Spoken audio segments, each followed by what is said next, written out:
only from the Prophet of Thought Series Media. Open your mind.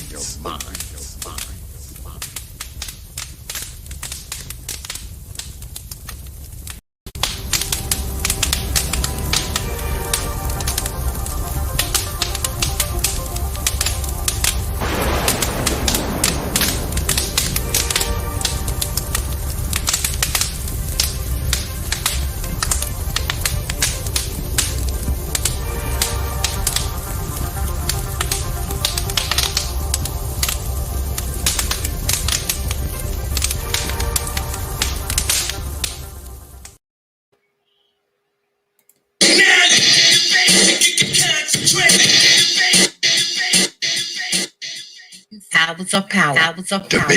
Debates. Open your mind.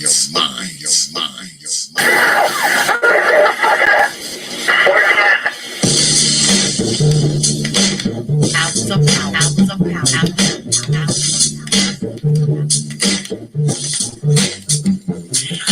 So, a community is where you control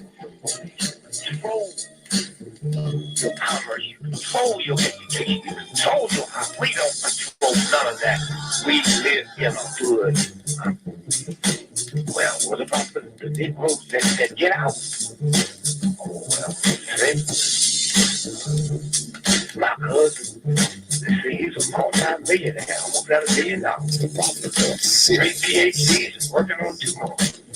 Driving down the street in Chicago in his Rolls Royce, enjoying himself, and he ain't sorry to look to the rear and his top off, flashing lights. He squeezed the steering wheel, man. Heart beats fast. But he know the price of a Negro, what it could be. And there was that cop car passing by. He said, thank God he wasn't after you in the first place, Mom. That Negro thing you can't get away from. It's universal. They wasn't coming after you. But all your failures, with your Rolls Royce, with your PhD, didn't help.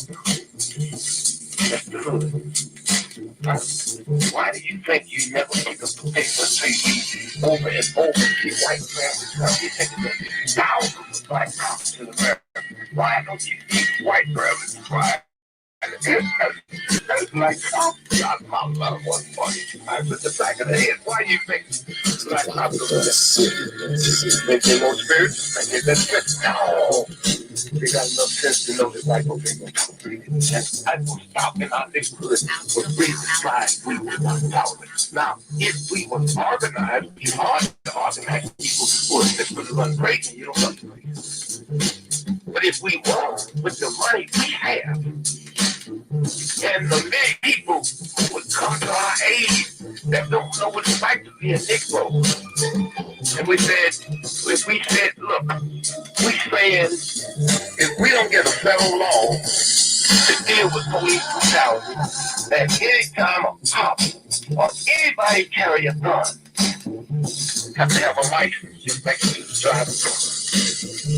And if you use it wrongly, you lose your license. And if you go to jail, you can never work again as a cop, or a store boy, or a private detective. Now, how do you get Congress to push that? Well, you take your economic power, and you call on your friends, black, white, young, and old, and say, this coming Christmas, we don't have a federal law to outlaw police brutality by law. We call it for a nationwide boycott of Christmas in the start of Thanksgiving with the kingdom. 79% of all retail in America happens between Thanksgiving and Christmas. People did it all year. Lose money just for Christmas, huh? Well, what happened now? Taxi cabs, Georgia, theaters open, restaurants. They ain't gonna get the bill, and all they got to do is make one phone call and say, Harry, the senator, I want that bill pushed through in 3 days. Okay, economically. election, but we have the power with the system that wiped us out. So thank you.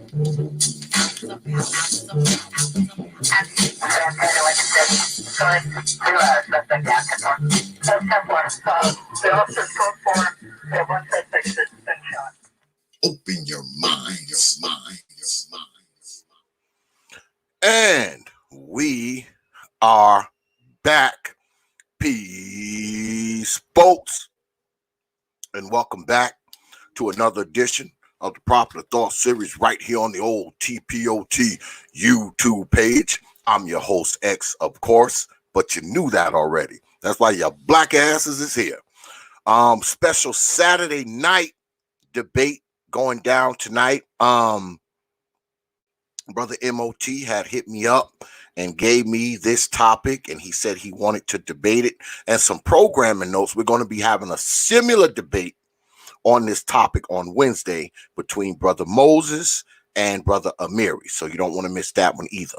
But anyway, yeah, Brother M.O.T came to me and he gave me this topic and he said he wanted to debate it. So we're going to throw down tonight. And I found him an opponent, as you can see down below. Brother M.O.T versus Supreme King Coon. And we will be debating tonight.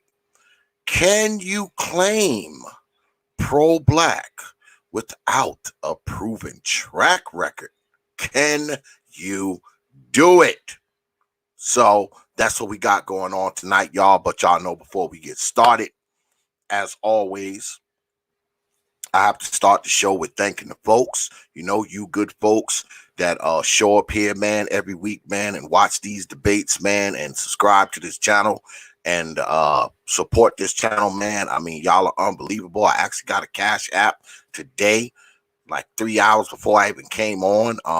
I got this one brother, he be Cash Apping me before I even come on the air. It's appreciated, brother. You know who you are.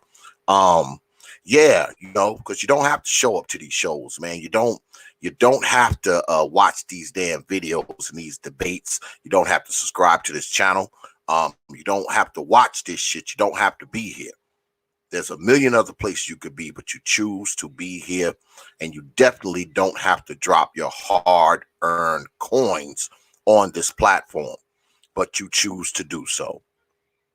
And for that, man, I am grateful.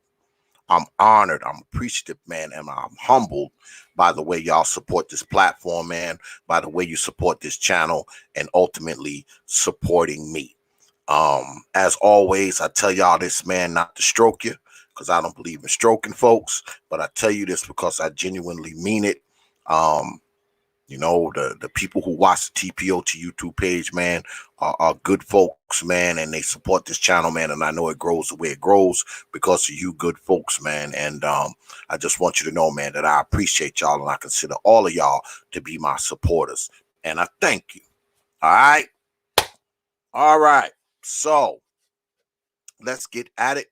I know y'all don't be mad at me because after I set this debate up, I actually had to go and do some work, and I just got back a little while ago, and I don't even have a damn timekeeper, y'all. So I had to reach out over the past few minutes to get a timekeeper.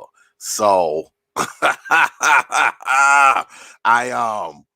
just kind of slipped my mind, man. I ran out, man. I jumped up. I had to bounce out, man, and I didn't even have time, man, to hit nobody up for a timekeeper, man. So I hit a couple of my folks up, and hopefully they are willing to come in. All right. Okay. Looks like we got a timekeeper, y'all. Looks like we got a timekeeper. Okay, here we go. All right. My man said he gonna do it. So let me go ahead and send him the link right quick. Yeah, y'all, my bad, man. My bad.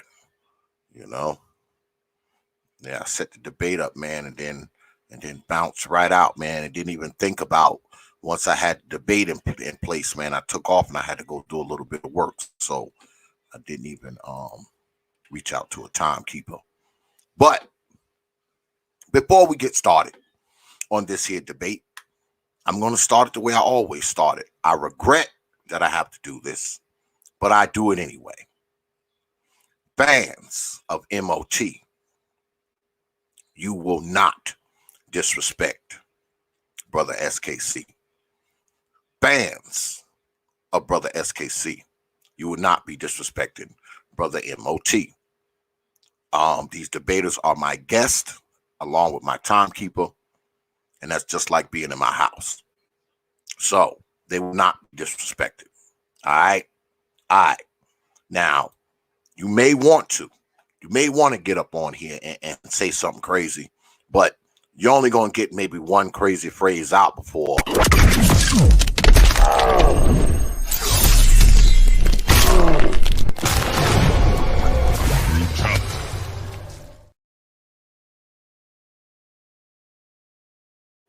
Yeah. And it ain't just for the brothers. It's for the ladies too. You get one crazy phrase out before.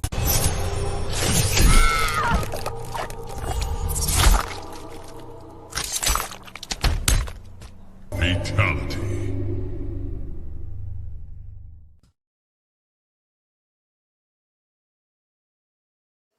Yeah. That's how we do it here on the T.P.O.T YouTube page. We ain't having none of that craziness up in here tonight or that disrespect of the folks that's up in the house. It's not going down that way, people. It's not. And of course, y'all already know I got this here. I like to refer to as the old T.P.O.T respectable, making sure my chat room stays respectable. Oh yeah, he's watching you Negroes. He's going up and down, and he'll be checking that chat room all night. So be careful what you write, because the old T.P.O.T respectable will be watching.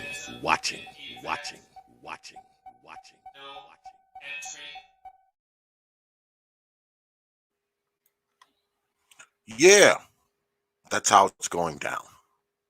That's how it's going down. So, now that we got that out of the way, without further delay, let me bring in my folks. Brother M.O.T. What's up? Great. What's good with it, brothers? What's going on? Hey, what's going on? What's up? So, I think we're waiting on my timekeeper. Yeah, I just got confirmation from my timekeeper that they're gonna come through. So I'm assuming he's gonna be here momentarily, because I kind of hit him up on the last minute on a humbug. So hopefully he's gonna be able to come through, because I did just send him the link a little while ago. So hopefully he's going to be able to come through. My bad, y'all. You know, I just completely skipped my damn mind, man, to get a timekeeper for y'all, man. So it's just kind of fucked up. But in the meantime, let me go ahead and explain the rules for those of you who don't know them. I know you brothers already know them, but let me explain them to the folks. First, we start off with 7-minute opening statements. Each debater will have 7 minutes to lay down their premise in their case, and then we go into something called the rebuttal rounds. Those rebuttal rounds are 5 minutes per debater. We do that for about an hour, maybe take a little break, and then we come back to something called rapid fire. Now, rapid fire, there's no clock, there's no timekeeper, where the debaters actually get to engage mano a mano.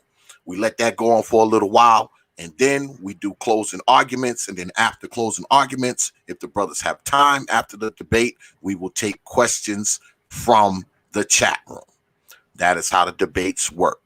Being that my timekeeper has not arrived yet, I don't want to delay it.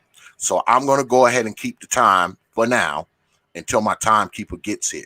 So I believe who's the for and who's the against, because the against, I'm the against. You're the against. All right. So that means you will be going first, brother M.O.T. I got 7 minutes on my clock here. I will bring the clock up as soon as I get my screen share and all that stuff ready. But brother M.O.T, you're up. All right. All right. Thanks for having me on. We have a lot of people who talk about pro-black within these spaces, but they don't have any track records to which they can prove that they're pro-black from. I mean, most things that we do in this space is provide entertainment. There's nobody really providing no uh, future forward-thinking conversations when it comes to the pro-black. I mean, everybody wants to be pro-black when it comes to controlling, black men's play.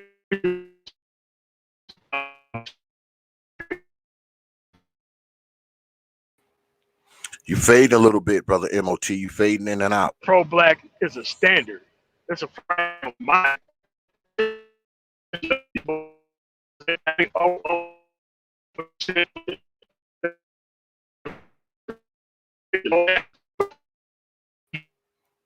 Brother M.O.T. Brother M.O.T. Brother M.O.T. You fading in and out. Just here to Brother M.O.T. Can you hear me?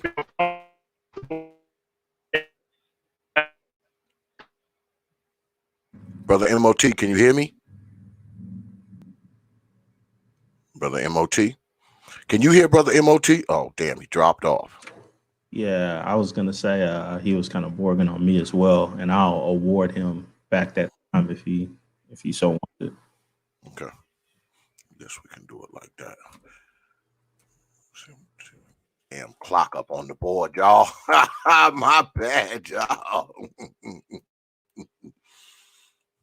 Man, I went and left out, man, and started working, man, and shit, man. Lost track of time, had to run back in here and shit. I completely forgot about hitting up a timekeeper. Oh, there he is. Timekeeper is here, y'all. The one and only, my brother. Brother Art the Style. What's good, brother Art? Oh, nothing much. What's going on with everybody here? Cool, man. I appreciate you coming in, man, in a pinch, brother. I appreciate it, man. I do, man. You always bail me out of a pinch, man. Well, Hey, what's going on, Art? Man, same old thing, man. Just trying to be an asset rather than a hindrance. Yeah. While we're waiting on M.O.T, I did order the book we talked about the other day. Oh, you mean what OG told you, Message of the Black Man? Yeah, I ordered it. It's on the way, and I've been thinking about some other things, man, that you all were talking about. But one of these days, man, when we get together, man, we got to talk about some music, man, because I think I found some gems. Okay. Yeah, you had a legitimate gripe on some things, but I don't like when people from the outside come in trying to keep people blinded. That bothers me about some kind of Yeah. That's understandable. I have no issue with that. But I hope I was gentle with the brother. So. Oh, nah. It's not that. I don't think anybody took it in the wrong way or anything like that. Yeah. But everything always works itself out when you're patient. It's a virtue. You got it, man. Yeah, we just we sitting here, we waiting for brother M.O.T, man. He fell off. He was doing his opening statement, and I guess he might got a bad signal or be in a bad location or something like that. He eventually just dropped off. So we're waiting on him to come back in, because he's the opening act. So kind of need him. Unless you want to go ahead and do you want to go ahead and do your opening statement while we wait for brother M.O.T, brother Supreme? No, I'll wait to Okay. For M.O.T, so that will go in the right format. But well, as a side note, did you I want to pick your brain, both of you.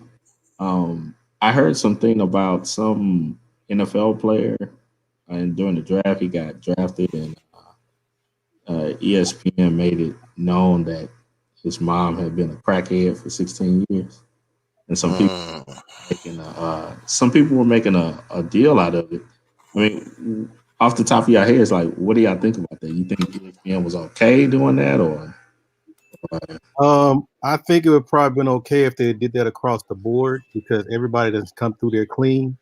But if it happened to be a brother that happened to stand out and they just picked that guy, then yeah, I have an issue with that. Now, there is one thing that came up was there was a kicker that was picked. I think he was by the Patriots or whatnot, and ESPN also like made known that he had a tattoo that was belonging to like some kind of right wing organization, and they asked him about it, and he said that yeah, he got it when he was young, and he was gonna have it covered up because he didn't. Um, he didn't know what he was getting into when he got the tattoo, and he said that he kind of outgrew that type of thinking. So it does seem like they were kind of being across the board. Well, that probably get him more fans. Yeah. And that tattoo is not equal to a crackhead mom. Yeah. You have a lot of white football players that got, dads or moms that are alcoholics, let alone, meth heads, but they don't talk about that unless you see it in a documentary or something. Yeah, plus, I mean, let's be honest, man. I mean, it comes as no surprise to us black folks. I mean, that a lot of these guys who, become professional athletes or whatever, we're not surprised that they were raised by one of these old mamas. We are not surprised. So that's not news to us. So that's not something that they could have. That's not something that they should have blasted out there. I mean, they can run their program the way they want to, but I mean, most of us we would kind of, we could surmise that kind of stuff for the most part anyway. I mean, they didn't have to tell us that. They really didn't. They really didn't. They didn't have to tell us that. That's something we could have probably found out on our own if we wanted to. So sometimes they call me the habitual brain picker. And brother S.K.C, why do you think that was it ESPN you said? Yeah, I think it was from what I was told, it was ESPN. Yeah, what are they going to get? What are they getting out of that if they make that announcement? In your opinion, are you just saying they're being honest and caring and having integrity about reporting the news or what have you? No, but I think the only thing I can think of is like from a scouting report. I know if I was a scout, I would definitely want to know that information. Okay, just checking. What that his mom used to smoke crack rocks? Yeah, exactly. yeah, man. Because that makes some real good family issues can take your head out of the game. That's true. Very true. Yeah. You make a good point. I mean, if you're a big time millionaire, ball player, and you got all these crackheads in your family, they might cause you to fuck up your money, cause you to miss games. You have to run back to the house because mom an overdose. That kind of shit is a possibility. But we seem to have brother M.O.T back, so we're gonna go ahead and I guess brother M.O.T just start from the top, man. Okay. Just start from the top with your opening statement, brother. All right. Timekeeper, can I get 7 minutes on the clock, please? Brother M.O.T, you up? All right. Thanks for having me on T.P.O.T. For me personally, with this particular topic, I think this is a conversation that we need to have repeatedly. I mean, they do in every other civilized society except for our own. We have this concept that's pro-black that kind of goes from intentions, but we really don't care about the outcomes. Everything's about the intentions to rescue this woman, The intentions are to make sure that people deserve infinite amount of chances at the end of the day, but nobody wants to think about the steps that go from beginning to end. Like we don't have like a model to where of something that we want to repeat, so that way we can be able to challenge other societies within this country, especially with a lot of educated men dating out and all that kind of stuff. I mean, has pro-black really outlived its usefulness? Is pro-black just something that people say because they know that you're never going to be held to account for anything that you do, so long as you are connected with that title? So for me, I'm saying that you need a track record in order to call yourself pro anything. Because you go to China or even Russia, you can't call yourself pro Russia without no track record. You can't call yourself pro anything unless you got to set standards that you want to hand or pass down. So for right now, most of the people who are pro-black or pro-black in name only, the only thing they want to do is somehow solidify their status that they received from the hood and all that kind of stuff, and want to kind of push that into another form of life where productive people are. And like I've never seen doctors, lawyers, accountants, most of the people, in the great percentage of the 90th percentile, ever go around saying that they're pro-black, even though they're doing great things. But if you look at most of the people who are not doing anything with their life, these are the main people with pro-black on the lips all the time. And I'm like, why is that there's so many pro-blacks that don't want to protect the standard? Because there has to be a standard that you want to hand stuff down. I mean, all of these authors, the same thing if they're still living, 70, 80 years old. Started a lot of these pro-black movements, got a lot of stuff done. They don't want to protect the standard of being great and educated and actually accomplished outside of entertainment and sports. But it's just that we're sitting here with a standard called pro-black that we've let be hijacked by people who are anything but pro-black. Most of the time, these individuals have a lot of destructive qualities about them, and that they're not about to let anybody have any type of focus toward the future if it takes away their accolades that they got being quote unquote pro-black.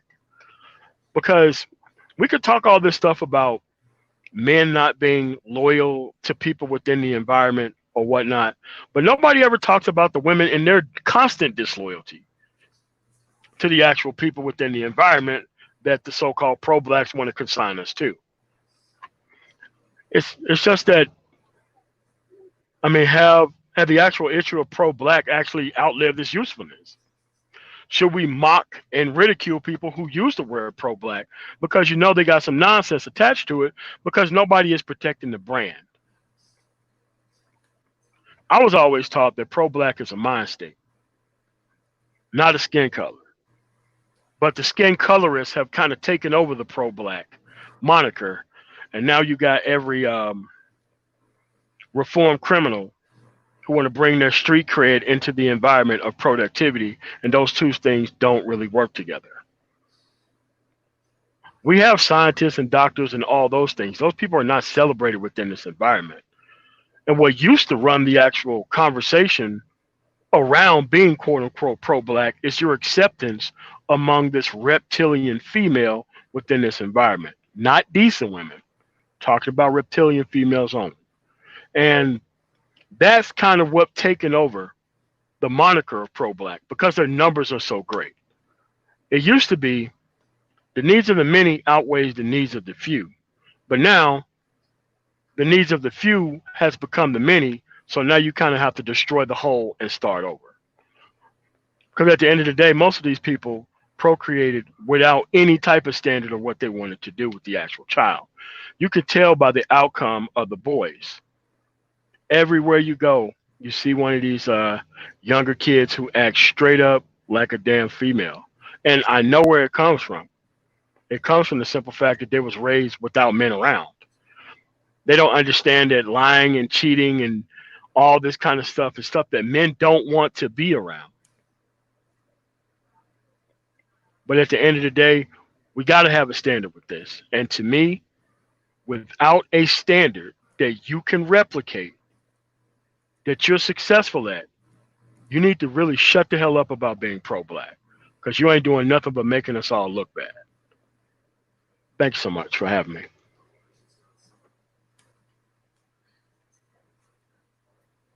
Hello? Oh. All right. How much time did he have left, Brother Art? 40 seconds.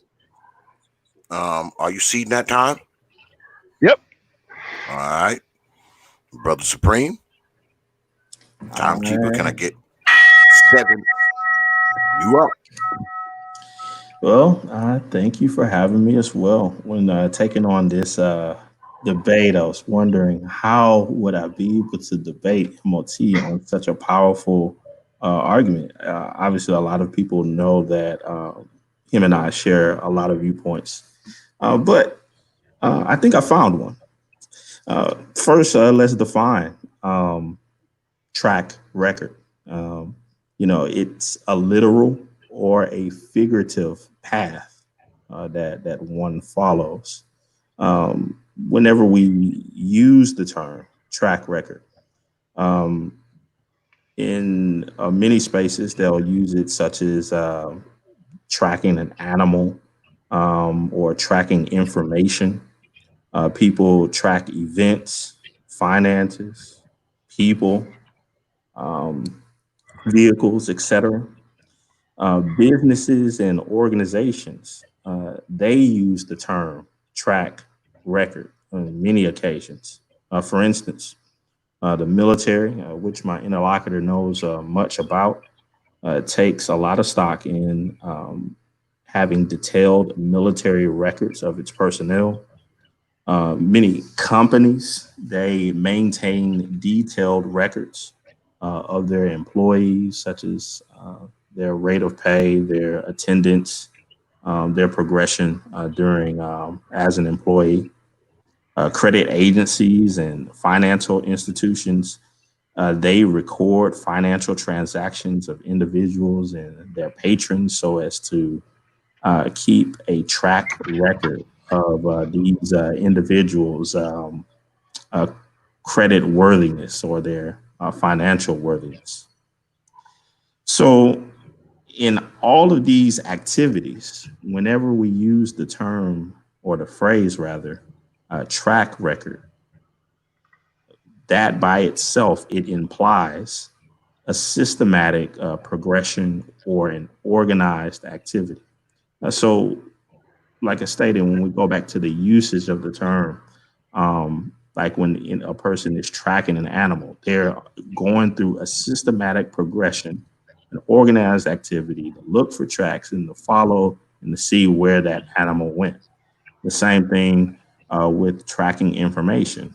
People look at specific information in order to track the progression of whatever it is that they want to keep up with. Now, M.O.T has been rooted in organized thought since his upbringing. His family had an organized a set of standards. He obviously, as a military trained individual, adhered to standards and procedures. As a businessman, he involved himself in ventures that, again, followed set protocols. And he's been very organized with his finances, as many people in the audience knows. Hence, the use of the term track record comes very naturally to him because it's just an obvious thing that anyone who is seeking to be successful in the world would want to set up a positive track record for themselves. And if they want to make decisions as to individuals that they want to be around, they would look into the track record of the um, people that they associate with on a regular basis or who they do business with. And obviously, if they got into interpersonal relationships, they would want to look at the track record of such individuals. You know, I had this problem, not problem, but I had this type of upbringing as well. But the scales kind of fell off my eyes after I delved headlong into the rabbit hole of the community. See, Uncle Dave, he told me not to go too far into that rabbit hole, but I did, and I didn't tighten up my chin strap.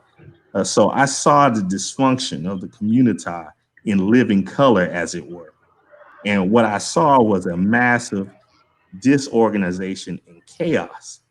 So I know from the very jump that a track record is something that doesn't even apply to the title of pro blackness anymore, because ever since the civil rights movement, it's been non existent.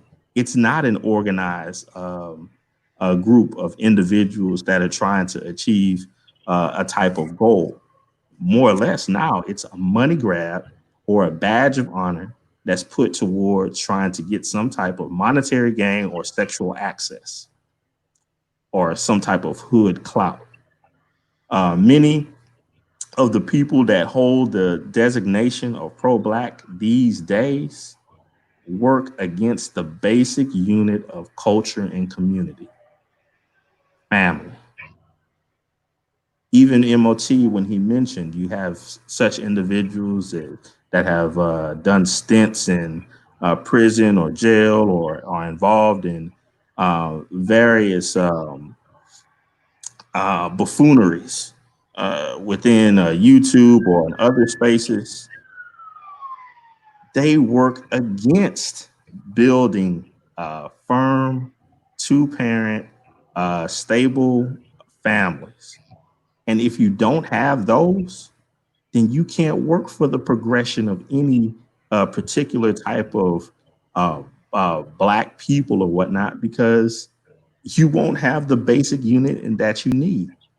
So yes, I agree with M.O.T on many of his thoughts, and I know it's a very nuanced a way to debate him on this.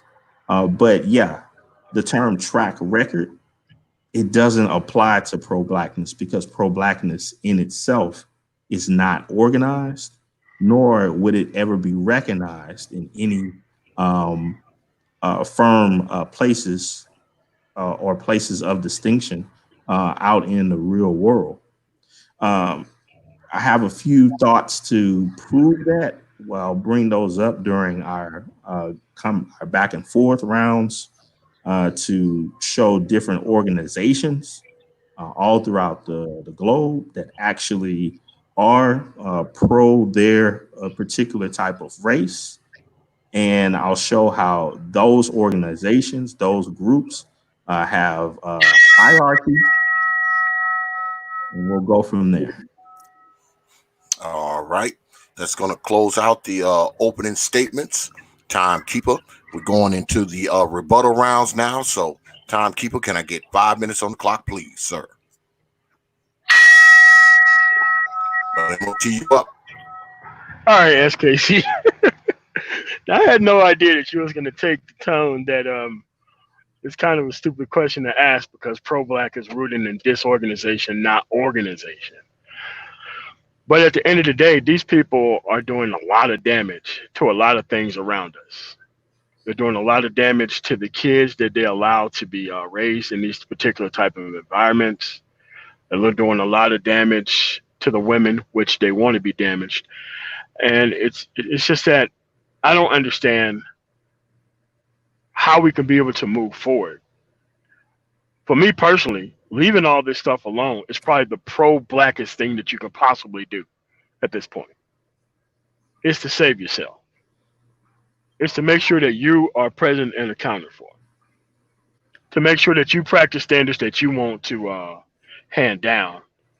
Because what's currently here and that kids are going to be surrounded by isn't something that needs to be replicated. It's something that rather it's just going to keep resewing itself in until they become 100% of the people, unless you separate from them. Because a lot of these people operate like there is no tomorrow, and it's very hard to contend with people who don't have a an actual set of goals and guidelines and standards to which you can actually deal with them with. It's kind of like, playing chess with a pigeon. You set the board up and all of a sudden the pieces are flying everywhere. Like that's what it's like trying to talk to some of these people. Now, what I don't like is when they try to tell other decent, hardworking people what their actual race loyalty is, even though they've had a track record of nothing but race disloyalty based on based on not upholding the standards of the family, based on being okay with the boys turning out the way that they're turning out, given the standard that to somehow surrender to a woman's uncultured nature as your standard of actual masculinity. Like that's what pro-black is right now. And a lot of people who are pro-black, they do nothing to actually protect the brand. It's kind of like the women in the environment. They want all of this benefit, but they don't want to uphold any standards. And the reason for that is because you get a lot of freedom in not upholding any standards. If somebody can clearly do whatever they want to in an environment for so long, standards seem like a death sentence to them. It seems like an overall restriction of their so-called freedom. And I just don't want to be associated, but I am, because of, how numerous these problems are, with people who don't want to uphold any type of standard at all. There's no point. It's kind of like, you know, reptiles. You sit there, you lock them in a cage, you come back, there's more, there's no point because there's no agency involved. Everybody's chasing sex or trying to fight for sex or trying to fight for relevance to get access to sex or not being responsible with sex. It's all reptilian in nature. But somehow there's so many of these people out there that I am defined by this as you. So for what I want from this is to be like, look, unless you have a track record along with pro-black, I'm just going to assume that you're playing us off for a fool by even calling yourself pro-black, especially if you don't have a track record to which you want to replicate or a track record of getting people away from and going after them publicly, the people who are not pro-black. Only at that point in time, we can pretty much put more faith in this actual system or topic. But as of right now, I understand what you said where, you can't really give a standard to standardless people, but we are defined by some of these standardless people. So that's all I got.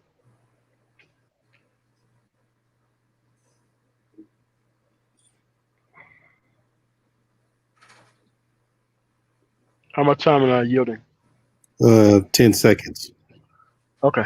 Wow, nothing. All right.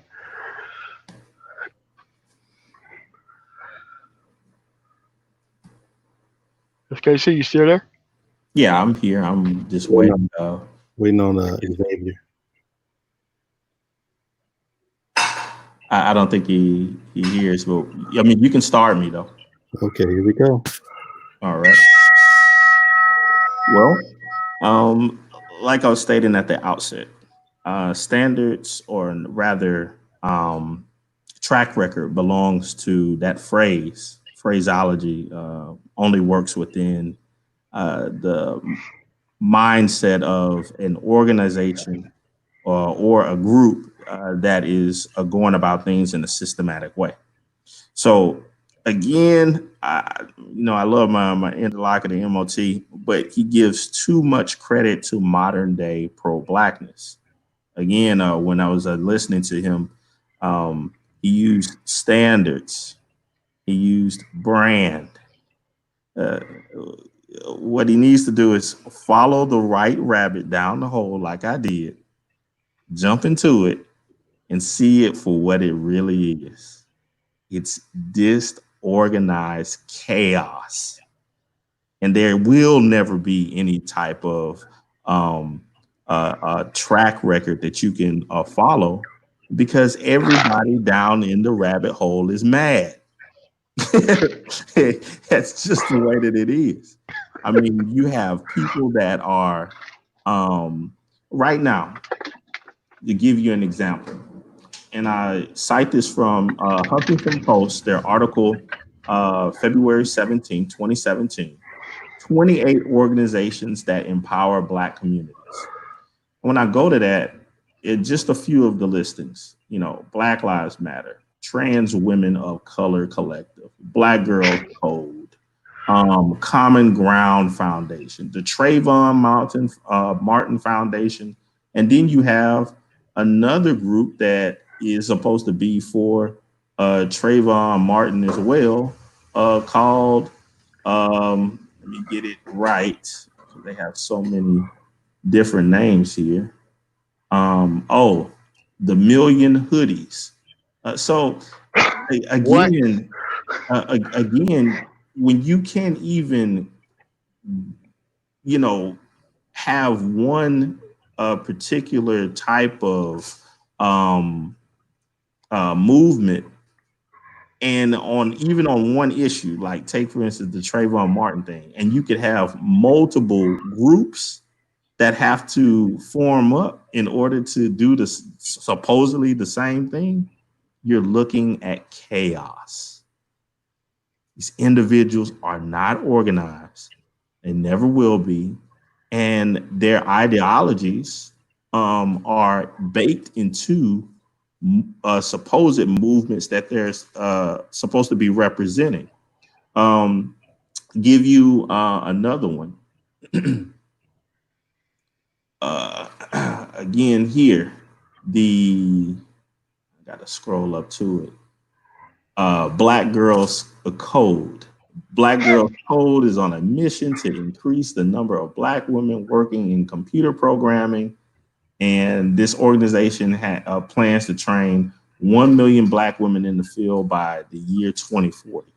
Okay, well, how are you going to do that if you never focus on building strong families?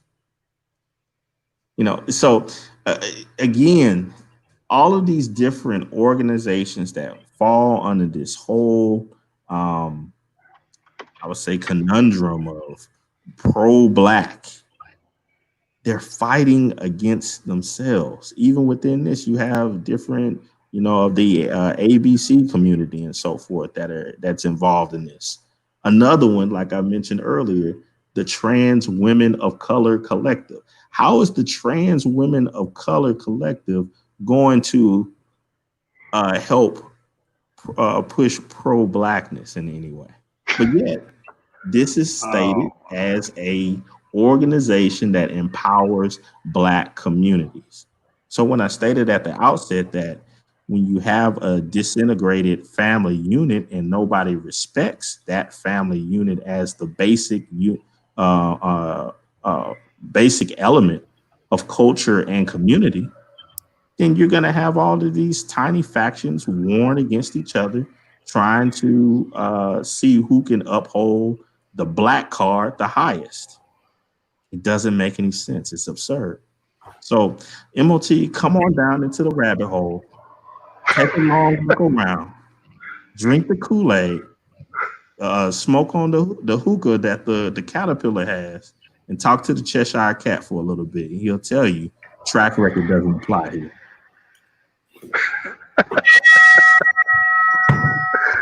Oh, man.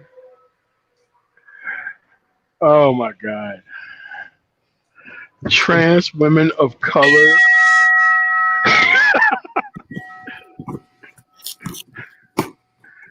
Hey, what's happening now? Another round or what's going on? Yeah, rung the bell. Let's X will come back. I don't know, but Oh, okay. All right. I'll ring it. Here we go.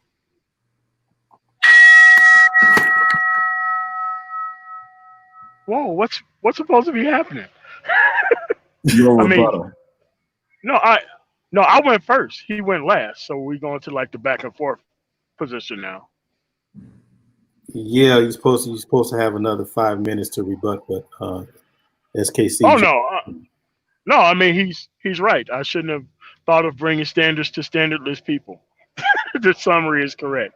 So I need to go find the correct rabbit and go down the rabbit hole and talk to these people. I guess. I mean, I guess I had it all wrong caring about this stuff. So I guess this is a win for SYSBM. All right. So I mean, because if everybody's upholding the standards of chaos, I mean, you're dealing with a team of jokers and reverse flashes. People who nobody should team up with, even in the cartoon sense. But this is why you have so much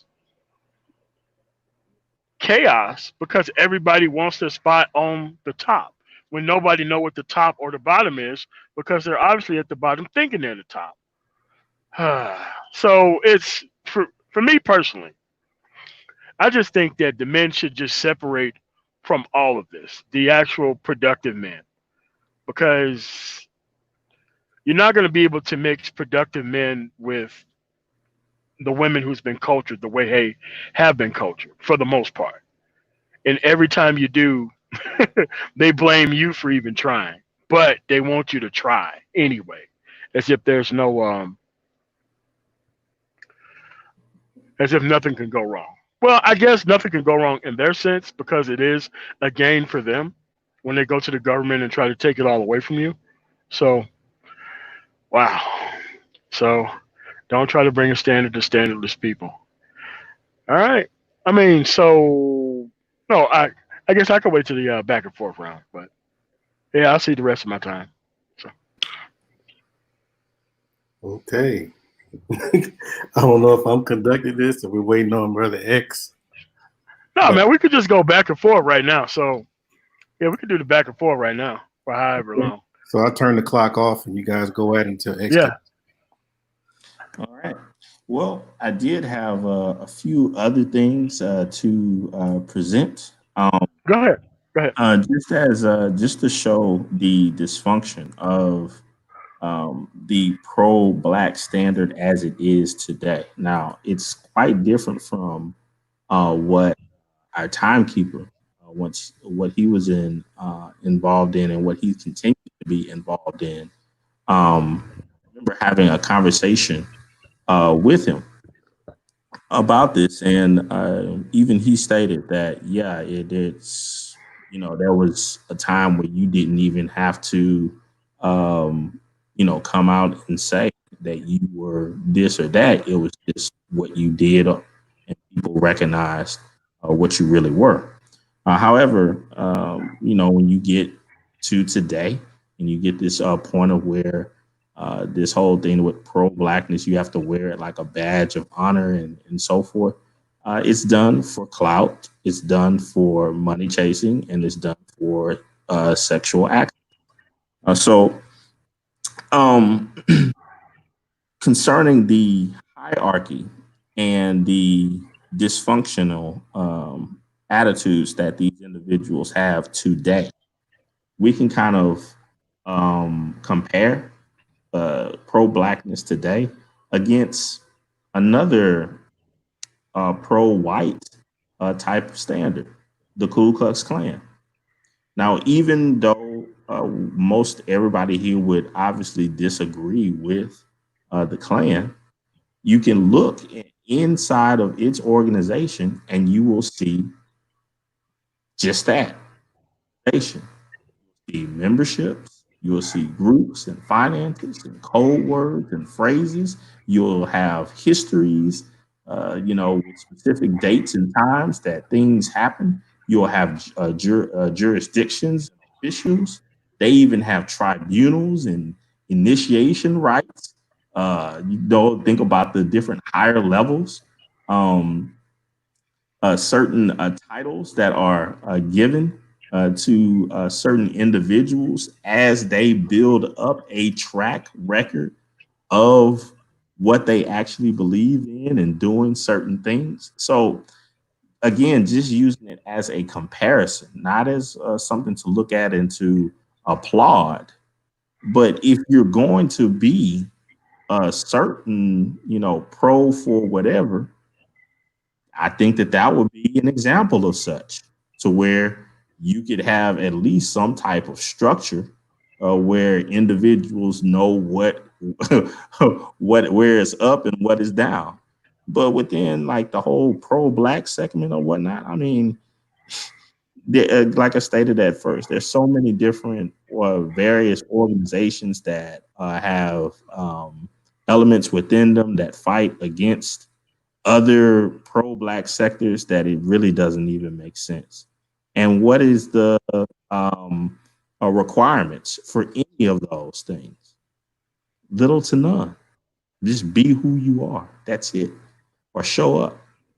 Oh, and I forget, uphold a black woman. That's pretty much the standard for all of them. Yeah. Um, yeah, I mean, if you want to make the whole thought about can you be pro-black without a track record? Yes, you definitely can, because it's not, none of them are organizations that are set upon any type of standards or hierarchy or regulation.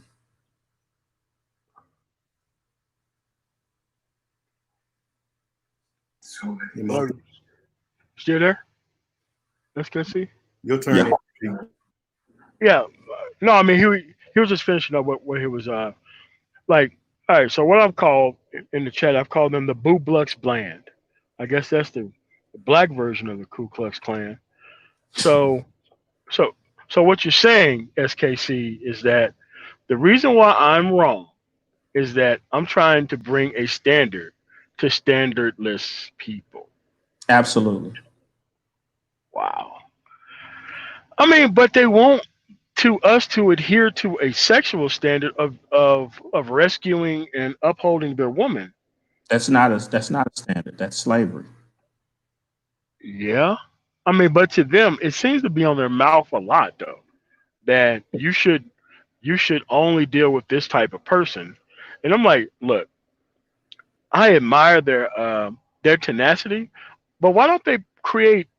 I mean, because they created a club of women that nobody should deal with. I, I think they got the idea right. So I'm like, okay, so take the idea and do quite the opposite and create women that people would want to be around. But they don't Why seem. why are you seeking logic from Arkham Asylum? Yeah. Yeah, man. I mean, I heard they had some good grilled cheese. So so I mean, I understand what you were attempting to come with the whole idea of a track record and your use of it. I get it, but it comes from the mindset of everything that you've known since you were small. Of hey, we have to do this. We have to have some type of standards and some type of organization and a hierarchy and a family, and this is how we do stuff. No, no, in the community that doesn't exist for the most part.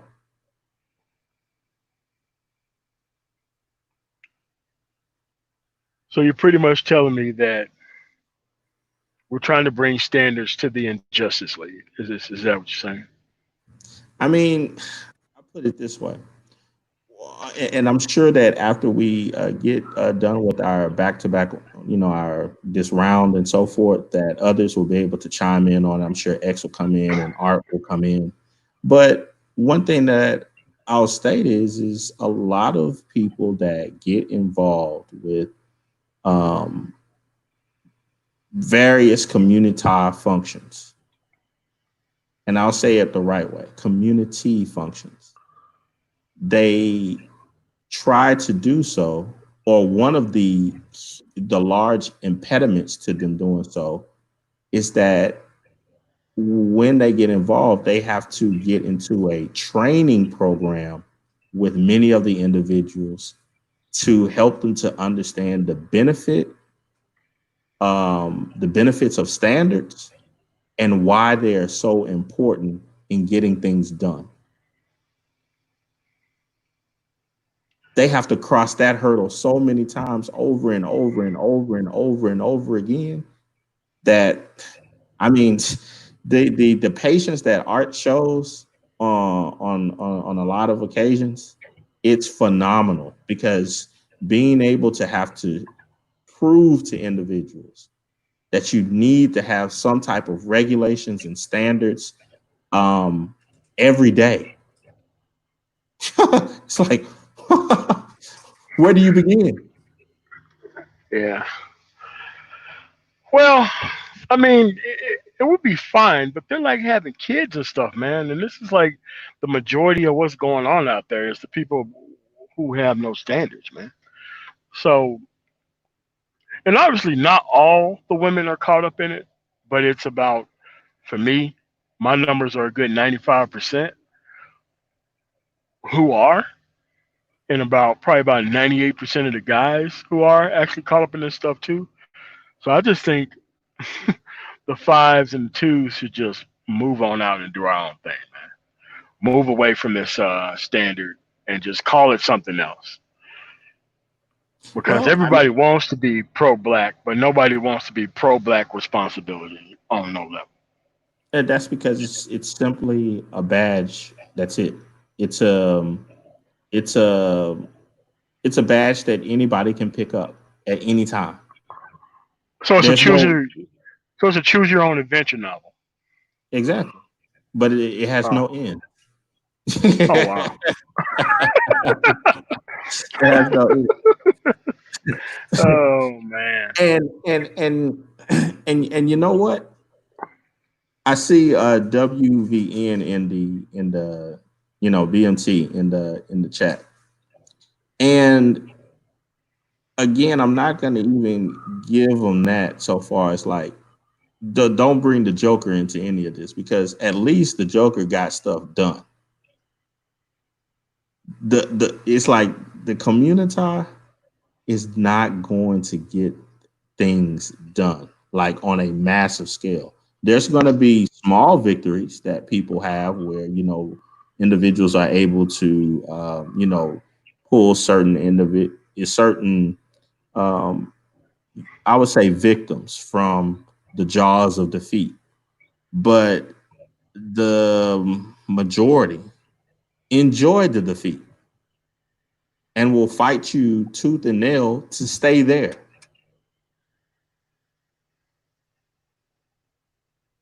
How do you Yeah. defeat them? No, I mean you could just avoid. At this point, it's too easy to just avoid them at all costs. Because I come in contact with certain people who come to the comment sections and all that kind of stuff, and I just block. Like, why would I care whether I'm select in a woman's eyes? Like, it's like you're bringing a standard to somebody who don't give a shit about your standards. Because I don't respect that type of leadership.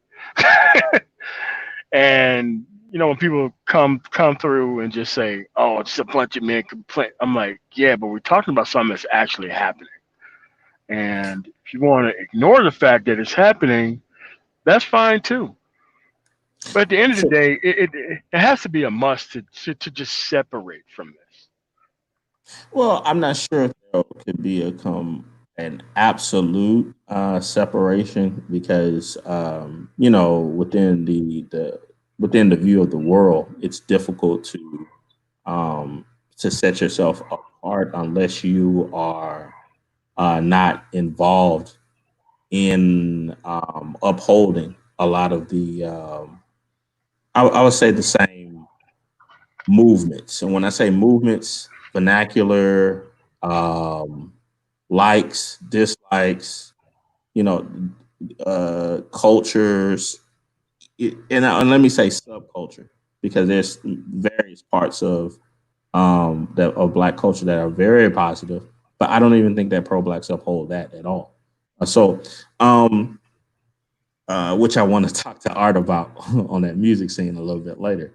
But I think one of the major things that was in the title of this debate, again, going back to the thought of a track record, anybody can just jump up and say, I'm pro-black. They can get on a panel. They can say the right words. Think about it from this perspective. If a dude got on a panel and he said, you know what? I'm pro-black and we need to protect our black queens. Who is going to come against him?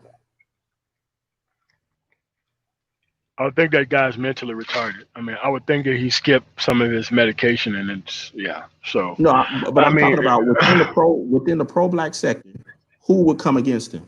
If a dude went in any pro-black sector and he said, you know what? I'm pro-black and we need to protect our black queens. yeah. I mean, in that circle, since exalting and the woman is kind of the message of today, of that day, every day for them. I don't think they would come through with any type of pushback because everybody's there for the same reason.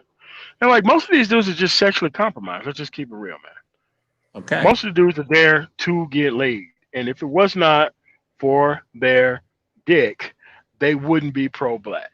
If they had to Okay. do anything else to get access other than do stupid shit. Okay. It'd be a very short string. So since it really isn't any initiation rights, can you be pro track record? Well, of course. Anybody can Yeah. jump on the train at any moment. Yeah. Heck, you can have some individuals that simply can say, yeah, I have a little black in my gene pool, and I you know, I'm down for the people, and nobody will say or do anything against it. They'll just say, oh, okay. Well, you So you're can't have saying that this a super front row seat, but what's a front row seat anyway? There's no titles or there's no no verification of what individuals are doing and whatnot. So what is that mean? oh. So what you're saying is that calling yourself pro-black is like turning on like Super Mario from 1985 and choosing one player or two player. There's no need in understanding the backstory. You're just knocking your knuckles up against bricks and eating mushrooms and shooting fire and jumping on flagpoles. There's no need for no, there's no need for story or background or anything because I don't remember any of that stuff happening. I just remember it's Super Mario. You hear player one, and you just start jumping on turtles and things that don't even look like animals, Yes, and that's yes. part of the game. And everything in the game, the turtle, the fireball, the bullet bill, the fall down the hole, all of that is white supremacy. Oh shit! Yeah, that's white. There you go. anything that can anything that can hurt you outside of the star theme is white supremacide. There you go. Okay. Wow. There you So go. like I don't even watch the Sonetta or the Brother Polite. I don't even follow them. Are they like big dudes in the pro black sector or something? From what I know, I believe that they are, but again, even within all of those sectors, from what I know, um, you may have individuals that meet together, that have these different, I would say, meetups or whatnot, and meetings and different things of Okay. that nature. However, this is the true, I think, the true test of it all. Um, if you were to go to court, KKK could be put on a document, you know what, you belong to this organization, the KKK. We know what it stands for, and blah blah blah blah blah blah blah. And we're charging this case work against. It's going to say, you know, I don't know, the state against the KKK, and then whatever member, right? Okay. Could that happen with anything pro-black? No, I don't, because there's no true community there. It's like a, I don't know. It's like, how do you go from like a Padawan pro brother polite to like a Jedi You brother don't. polite? You Like, don't. I mean, there's even ranks amongst the Sith. Like, Correct. But what? it's all based upon clout, because within the community, clout is currency. You don't need Okay. a title. You just it's like the same thing with you know, the whole proverbial black card or game or swag. You know, there's no um there's no nothing that an individual can go to and track in real time. It's based upon word of mouth and clout. So what you're saying is anybody can just WWE their way to the top of this clout wagon, To give you and another point in case, the take for instance, you remember that dude that the people were calling Prison Bay? yeah, yeah, the dude who Okay, married to like Eris or some shit. Yeah. right. Now, if you took a dude like him and you said, you know what, and he just came out and said, you know what, I'm pro-black, and you know, I'm gonna dump this white lady, I'm getting with a black queen, and whatnot. Recognize the error of my ways, based upon him being an ex-prisoner and saying what he said and looking the way that he looks, he would be high on the he would get a lot of clout points for being Oh pro-black. God. Wow. And it's like most people who are offended spend more time with us pointing out the true track record or lack thereof of the actual topic than it See, takes straightening out those people who are actually damaging their so-called brand. So like how do you skip over all of that to come after the people who's merely talking about the stuff that we see? And we're somehow supposed to look at the stuff that we don't see. So it's like, okay, my brother, I have a couple brothers who go back and forth to the continent, right? Africa. Super safe, things are great. But if you listen to like the entertainment Pan Africanists, you know, it's like mud huts, no electricity, and it's disorder everywhere. In the same place where people are actually doing stuff and they actually have standards, and most of those people who are over here who call themselves pro-black won't really make it over in some of them African societies because their standards are too high and their sense of community is about progress. So a lot of these people wouldn't even make it over in those spaces, even though they're entertainment Pan Africanists. you know, um, just to show you another thing about why, you know, track record can't be used. Can be used. Again, you bringing standards to a standardless group, but let's take it to the basic element, that of the family. So, how can you progress? Because I'm guessing that pro means progress. How can Yeah, you that's what I thought too. progress any group that doesn't value having intact? Um, I think that the reason why they don't want intact families is because they want the potential of sleeping with every woman in sight. So bringing those types of standards down would lessen their ability to appeal to the opposite sex of so many women. Which is So which means that you really don't want progression. No, no, no. They are getting progression. It's like digging a hole. You know, you are technically going somewhere, but it's just not up.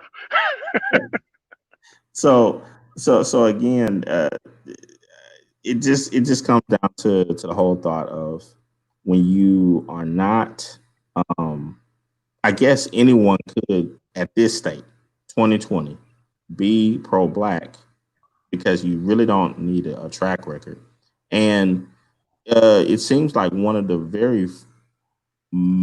major things, especially for older individuals, to have a standard or a track record would be a functioning black family, right? Yeah, I mean, isn't that basic? You know, a functioning person who can like challenge the actual stuff that they claim that they're against, or having a family that's created to do such a thing. Like, Yeah. why is that so hard? Yeah. Like, All right, y'all. I'm back. I'm back. I'm back. I've been gone for like forever. I don't even know where we left off. I don't know none of that. The power went out, lost everything, modem down, lights down, all that shit was down. But I guess the stream held. I don't know where we at right now. Because I've been out of here a long time. Where we at, brothers? We're oh, we're in the back and forth round now. they're doing the rapid fire. Okay.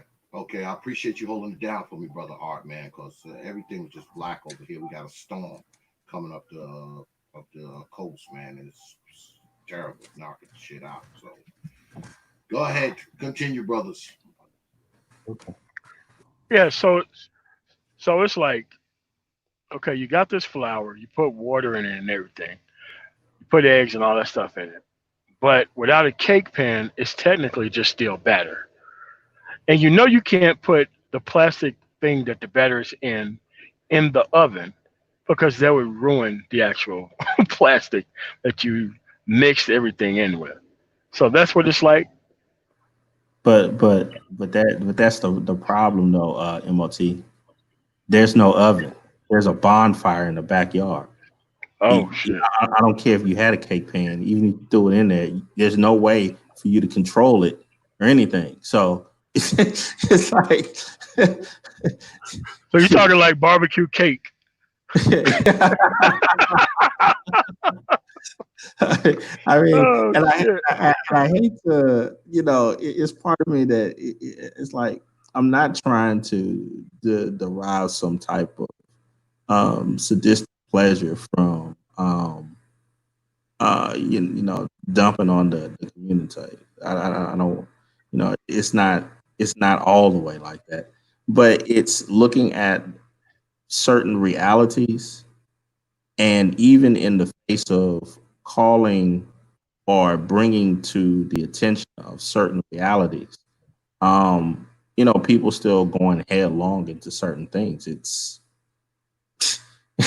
It's ridiculous, man. It's simply like like to use your own analogy. The person want to bake a cake. You're like, okay, I understand that you want to bake a cake, but you don't have a house. We don't need to even be talking about cakes right now, man. You don't have a house. You don't have an oven. You don't even have a pan. Why are you even talking about cake?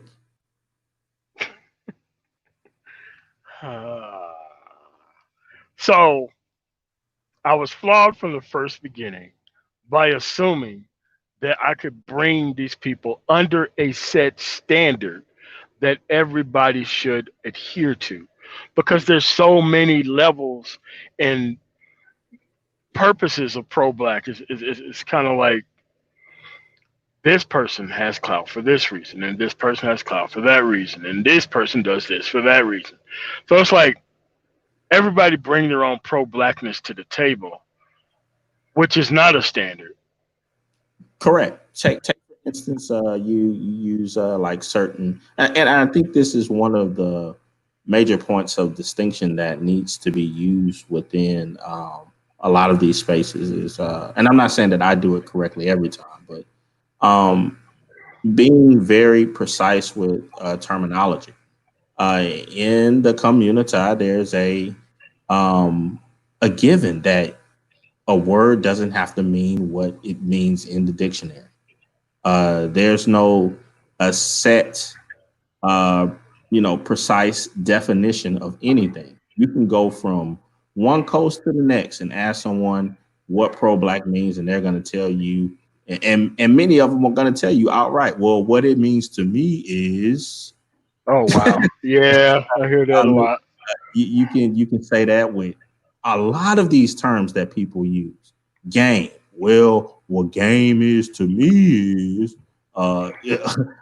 what's anything. What's swag? What's Well, what well, all of these well. different Game things. is clearly Tetris. I mean, game is clearly Tetris. No matter how much game you got, them blocks are gonna stack up to the top, and it's gonna be somebody else's turn because there's no end to it. Because the only thing you're doing is putting yourself beneath what's currently allowed to happen in a society that you shouldn't even be engaging in. So it's kind of like this. No much how much game you have, you're going to still need game in order to play the game for however long the game's going to go on.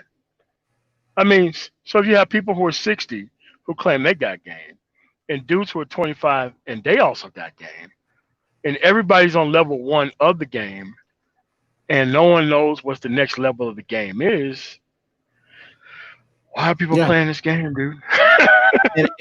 and I think that's the purpose of you know not wanting individuals to really learn how to read and process information and to analyze it, um, uh, and not to have firm definitions, because when you don't have those things, um, you can teach whatever you want to teach. You take for a lot in the instance of a lot of these circles within the community, right here on YouTube, you will have people that will have 8, 10 hour streams, um, thousands of tens upon tens upon tens of thousands of followers. I'll give you one example. Take for instance, like a CNG. With all of the information that she has ever stated that came out of her mouth, when have you ever seen in the description box a link to a study, a link to verifiable information? I don't even think she's capable of smiling, man. I mean, she's really into that. With all of the stuff that comes out of the quote unquote B1 teaching camp and all this type of stuff. Okay, all of these supreme presentations are put together. All right, well, if that's the case, why isn't there in the description box the references of all of this research that was put together so that individuals can read it and think for themselves? I mean, the quality of the teacher is to be able to help the student to eventually not rely on them, right? No, that's not the point of game. You're not supposed to be better than the dudes who got all the game. Talking about. What be a use of giving you all the game? Why? No, When you go to no. I all of mean, these, when you go to all of these, I would say, um, places of deep, esoteric, black informational thought that could help you to grow into the person that you're supposed to be. Okay, well, if that was the case, then why are there like so many thousands upon thousands of books that have countering information amongst themselves that all yeah, have a price tag? yeah. I mean, they could put together a mean PowerPoint, but the PowerPoint is just assuming we're all equal. Track records don't matter. This is how we're all going to benefit. And I look at it and be like, no, that's how you're going to benefit. That's not how I'm going to benefit. And they look at me like, well, I guess you're just not pro black enough. I'm like, ah. Come on, dude. We Now, don't even have. and here's another thought of, and I'll just kind of poke a little bit at the pro black moniker right here on YouTube. There's a reason why many of the ones that call themselves pro black or black first and all of those type of things will not put what they actually believe in writing. Now, for people can say all they want, take for instance about take like a person like an Obsidian or whatnot. All right, you can say what you want, but at the same time, you can always go to a document and bring up what was actually said in writing. Yeah, yeah, but to be fair to Obsidian, I don't think anybody has really came by and just refuted his points. The only thing they just want to do is shut the fuck up. Things are fine. Things are perfect. If you're like 6'85" and you was totally ripped and had all this game and swag, you wouldn't be complaining. But I'm You like, know, the people who have all that are also complaining about the same thing that the guys who don't have this access are complaining about. So it's like, is everybody talking about the same thing in the same way? How could he be wrong about what he's talking about if it's happening on a daily basis? Obviously, we can see all the time. yeah. So So again, to go back to this whole idea of track record, do you know how difficult it would be to follow the track record of what someone has said and put taught if they never put any of it down in writing, and if it's on, I would say, audio video that can be taken down at any moment in time and disregarded as if it was never said at all? yeah, yeah, like like 8 hour live streams talking about a person and all of a sudden they disappear. Yeah, I get what you're saying. So again, you're bringing standards to a Standard standardless, and people. that's quite different from, like I said, the old school pro blacks. Kind of like, take for instance, like the Art and the Saul, and I think individuals who grew up underneath that lineage would be more or less like Art, Mr. RJ, who prided themselves on trying to acquire as much knowledge as possible and to um, you know, uh, kind of enlighten themselves. Well, that's not the case anymore. It's anybody can join, and it's all based upon how much you love the black woman. Can it You really know, be summed up like that? to give you an example, I actually played everybody knows here that I like to troll from time to time when I'm not being, serious. Um, but I went to a channel and I was talking with an individual, and I heard one of the people on the panel state that, choosing one woman and all that type of stuff, that's not for him, and everybody not the same, and blah blah blah. But I'm pro black, I'm for my people. So I had to take my chance. I was like, man, let me go up here and let me see how this is going to work out. And I told him, hey, think about it from this perspective. You're a womanizer. How does that help your community? And I said, you can say what you want about me being a coon and not marrying a black woman and so forth, but I'm not hurting the community, am I? What do Well, you think? technically, What do you think your the answer to that resources. answer was? Well, to him, he probably used the after you die, your resources will go to a non-black family nonsense. But if he was to die, where is his resources going? You see, To the it's kind of state. like yeah, or it's kind of like the man on the couch from Half Baked. Don't worry about what we're doing. Just focus on tasks at hand. So, I mean, but they eh, don't have resources because they're the sexual class. Their job is to impress women, not create resources. That's our job, apparently. mm, mm. So, today at today's standards, not going by the previous standard, which did things and conducted a variety of different community outreaches and very powerful things that affected us all even to this day. Now you do have branches of those things that are much smaller in in impact, but I think that they're still very potent in what they do. But I think that as of now, there has to be some acceptance that you have more fighting against you within those own communities than you have those that are for you. Even if you're Yeah, some of the most yeah, positive things for the people.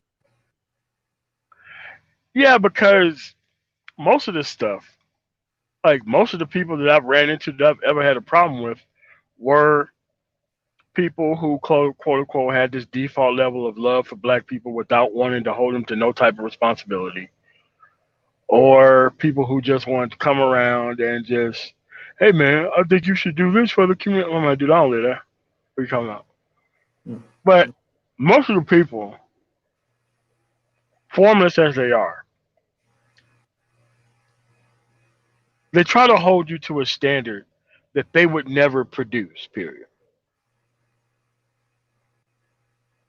There you go. And the whole point of why I had to attack this debate from using that term or that phrase rather, track record, black pro black, those don't even equate to one another. Yeah. You need to put So, a slash mark in that equation, man. over that over or that over that equal sign. or else you could just put divided by or multiply by zero There you go. at the end of There you go. You got because it. it's a non-factor. And for the most part, when you have individuals that try to implement various standards, real standards, what happens to them, MOT? No, man, you'd be kicked out. You'd be kicked to the curb because your standards are interfering with the level of clout that is being chased. So you have to be gone, Negro. And I'll add to that if you come up with certain standards that actually work, you will have individuals that will come out and they will equate those standards to other races of people and call you a coon. You're just trying to Because be white. You're just trying to be like this group. You're just trying to be like this group. And these will be the same individuals that in many of their own argumentations will say, well, no other groups do it like this. The other groups, they'll say, like, when it comes to protection of black women and so forth, all other groups are being protect their women. But if you come up and try to implement some standards that those same groups, then you'll get accused of trying to be white or trying to be whatever group that you mentioned. See, I told you, going yeah, into the rabbit hole, everything is backwards. The white knight is talking backwards. okay. So it's kind of like going into like the realm of like Doctor Strange. No, That's what you're talking about. Uncle Like, Dave put it correctly. David Carroll to Lewis Carroll. It's a perfect analogy. You're in a place where everyone is mad. as fuck. Because they didn't uphold the standards of the people that they claim that they're better than. So they turn out worse than those people, and then they won't reparation check. Man, fuck out of here. Yeah. So it's this is where we at with it, man. Like I'm just gonna assume anybody who is trying to protect a person who's nondescript and they're black, I'm just gonna assume that they're insane, or they're just trying to do some clout chasing nonsense or trying to make reptiles feel and be happy. Because you can't just be trying to protect people without having a standard in place to hold them to. right? It's kind of like the fox want to How, get to the chickens. how are you going to hold anyone to any type of standards when you have people that are making streams saying who gonna check us, boo? What was that an actual thing? Yeah, Don't tell me I a mean, woman made this. Made that stream. that's an actual show, and that is an actual statement within the community. So did they say that they didn't want to be checked because they had higher standards than everybody else, or they were just There are celebrating no the fact that there are no standards. You can oh, so say it was like whatever you want to say, and, and you can recant on anything at any given moment.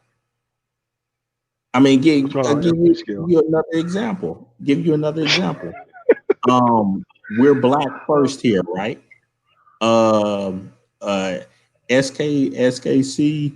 Your kids are half breeds. Okay, well, you have people in your camp that are actual half breeds.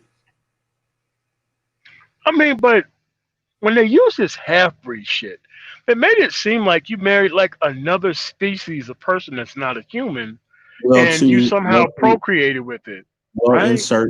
in certain esoteric, pro-black literature, other races of people are actual of a different species, even though that goes against all bases of science. So they want to make it look like you're a person, you just married an ostrich and somehow had a kid. Therefore, your ostrich child is not human. I mean, come on, Ju- M.O.T. Just, There's just, there, just there's because, there's Yakub. Come on now. oh my god, like or their god. I don't believe in that stuff. All right, so, all right, so how do we move forward from here? Okay, let's give these people some progress. So, how do we move forward from here when you have people who claim to like black people but somehow involve themselves with nigga shit every time they open their goddamn mouth. Not even that. There's think about it from this perspective. This how you can really see how backwards the and the lack of standards there is. Um, a lot of these people are they coin themselves as historians, right? Some of them sound smart. I'm not gonna Okay, lie. okay. And then when you do the history of all of these terms of um I would say negative terms that were given to black people from non-black people, and how do they use them today? They use them in a self-endearing way. I'm a real, I'm down for my niggas, all this stuff. Okay, Yeah, now you use that term, right? People have people that have used that term with as a term of endearment, right?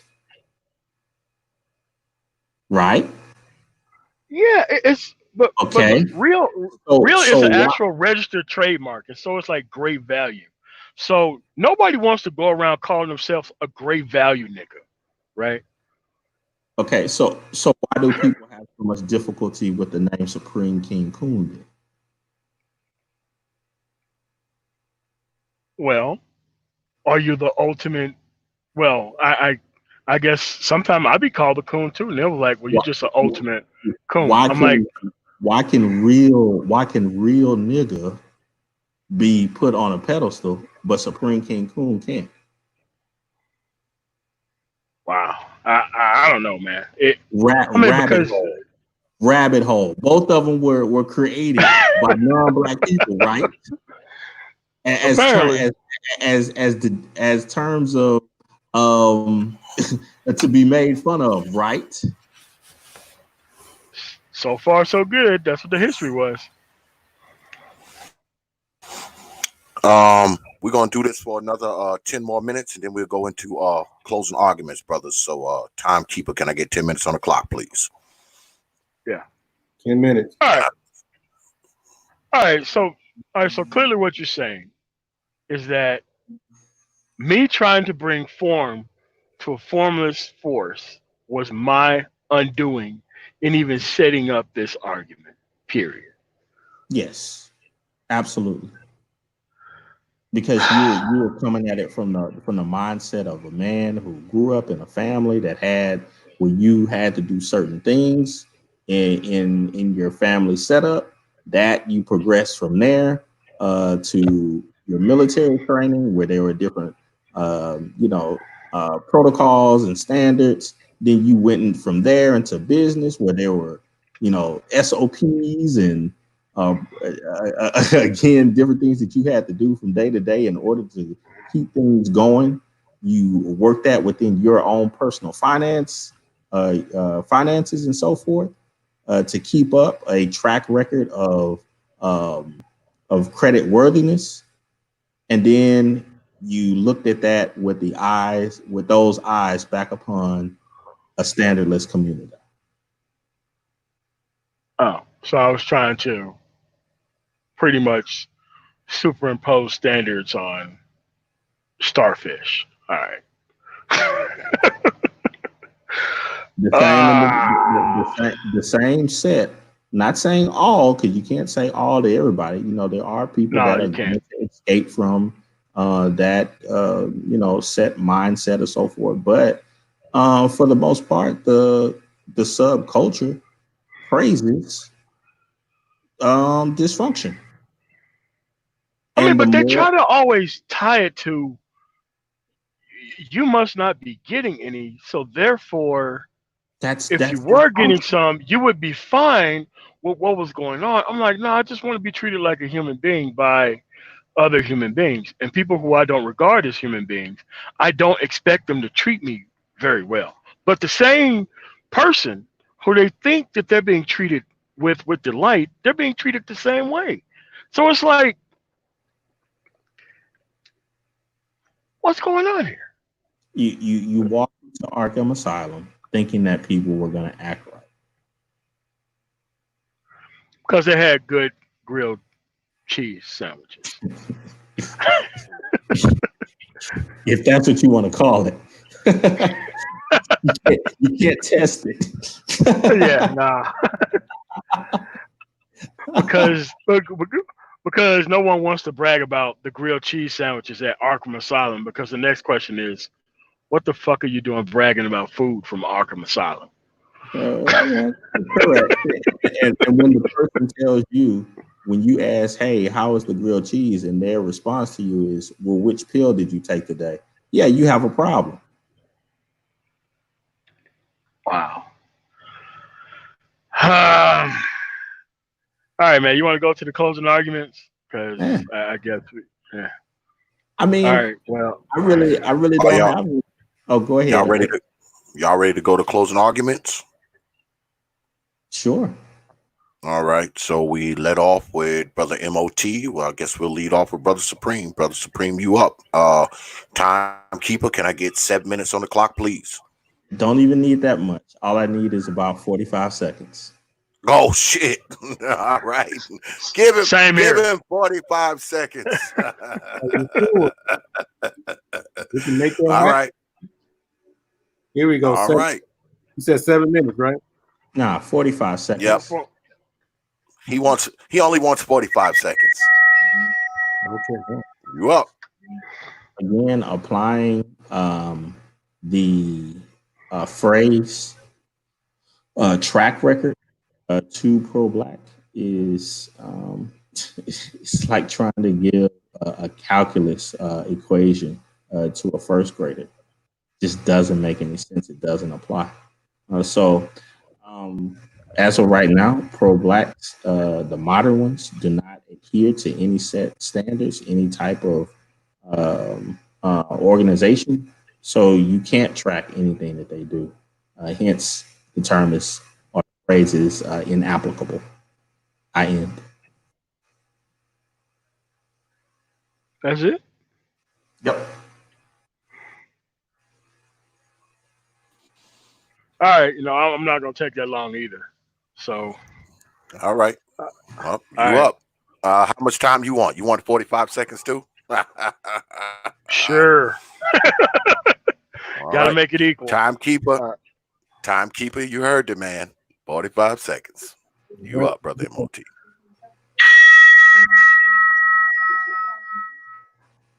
Thanks for having me on. Don't believe anybody who said that's pro-black. Don't believe anybody who wants to make it look like they care about black women without providing them bunk beds, nigga. Don't believe any of those people, man.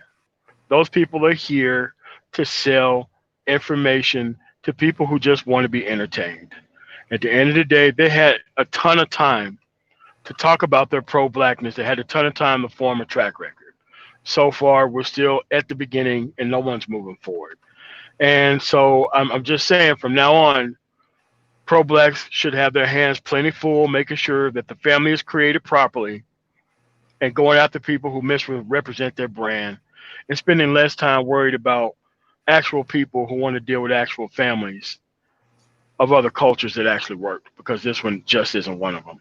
You're under no cultural obligation to take these people seriously. Treat them all like individuals. Make them bring something to the table. Otherwise, they'll be waste your time. Thanks so much for having me on, man.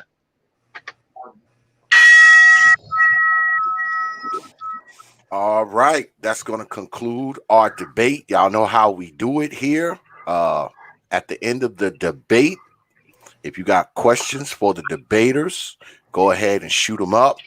Y'all already know how it go. They have to be super chatted or cash apped, those questions. So whatever questions you got for the debaters, pull the trigger. Hey X, do you mind if I answer a question from Supreme King Coon's #1 fan? Who? Infantry skills? Yeah. Yeah, we'll entertain infantry skills. He actually asked some pretty good questions. Go ahead. We'll entertain him. So he asked the question, I think, for the 60th time for the night during the debate, which I guess during the debate I'm supposed to interrupt my line of thinking to answer his question. He says, I'm still waiting for that explanation of how you can sue the KKK. Have you ever taken an IQ test? Just curious, bro. So I'm going to go ahead and drop in the chat a actual case that was on the docket before a court, Pearson versus Carolina Knights Ku Klux Klan, so that he can click on it and see that the KKK has been taken to court on several occasions. Next. Do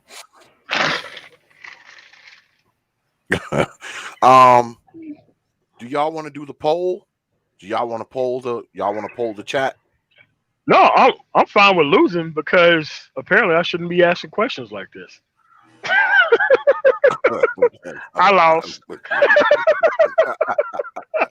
I mean, but that's been integrated into it. That's what brothers wanted, Okay. So I mean, if y'all want to do the poll, we'll go ahead and do the poll. No. Do the All poll. right. It should be 100-0. But go ahead though. All right, folks. If you believe brother M.O.T won the debate, put an M in the chat. If you believe brother S.K.C won the debate, put an S in the chat. M for brother M.O.T, S for brother S.K.C. Come on. Oh, you got any questions? Joe B.M.T wants super to come chat. up.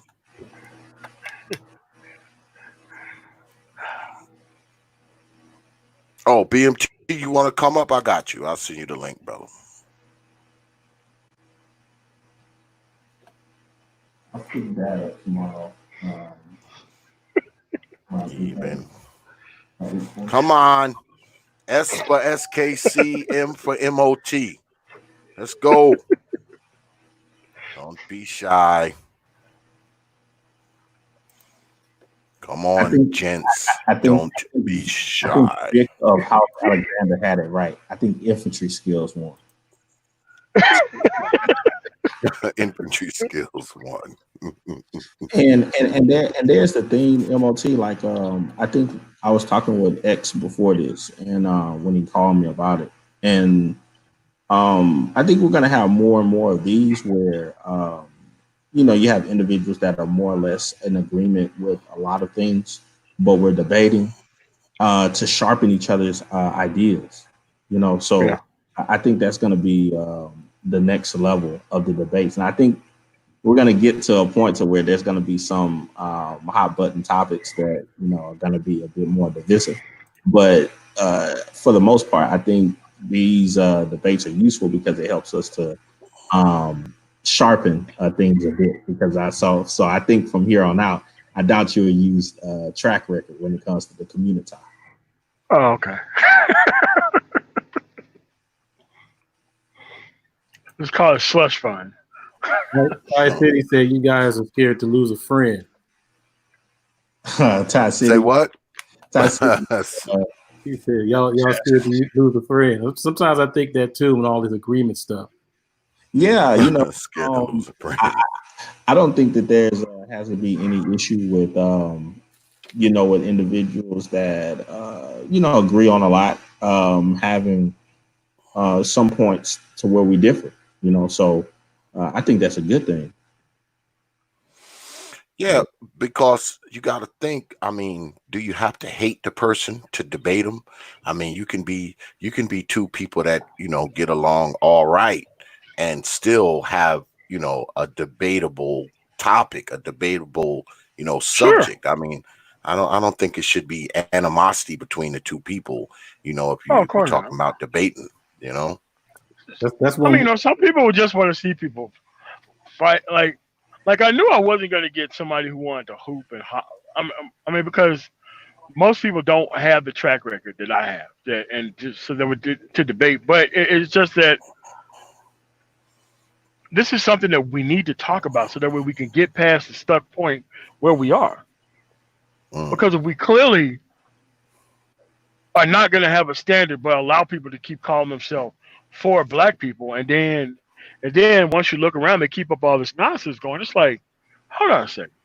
Is this person just really just saying all this stuff just to please these people and not really care about the outcome of these people? Like that's what I look at. That's been kind of the standard on some of these back and forths. It's usually the convince Olympics. Then after that, it's because you didn't agree with me. That kind of like we're supposed to have the same brain. But hopefully things will change or get a little bit better. No, it ain't gonna change. It's always gonna be that way. I mean, Wow. it's always gonna be people up here.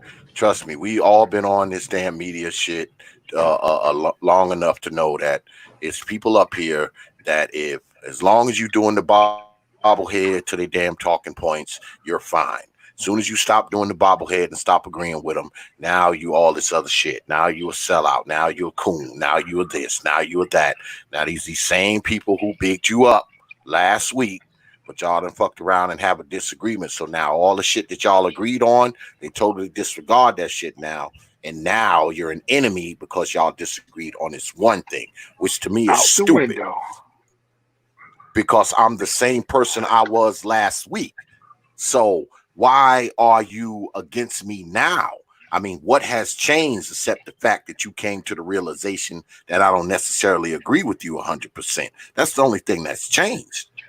You understand? I mean, it's sort of like when you with a woman, and y'all together and y'all get along fine and she in love with you, but soon as y'all break up, she's like, oh, fuck him. He got a little dick. I hate him. I never liked him anyway. He got on my nerves. Wait a minute. You wasn't saying all that when we was laying up and you had my balls in your mouth. You wasn't saying all that. So what has changed? The fact that we disagree is the only thing that has changed. So the fact that we disagree makes you see me in a different light now. You understand what I'm saying? Yeah. I mean, we disagree. So now all that cool shit we did before and how we was, we was all right and we got along together and all that kind of shit, You done disregarded all of that based on the one disagreement, and I think that that's stupid. It's just stupid. But anyway, carry on, fellas. Super chat those questions. They ain't super chatted. They ain't getting answered. God damn it. Or Cash App. They're not getting answered. S.K.C, I think you winning, man. Or have one. Oh, nah, hey, so people won't think that I'm trying to play some type of role or whatnot. X, when I accepted this, what did I tell you? What? You said you were going to play the devil's advocate. That's what you said. You said you was going to play the devil's advocate, and you was going to, attack it and find wrinkles in brother M.O.T's debate points. Pretty much. So the whole thought was, it's like I already knew that the topic is one that I agreed with. The thought is to sharpen it, see if I could sharpen it a little bit. And that's why I just focused in on the phrase track record. But whether it was like a win or not, I really wasn't concerned with it.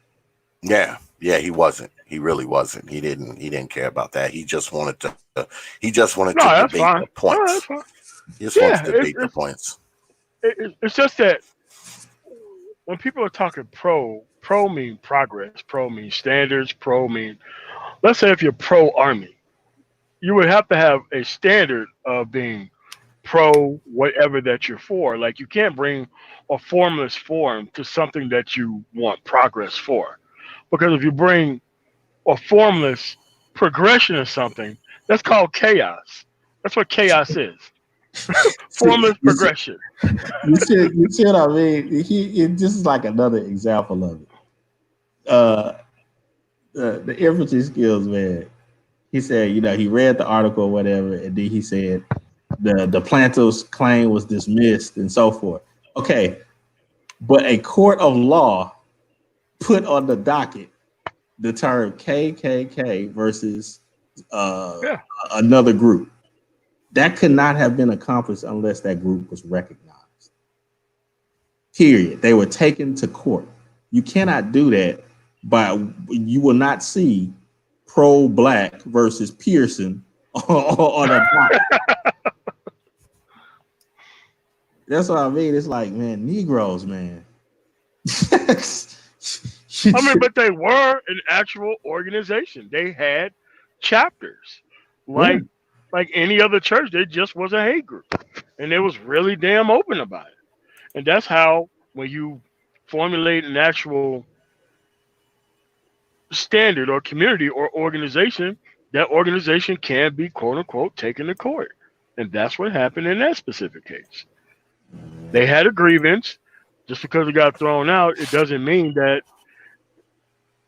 it can't also go back. Like if you have a nonprofit organization of any kind, you could be taken to court. That's what the justice system is for. And most people here, they don't want to go get justice. I understand that, but and that's what I mean. It's like, even in this, there's a lack of a standard of reading, of basic comprehension. So I mean, yeah. So, that's the way I look at it, man. It's just that every time I heard somebody or hear somebody trying to cape for nondescript people because they're black, I just thought that they were always full of shit. Period. Always. And it's so blatant that the standards that need to be upheld is always when the person who wants progress comes forward and want to uphold a standard, and then all the standardless people come together like Voltron to get rid of the person who wants standards. And that's the way it's always have been, every single time. So we can say now, I think from here on out, that the modern day pro-black, that's an oxymoron. Oh, yeah. I mean, because at least back in the day, you had to have some sort of bona fides. You was either a doctor or you did some time with some organization, not no time behind bars. But You actually was on the ground doing something that was progressive before you can consider to be part of any group, not just maintaining chaos within a specific group and then calling yourself pro that group. Well, what I think is what I've always thought was insane. I don't see. I guess it's just you hear it on media because you kind of don't really see it that much out in the real world. I guess I don't talk to enough people, but you often have people saying basically whatever you do, if you do it and you're black, there should be some type of compromise made for you, even if it's something that's destructive to other black folks, even if it's destructive to black society in a whole. If you're black and you're doing it, it should be somewhat excused because, see, the fact that you're black, there's a reason why you're doing this destructive thing. There's something behind it. There's something behind this thing that's causing you to do whatever this destructive activity is. There's something behind it because you're black. So certain certain certain there's certain provisions that's made for you if you are black. All you have to do is be black and provisions could be made for you. Now, if someone else does something that affects black society, that is supposed to be considered worse, even if they're doing the same exact thing that a black person is doing, which to me makes no fucking sense. Because it's like, I don't believe everybody should be given the benefit of the doubt just because they have black skin. I mean, to me, that's just absolutely ridiculous. But you hear a lot of those arguments where, just because somebody's black, we supposed to go along with whatever bullshit they throw out, whatever nonsense they say, whatever destructive behavior they exhibit. We supposed to go along with it because if you're black, that automatically means you're supposed to be given the benefit of the doubt. Whether what you're doing is good, bad, or indifferent, you still should be given the benefit of the doubt because, see, you're black. You're black. So we have to give you that if we're black too. That that kind of shit kills me because it's like it's almost as if you are not considered fully black if you don't take that kind of stance. You're against black people if you say, well, I don't want to be bothered with people that, sell dope, rob liquor stores, and got 15 baby mamas. If you say that, now somehow you're anti-black because, see, you don't understand why this person sells dope. You don't understand why this person robbed liquor stores. You don't understand why this person has 15 baby mamas. So the fact that you have taken that position automatically makes you against black folks. I mean, that's kind of how these things come across. You're not allowed to say anything about black people unless it's good shit. And if you're going to say bad shit about black people, you have to hurry up and go back, a couple hundred years and talk about, slavery, Jim Crow, the white power structure, and all that kind of bullshit and what effects that white supremacy have on us if you're going to talk about what goes on in black life, right? But what always got me is that people can jump back, 200, 300, 400, 500 years and talk about, what happened to us and connect that to what's going on in 2020. But these motherfuckers can't jump back 20, 30, 40 years to this black ass mama of theirs who fucking allowed them to get raped, didn't have to take care of them, didn't make sure they had a decent father, had 5 and 6 and 7 other goddamn brothers and sisters by other dudes. Now we can jump back 400 years and blame that, but somehow we can't jump back 30 years. We can't jump back 40 years, which just kills me because, see, what they'll do is they'll take what happened 40 years ago and try to connect that to the shit from 400 years ago. That's where they kind of lose me at. They lose Yeah. me there. So They be on some real Occam's razor shit when they get to connecting too. It don't make any sense. So it's like, look, you can't say anything about somebody because they're black. You're cooning, but you allow things that's worse than cooning that go on, and you say jack shit about it. So it's like, come on, man. What the fuck is this shit? Yeah, yeah. I mean, there's that's just the thing. The so-called coons that people always talk about, oh, you're a coon, you're a coon.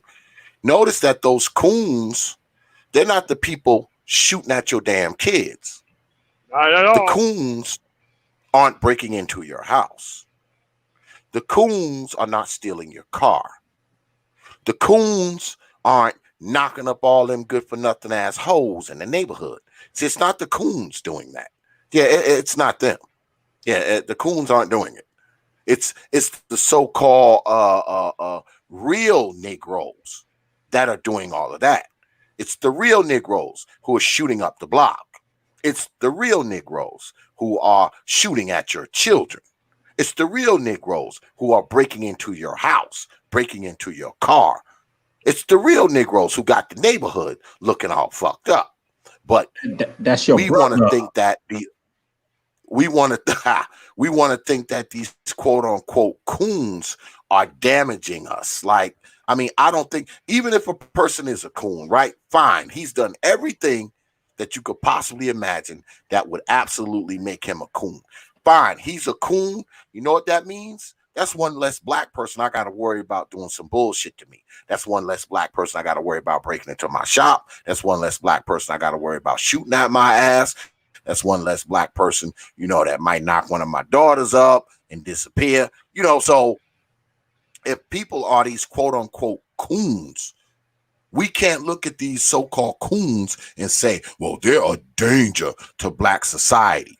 Yeah, you can tell me that when a coon done killed more people than these Negroes in the street. You can tell me that when a coon has robbed more folks than these Negroes in the street. You can tell me that when a coon has came into your neighborhood, sold dope, stole cars, ruined the neighborhood, destroyed the neighborhood, knocked over liquor stores, shot a playground up. When coons start doing all of that, then we can have a conversation. I'm not concerned with coons. I'm really not, because coons probably ain't nowhere near where I am. They're probably nowhere near me. They somewhere being with white folks, ain't they? Ain't they over there with the white folks? They're not over where we are. They somewhere trying to be white, right? So why are we worrying about them? I don't think that we're really concerned with coons. What I really think bothers us about the quote unquote coons? Because they're afraid that the goddamn coons may have a better goddamn life than them. Yep.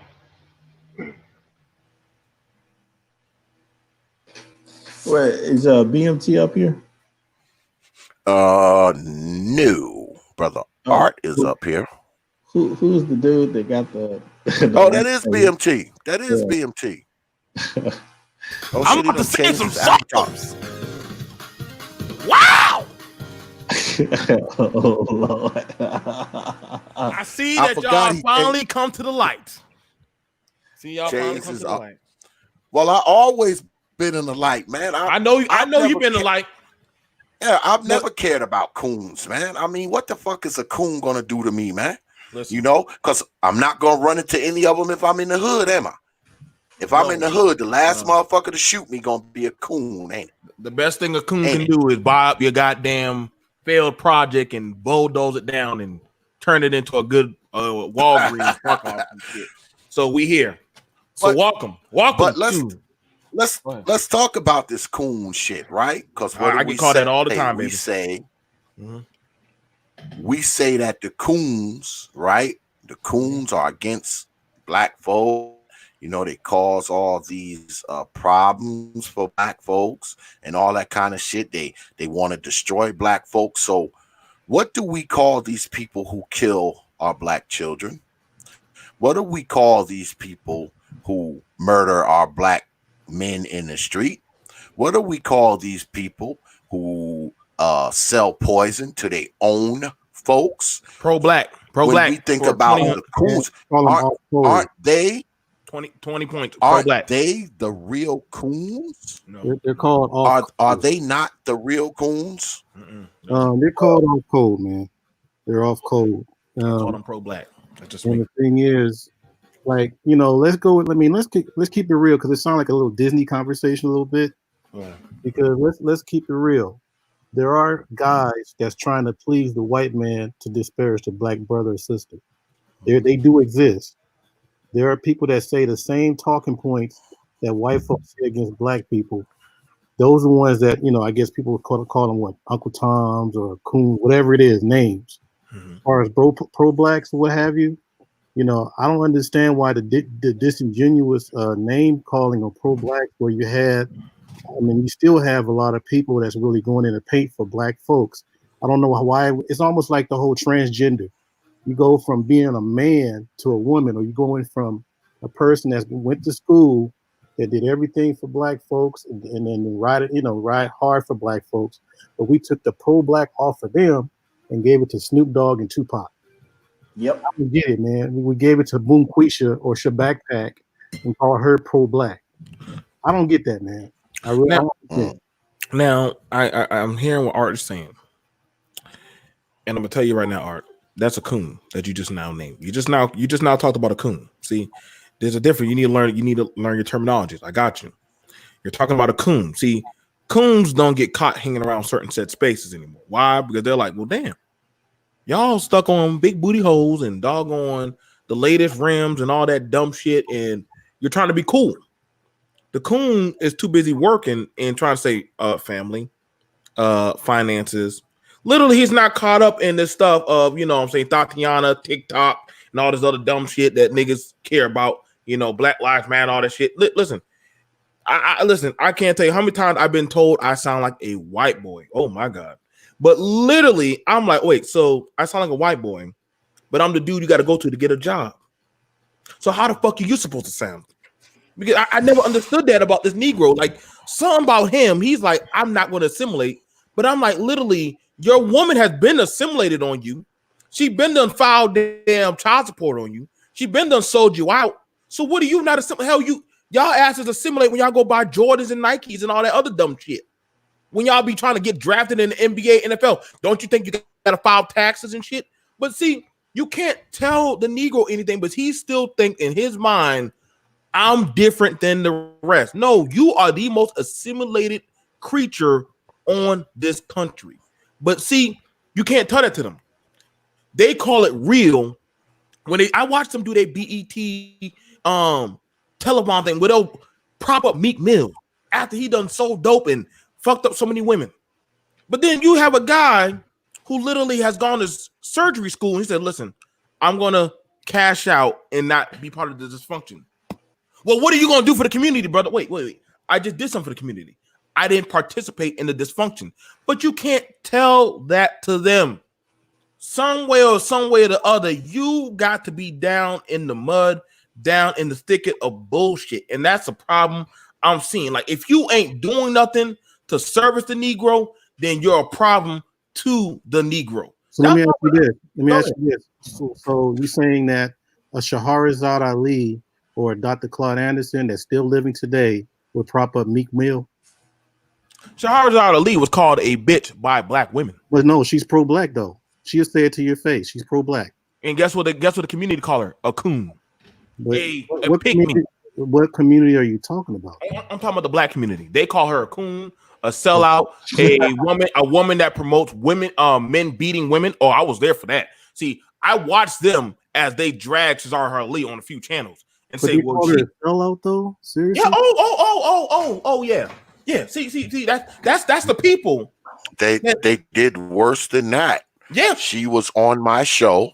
Sister Ali, because you know me and Sister Ali, we're friends, man. I've known her for years, and she was on my show a while back, and one of these hoes actually called in cursed her out, Yep. called her bitches.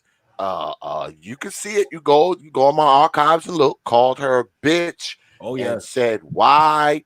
She said, why did you tell men to beat up on us, bitch?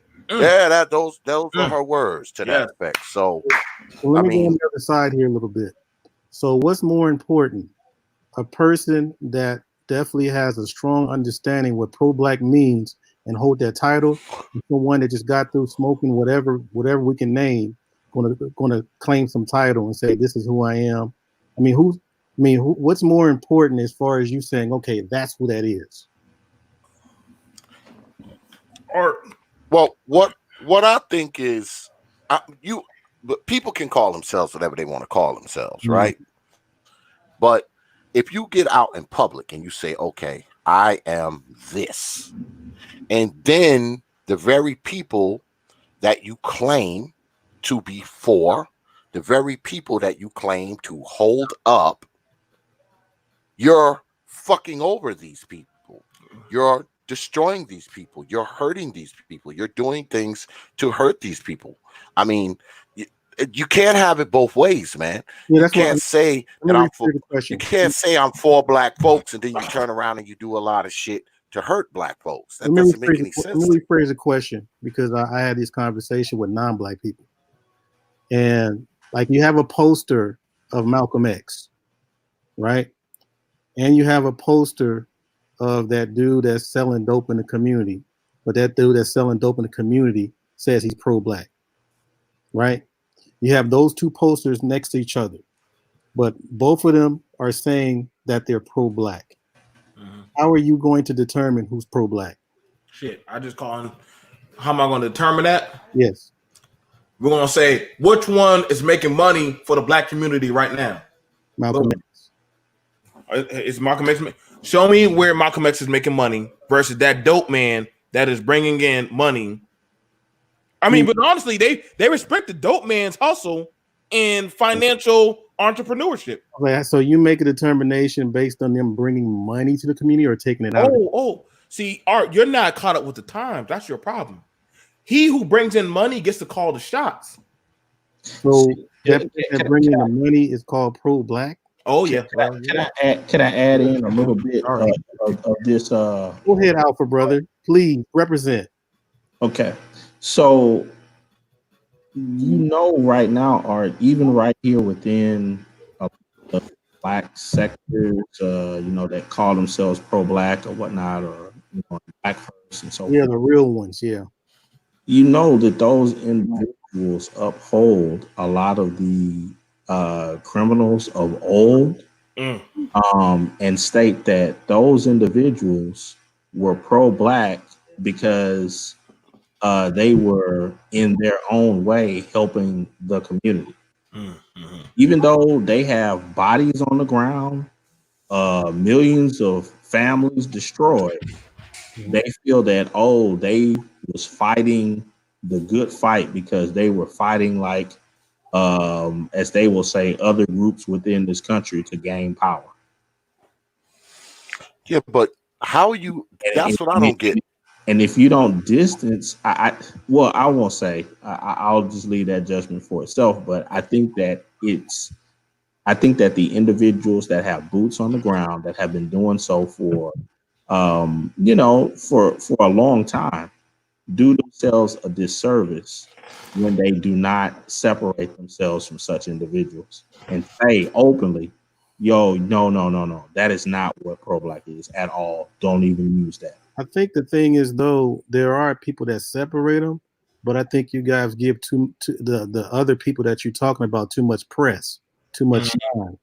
I think that's the problem. Give them too much attention, because the thing, sometimes they get that attention because it's sexy, it looks good, it gets on media, and everybody. So it's not just the people from the hood supporting these images.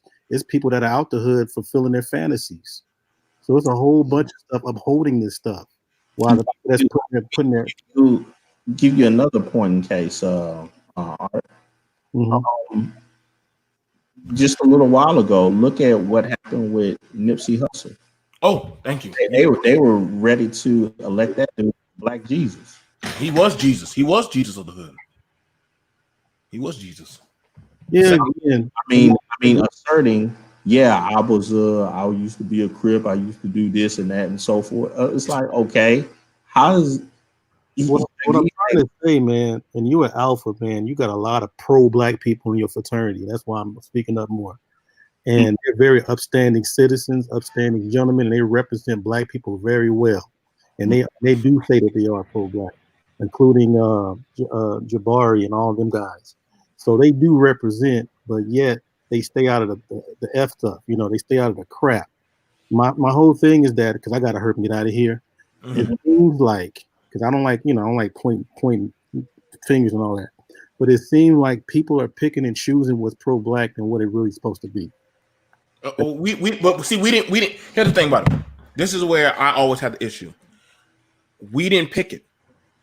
We were given the new up-to-date model of what is pro-black, because like I hear a lot of my parents were Black Panthers or I'm just a radicalist and all that good shit. I hear them all the time. Have you learned how to decipher between their parents that put in the work versus that's selling drugs? Yeah, because they'll say, "Well, my parents were a rebel, and I'm fighting the system too." I mean, but you got common sense. You know the difference. You know if this person is wrong, and they call themselves pro-black like their ancestors or whatever. You should know how to make a distinction, man. I'm just saying that what's happening is that when we do this a lot, we discourage people from doing the right thing.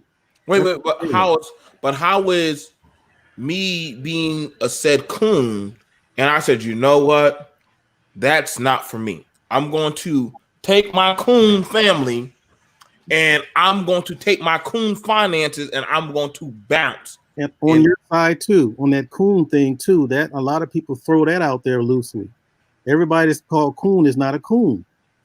You know what I'm saying? You have a lot of people that take care of their business. They stay away from the BS. They probably say some of the same stuff that a white tycoon would say, but they're called a Coon. But you know they're not Coons. These guys that call them Coons are not Coons either. I'm looking at it on both sides, man. I'm like, we have to learn how to be definitive because a lot of young folks are watching, and you know how it is. They don't take the whole thing, what we're saying. They take bits and pieces, and regurgitate it and spread it, and it becomes a new movement that goes out of control. Question: was the person that was fighting in the revolution but had multiple families, would he have been considered pro-black if he had multiple children but literally didn't? But literally did. I mean, you mean like people that served in the civil rights era, like Martin Luther King? Right. Let's say somebody served in that era, but they had bastard families, like while they were going on their little transition. They found out there's a lot of that. It's quite possible to have that in there without painting the whole movement with a broad stroke. That did happen a lot back then, even before the pro-black movement. All that stuff happened. So, all that's possible, but at the same time, that's somebody's personal life. But if you are contributing to the cause for your people without all the other stuff like selling dope and killing people and all that kind of stuff and disparaging your brother, then that was considered pro-black. The stuff that we're hearing today, it just seemed like people just pick and chose what this person said and paint the whole thing. And the reason why I'm saying this, and I really got to go, y'all, because I'm getting called. The reason why I'm saying this is because it all that hard work that's been done, which is very still, is effective today. People just don't know how to read. All that work that's been done has been painted with a broad stroke, and people damn near burn those books because we associated John Henry Clark with Snoop Dogg. You know what I'm saying? I don't think that's right, man. I mean, especially if you're an intelligent black man, you should know the difference between the two. Yeah, you're right. It's not fair. Not at all. Yeah, but don't you believe that some of these people who claim to be part of said movement, some of them have commandeered a piece of a bigger movement because where they've positioned themselves, they put themselves in a position of, these advocates, these representatives, and all this kind of stuff. They put themselves in this position, so they've kind of commandeered a piece of that movement. So it's kind of hard to distinguish them sometime because see they kind of mixed in there. You got the pseudo people mixed in there with the real people who've done the work, because they take bits and pieces that they kind of like, and they will use those bits and pieces to kind of justify some of the bullshit that they have brought into the movement. I'm gonna use what I did back then. When those people came around, we called them out. You ain't pro-black. Where you been? You ain't. I mean, what you doing smoking that shit and coming around in our rallies or whatever? You don't belong here. You make us look bad. We did say that back. I don't know about now, but these dudes that y'all talking about, I don't know where they came from. But I mean, some of us need to start calling them out too. You ain't pro-black. Put that damn thing down. You ain't pro-black. You know, that's funny. I get what you're saying, but then when we have a lot of older people, everybody, it seems like how the hell, and I always wonder that, but I keep asking, how are all these dudes on YouTube were in the Black Party movement? Like, that is amazing. Like, y'all need to have a big convention.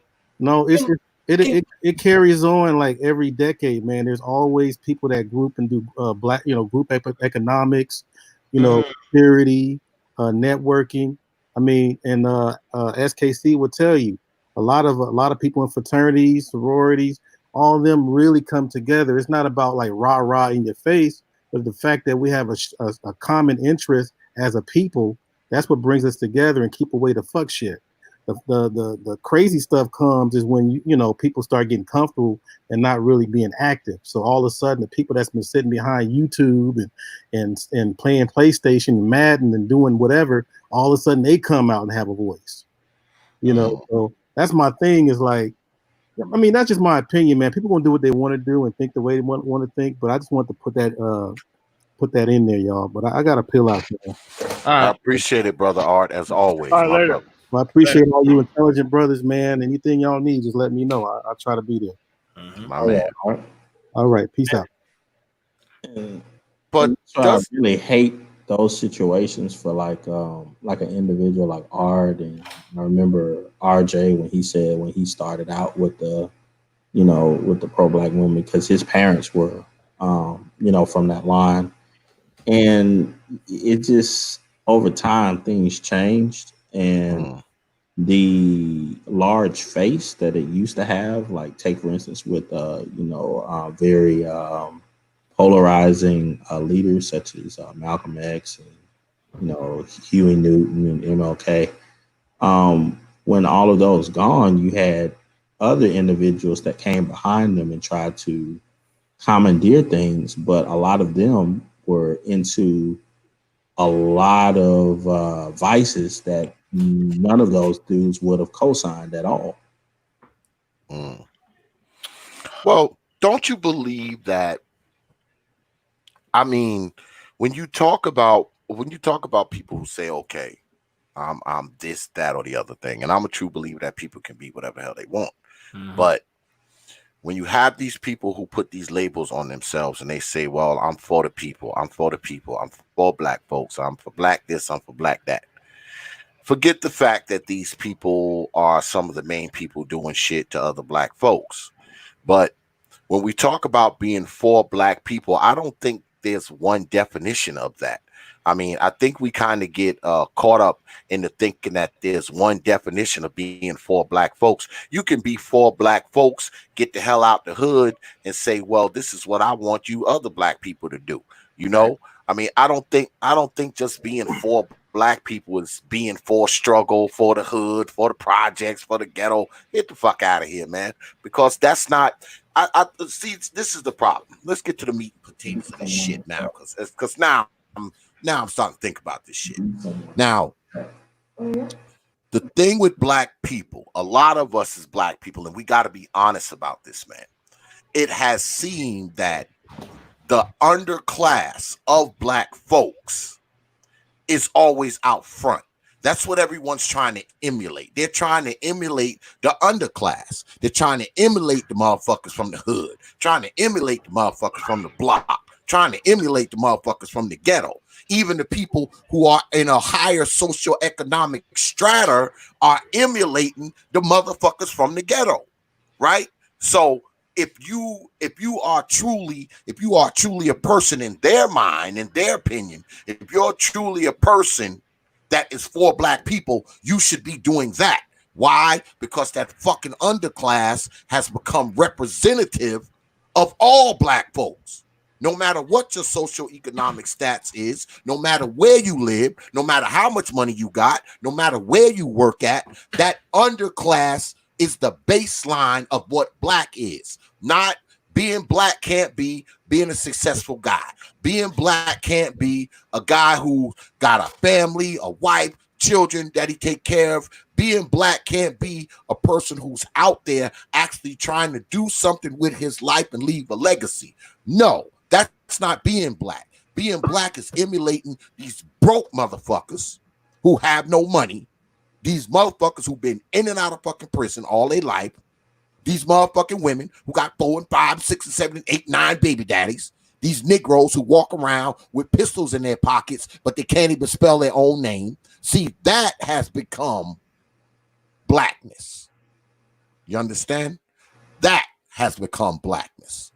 And that's where I think the problem is, because we have taken the lower end, the lower class, the bottom of black people, and we have taken that and we feel like emulating that is being black. And it's crazy because you listen to people talk, right? And they're like, oh man, we all struggling. That's bullshit, because only 25% of black people live at the poverty line or below it. Only 25% of us. So where are those other 75% of people living? Where are they living? Unless the stats are wrong. Maybe the stats are wrong. Maybe 50% of us live in poverty. Fine. What about that other 50%? Where they living? Where they living at? Middle class. They eating roaches too. They on welfare too. They living in the projects too. I mean, we gotta get away from this shit, man. Thinking that the fucking the impoverished, the people who live in despair, the people who are broke, living in the hood, and we gotta quit making these people the representative of black people, because they're not the representative of black people, man. They are a portion of black people. They are not the black people. They are a part of black folks, man. But we have taken these people and made it seem like this is what it is to be black, to be struggling, have a couple people who done went to jail in your family, all y'all got different daddies and shit, that kind of shit. Come on, man. Not all black people lives are like that, man. Not all black people lives are like that. And you hear people talk this shit. They talk this shit like all of our lives are like that. And then they'll turn around and say, well, y'all be throwing black people under the bus.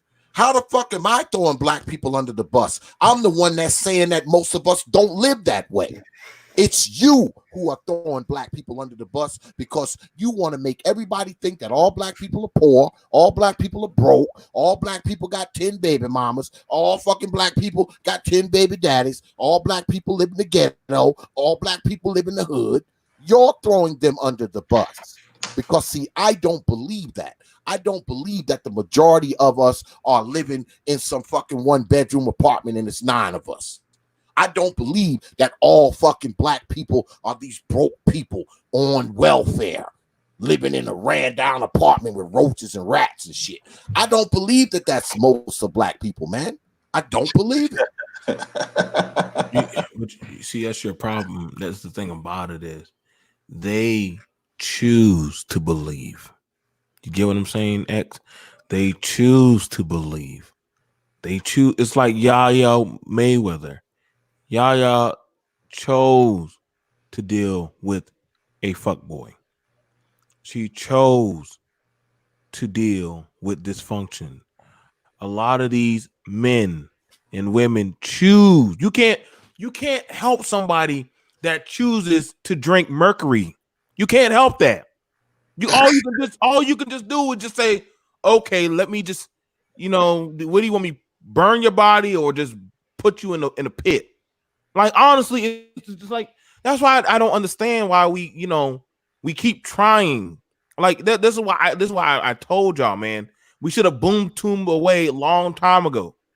You can't talk to them about education. You can't talk to them about logic. Those shit does not matter to these people.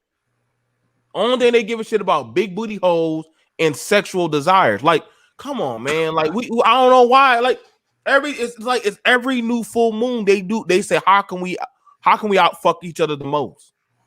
Every season.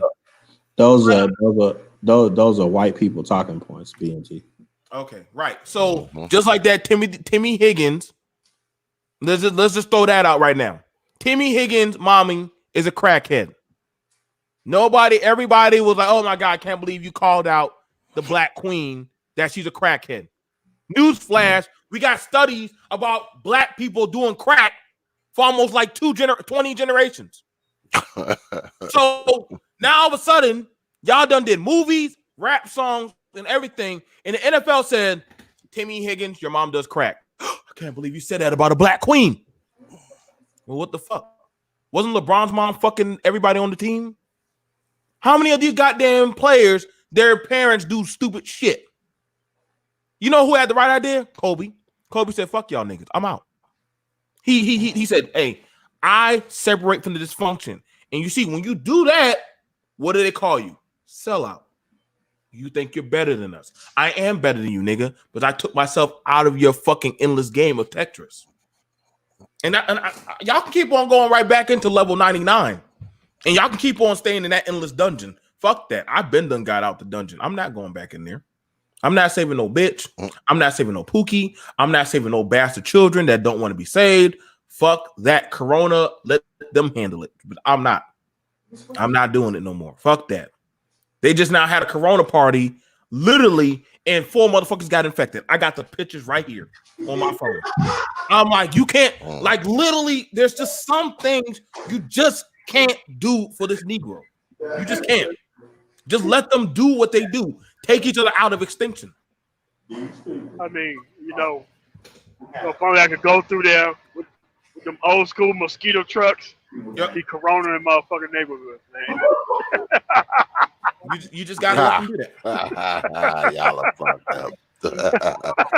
See, but this is the thing though. It's like you try to see, I know I do. I try to see everybody's point.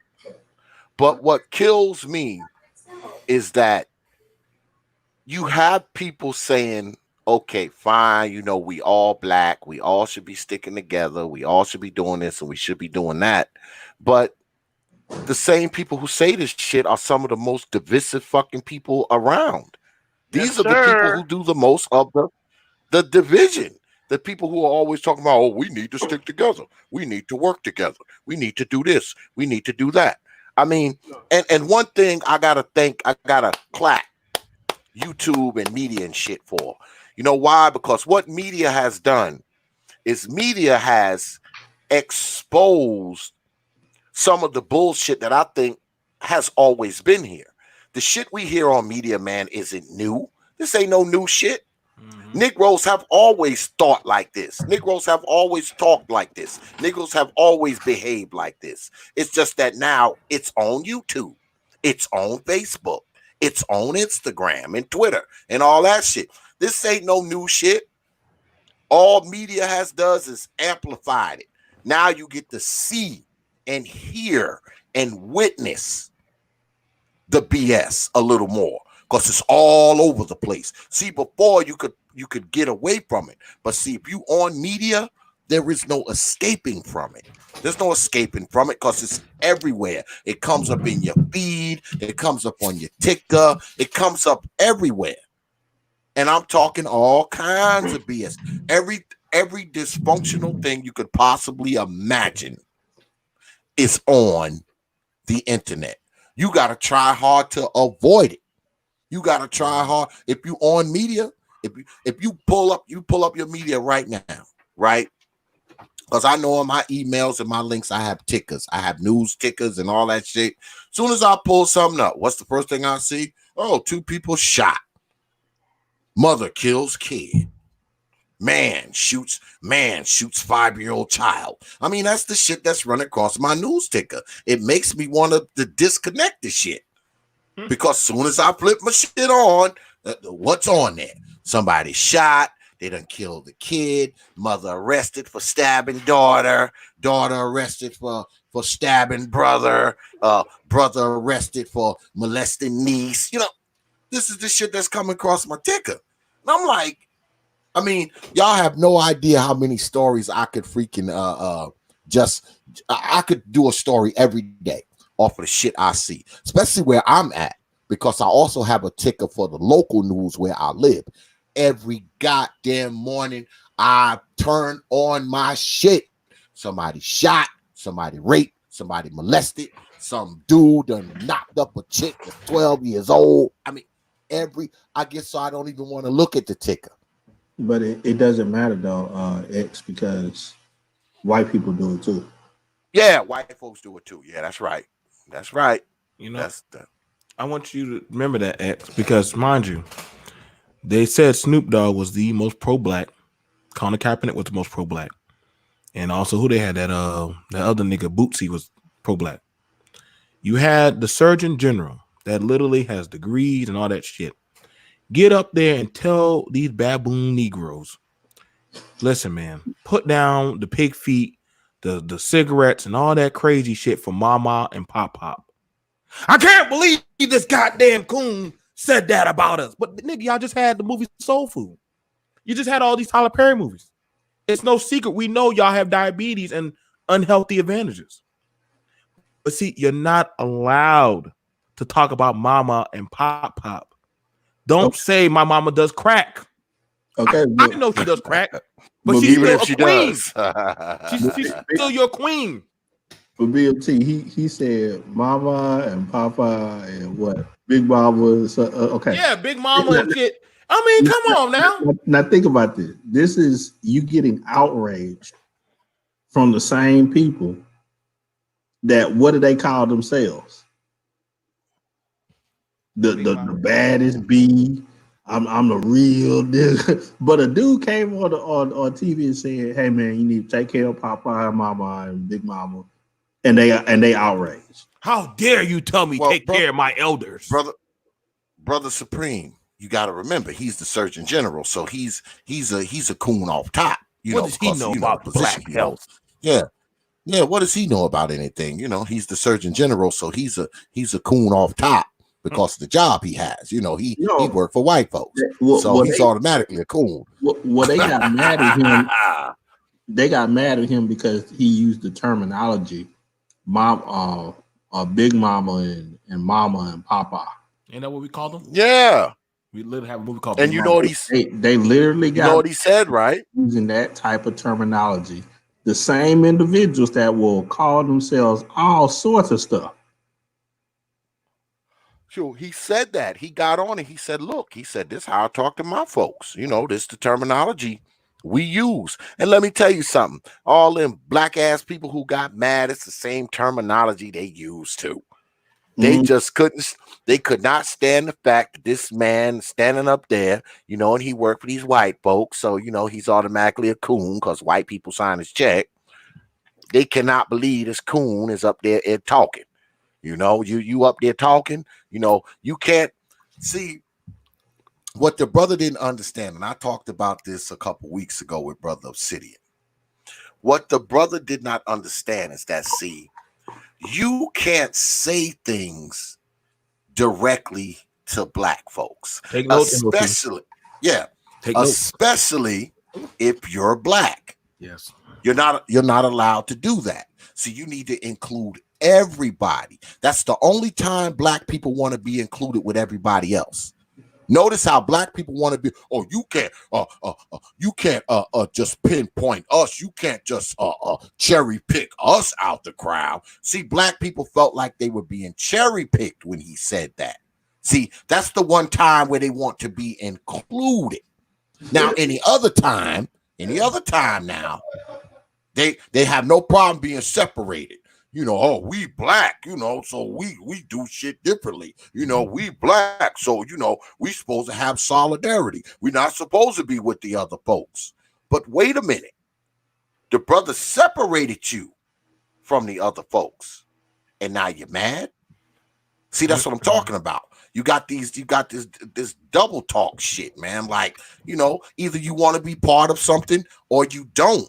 You can't be part of something when it's fucking convenient. Now you don't when it's not convenient and doesn't fit your narrative. Now you want to be separated. And I think that goes on a lot, man, especially when you're talking about on media and shit like that. Black folks are happy, man, as long as everything fits their narrative, and you bigging them up, and but once you start telling some hard truths about shit, guess what? Now they take it personal. Yeah, they take it real personal. When you say some hard truths about shit, black folks take it really, really personal. Now, if you talking good shit now we all included. Now you talking about all of us. But if you say something bad, oh, you talking about me. You picking me out of a crowd. You cherry picking me. Wait a minute. I said some other shit 5 minutes ago and you didn't have a problem with that. Oh, I forgot. It's all about whether or not you agree with me. I keep forgetting that. See, if you agree with me, I can say whatever I want. Even if it's a fucking lie. That's the thing. It could be some BS.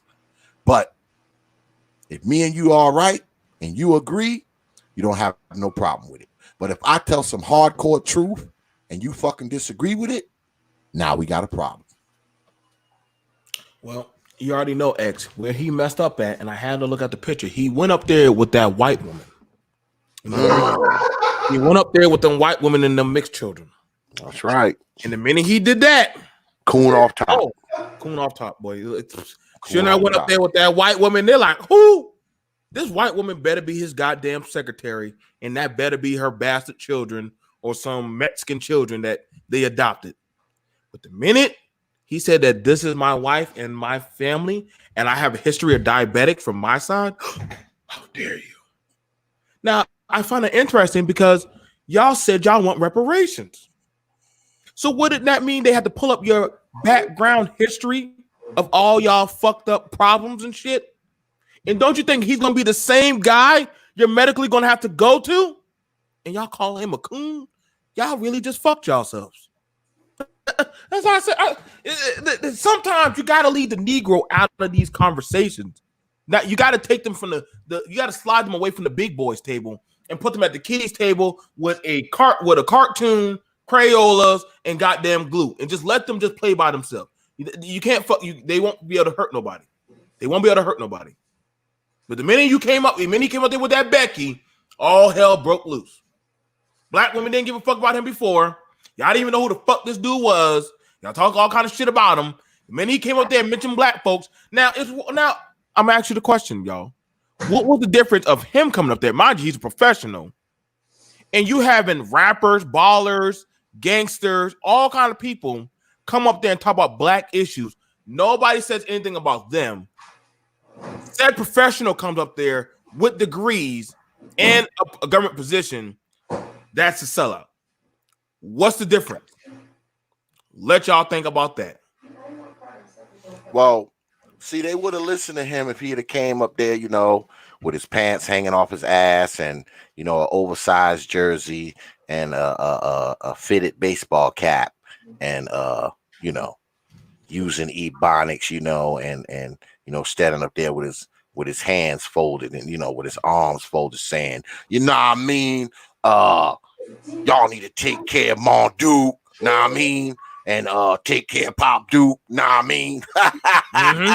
Oh yeah. They wouldn't have got mad at him if he came up there and said that. They wouldn't have got mad at him, Tell him, man, it's crazy, because I didn't take issue with what the brother said. I mean, that shit didn't bother me at all because that's kind of how black folks talk. I mean, he is a black brother, regardless. See, that's where I think we have a problem with it too, man. I think that we get extra mad at brothers who talk to black folks especially if they don't have a black wife, if they don't have a black girlfriend or a black whatever. Now we can go into the whole, argument about, well, if you married to somebody white, you can't talk about black people. Fine. But I don't think who somebody sticks their penis in makes them less black. It doesn't make them less black to me because they, where they put their penis at, man. I think what makes them less black is their actions. What makes them less black is, who they are. I don't think who you laying down with, man, dictates, man, your degree of blackness. I really don't, man. I've never believed that shit, because before all this damn YouTube shit, people talk about interracial dating and all that kind of bullshit. Man, that shit's old news to me. I mean, it's old news to me, man. I got a mixed race grandchild that's 14. Okay, she's 14. So it's been about 15 years since I've seen, I've always known that brothers, chose other races. When I was a young guy, I had older brothers, man. One of my older brothers, all he fucked with was white hoes and Hispanic hoes. That's all he ever fucked with. That's all I ever saw him with when I was a little kid. So, I mean, yeah, I mean, and I didn't give a shit, so, I mean, I think we need to stop judging people off of face value shit. All right. Because you don't know what that man does for black people. You don't know what that man's been through. You don't know what charities he give to. You don't know if he feed the homeless or you don't know what that man does. And I don't think it's predicated. It doesn't. I don't think it's predicated on that. He's a traitor. Yeah. Yeah. See, I don't believe that shit, man. I've never believed it. I really don't. I mean, I'm confused. How come the guy that makes that breeds outside of the race is not a traitor, but the guy who makes multiple babies and he has select game? I was never that cool. Isn't he the winner? He has 4 baby mamas and 7 kids. Well, why is he not? He loves the black woman so much. He got what for them. Mm-hmm. Why is he not the champion? Well, this is the thing, brother B.M.T. People would rather you have 7 black baby mamas as opposed to one non-black wife that you married and had kids with. See, they'd rather you have that. They think that's better. That's better. It's better to have 8, 9, 10 black baby mamas as opposed to, one, Latino wife, Asian wife, or white wife. See, that's better. That's better. In their mind, that makes more sense, because see, we got to continue to race by any means necessary. That's kind of where people go anyway. That's kind of where we go as black people anyway. It doesn't matter how many kids a woman have or how many men she have them by. If she done had 4, 5, 6 babies, even if none of their daddies are around and they all different, people will always consider her doing her job, doing her task, contributing to the black collective. They don't care about how bad those kids suffer. They don't care about how those kids don't eat, don't get a proper education, don't get a proper upbringing. They don't care about that. They don't care about that. She had them kids. She did her contribution. Leave her alone. But I'm keeping the black population going. Now, X, I played that scenario out real time on a real panel of individuals that said that they were, the whole black first stuff. And again, they stated the exact same thing that you just stated, that at least the individual is keeping the race alive versus I don't care if, you're the Surgeon General or something. You're a coon because you got a woman of a different color. Fuck that coon. You's a coon. You can't win for losing, man. Yeah, you can't. You can't, man. You can't. You starting to sound like I you mean, have a black wife, S.K.C. Starting to question you right now. See, I just think, man, we gotta stop with this nonsense, man. We have to stop trying to force people to believe what we believe. I mean, if you believe something, man, fine. But if I don't believe it, don't be trying to force me to believe it, man. Don't be trying to force me to believe what you freaking believe, man. You're not going to be able to do it. If I don't believe it, I don't believe it. Just like if I say something that you don't believe, there's nothing I can really do, man, to make you, believe the same things that I do, man. It's impossible. Now, X, I spoke to this guy, and I ain't gonna say his name, and I asked him. I said, if you love your woman, your queen, so much, why didn't you give her the title of your queen of your kingdom? He said, do I look like somebody that's going to listen to that white man and need his paperwork? So I'm like, wait, but you just got on here and said you are tired of child support. She had no problem going to that white man putting you on child support, but you didn't want to put her under your lineage or anything. Nah, man. I need y'all to help me understand these people. Why is it that this woman has no problem going to that white man, but these dudes they don't take this woman to that altar?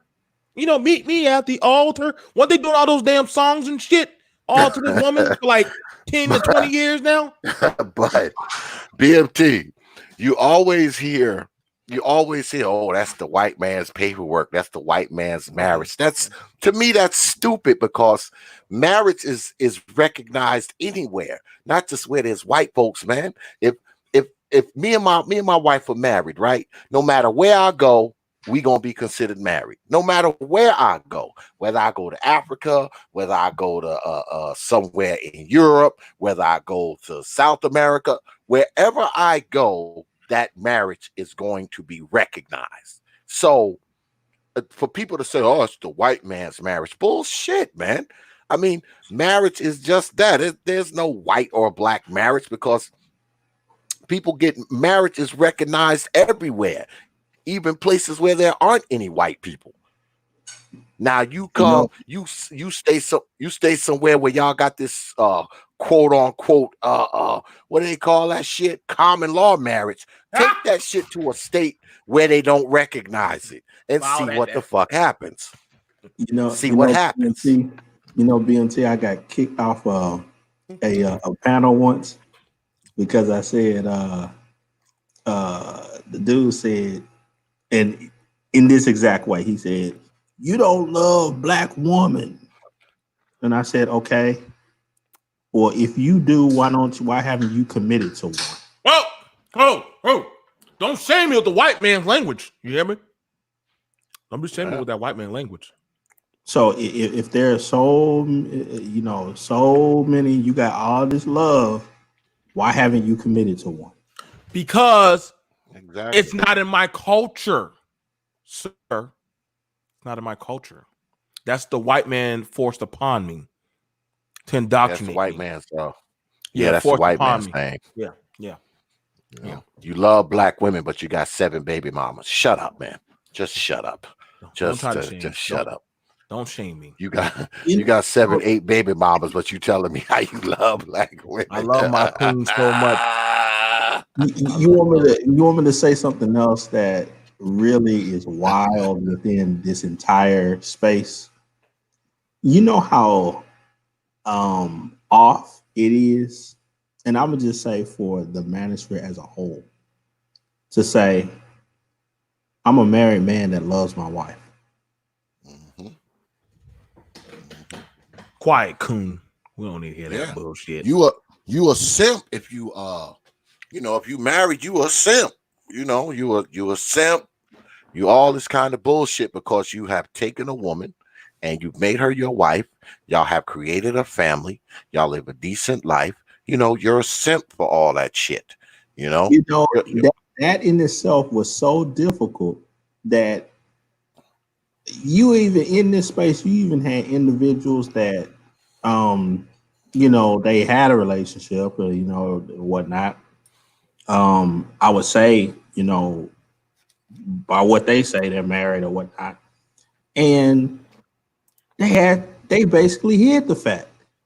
Think about that, man. It's like when you get to a point to where you have to say, well, are y'all together? Are y'all married? What's up? Is that your wife? Well, there's none of y'all business. What are you talking about? Why You ashamed of your woman? Come on in, Brother Moses, if you want to, brother. You ashamed of your woman? Come on. You ashamed of your woman, dog? Listen, let me. You come into a weird space when that is the normal BMT. Come on. Yeah. Oh, yeah. Listen. This is why I faded into the shadows, into my sip world, where I can try to keep some logic going. I contact X and I contact a few brothers, but that's it. I'm sorry. Listen, man. Let me. I gotta be real with y'all. That black demon, as y'all call sometimes that woman, Spawn, she done fucked y'all up so much. Let me tell you how. She got y'all thinking that marriage is a bad thing, that y'all are going to be shackled down. I'm gonna play it out now. I can show it to y'all. Literally, you remember when they were saying, I ain't gonna have no man, I ain't gonna be under no man, I'm not gonna be captivated, I'm not gonna be set, I'm gonna be set free, I'm strong by myself. All those talking points that them women were saying, Queen Latifah and all them crazy bitches and shit. And look at them now, all fucked up and shit. Now their bastard children and Monique and all their kids and stuff, all these new generations are saying the exact same thing like them women. Y'all literally are in their matrix of thinking and don't even fucking know it. Because literally dysfunction is normal. Fucking and making babies and saying fuck this shit and abortion and all this dysfunctional crazy shit. See, outside of niggatube, they look at y'all crazy as fuck. Well, they're like, what the fuck? This is where y'all go at. This is like Starship Troopers, like a bunch of cockroaches and shit. You gotta just shoot them up as fast as you can. This is why every time I get on these shows, I have to just drink beer and dumb myself down to be around the Negro sometimes. Because I know you gonna hear some crazy shit. Troopers. Well, if you are at this point, if you are a freaking guy and you're emulating the talking points of your damn mama, something's going on with you any goddamn way. I mean, if you talking the same kind of crap your mama talk, it's like, oh man, hold up, brother. Like, wait a minute. We've been joined by Brother Moses. What's good, Brother Moses? Yes, sir. T.P.O.T, B.M.T, what up with it? We're gonna same. Oh, let me go ahead and announce this. Brother Moses will be debating on the T.P.O.T YouTube page Wednesday night, 9:30 p.m. Eastern time, on pretty much a similar subject. He will be squaring off in the digital squared circle with Brother Amiri from the Great Liberator. So make sure you have your black behinds here to see it. Make sure you have a backup for Amiri. You know damn well Amiri's like a nigga. So it's a hit or miss if we get Amiri. So make sure you have a backup for Amiri. He wrote me. He better goddamn show up. I can count on Moses showing up, but Mary, I know, Brother Moses is official. I will be there. I will be there. I mean, it's a hell of a topic, so I'm glad that he did bring it to the table. It is one of those ones that still speak on the black identity politic, and so I'm pretty fresh on the black identity politic, current and historic. So yeah, let's get it in. I did want to join the panel though, which is why excuse my being a little bit late though, because I remember you sent me the email earlier too saying that it was going to be on. So thanks for that email. And then also I did want to join the panel for this specific reason though tonight, as I do celebrate wifey's birthday. Oh shit! Happy birthday, wifey! Happy birthday, man! Absolutely. You see, even appreciate you sharing that with us, man. Appreciate that's that's an allusion to the debate right there, as you see it there. We're talking about the black household, right? And that black identity politics, some of the track record that has to be either established through one's actions or however you take it without a track record. And so I love the topic. I didn't catch BMT's position on it though, which is why we're coming up just to ask if he can rehash what his position on this whole can you be pro-black without a track record debate. Appreciate it. Okay, yeah. So as of from what I see, no, they do not view that as pro-black. They like from what I've been seeing, you have to show receipts. You have to show them. They want to see tangibles of things that they can see and say, okay, yes, that's somebody black. That's you yourself as a black prominent person had put said effort into and turned them into something, or you made something tangible for something or people to touch or make something off of. And literally, and it depends on the circle that you're dealing with. However, we've seen it where different margins of said people, if you're in a said circle, let's say I am doing things for like two boys, but I also am doing it out of a white organization, but I'm black. It is not viewed as pro-black because I am in a organization that is run by white people, but I am the black person giving those black two boys a chance to rise out of a set situation. So they have to see it out of a tangible of black on black that can be traced only to just black. That's just how it has to be. No more of the man in the shadows. No more of the guy who moves, who write the writing on the wall. See, that doesn't work. That brother that used to go to the school and, you know, make sure that the boys had water bottles that he knew that they couldn't go home, and he would just drop them waters off and say, hey, I'm watching you guys while I cut this grass or do this work. See, that's not viewed as pro-black because, see, there's nothing tangible about that. But let it be that one person that is giving out money or some type of tangible towards blacks. That is pro-black because he is using his resources to literally elevate them. And see, that to me is bullshit. That is bullshit because that's saying that I have to give up said resources, not just talk to you, not just do stuff in the background. And I find that very fucked up because we've had it and seen it throughout history. Black people who don't have any money or have anything going for themselves, they did silent things like that woman that would watch the neighborhood kids. She ain't spending no money. All she's doing is say, hey, get away from those guys. And y'all guys no selling no drugs around those kids. See, that's her watching out for the community. But see, that's not enough anymore. They want to see somebody tangible with finances, resources, and something where that could go bump or say, I'm with this group, I'm rolling with this crew, and we're blackety black on black. Yeah, but does it take that much though, brother BMT? Isn't it that many times a person doesn't even have to do all that? All they got to do is have on a dashiki, a kufi, some beads, and be holding some book and sitting in a chair talking some shit, and that's enough. I mean, isn't that the problem? Whoa. You just read what I just said. See, you just now put on the imagery of what they're supposed to see. 1 + 2 is a banana. You know, you got to put on that damn said fucking imagery. You can't just be somebody that is literally, hey, I'm working in a corporation. I see this brother coming on in. I can't just say, hey, I'm not going to give you the job, but I'm going to tell you how to fill out the application and come around this time. And then you might stand a chance to get in. No, get me in. Your brother needs a job. Why? Why do I need to get him in? He gonna fuck it up. So what? Get him in regardless. And I've had that happen. That's what I'm saying. RBR is in the house. Oh shit.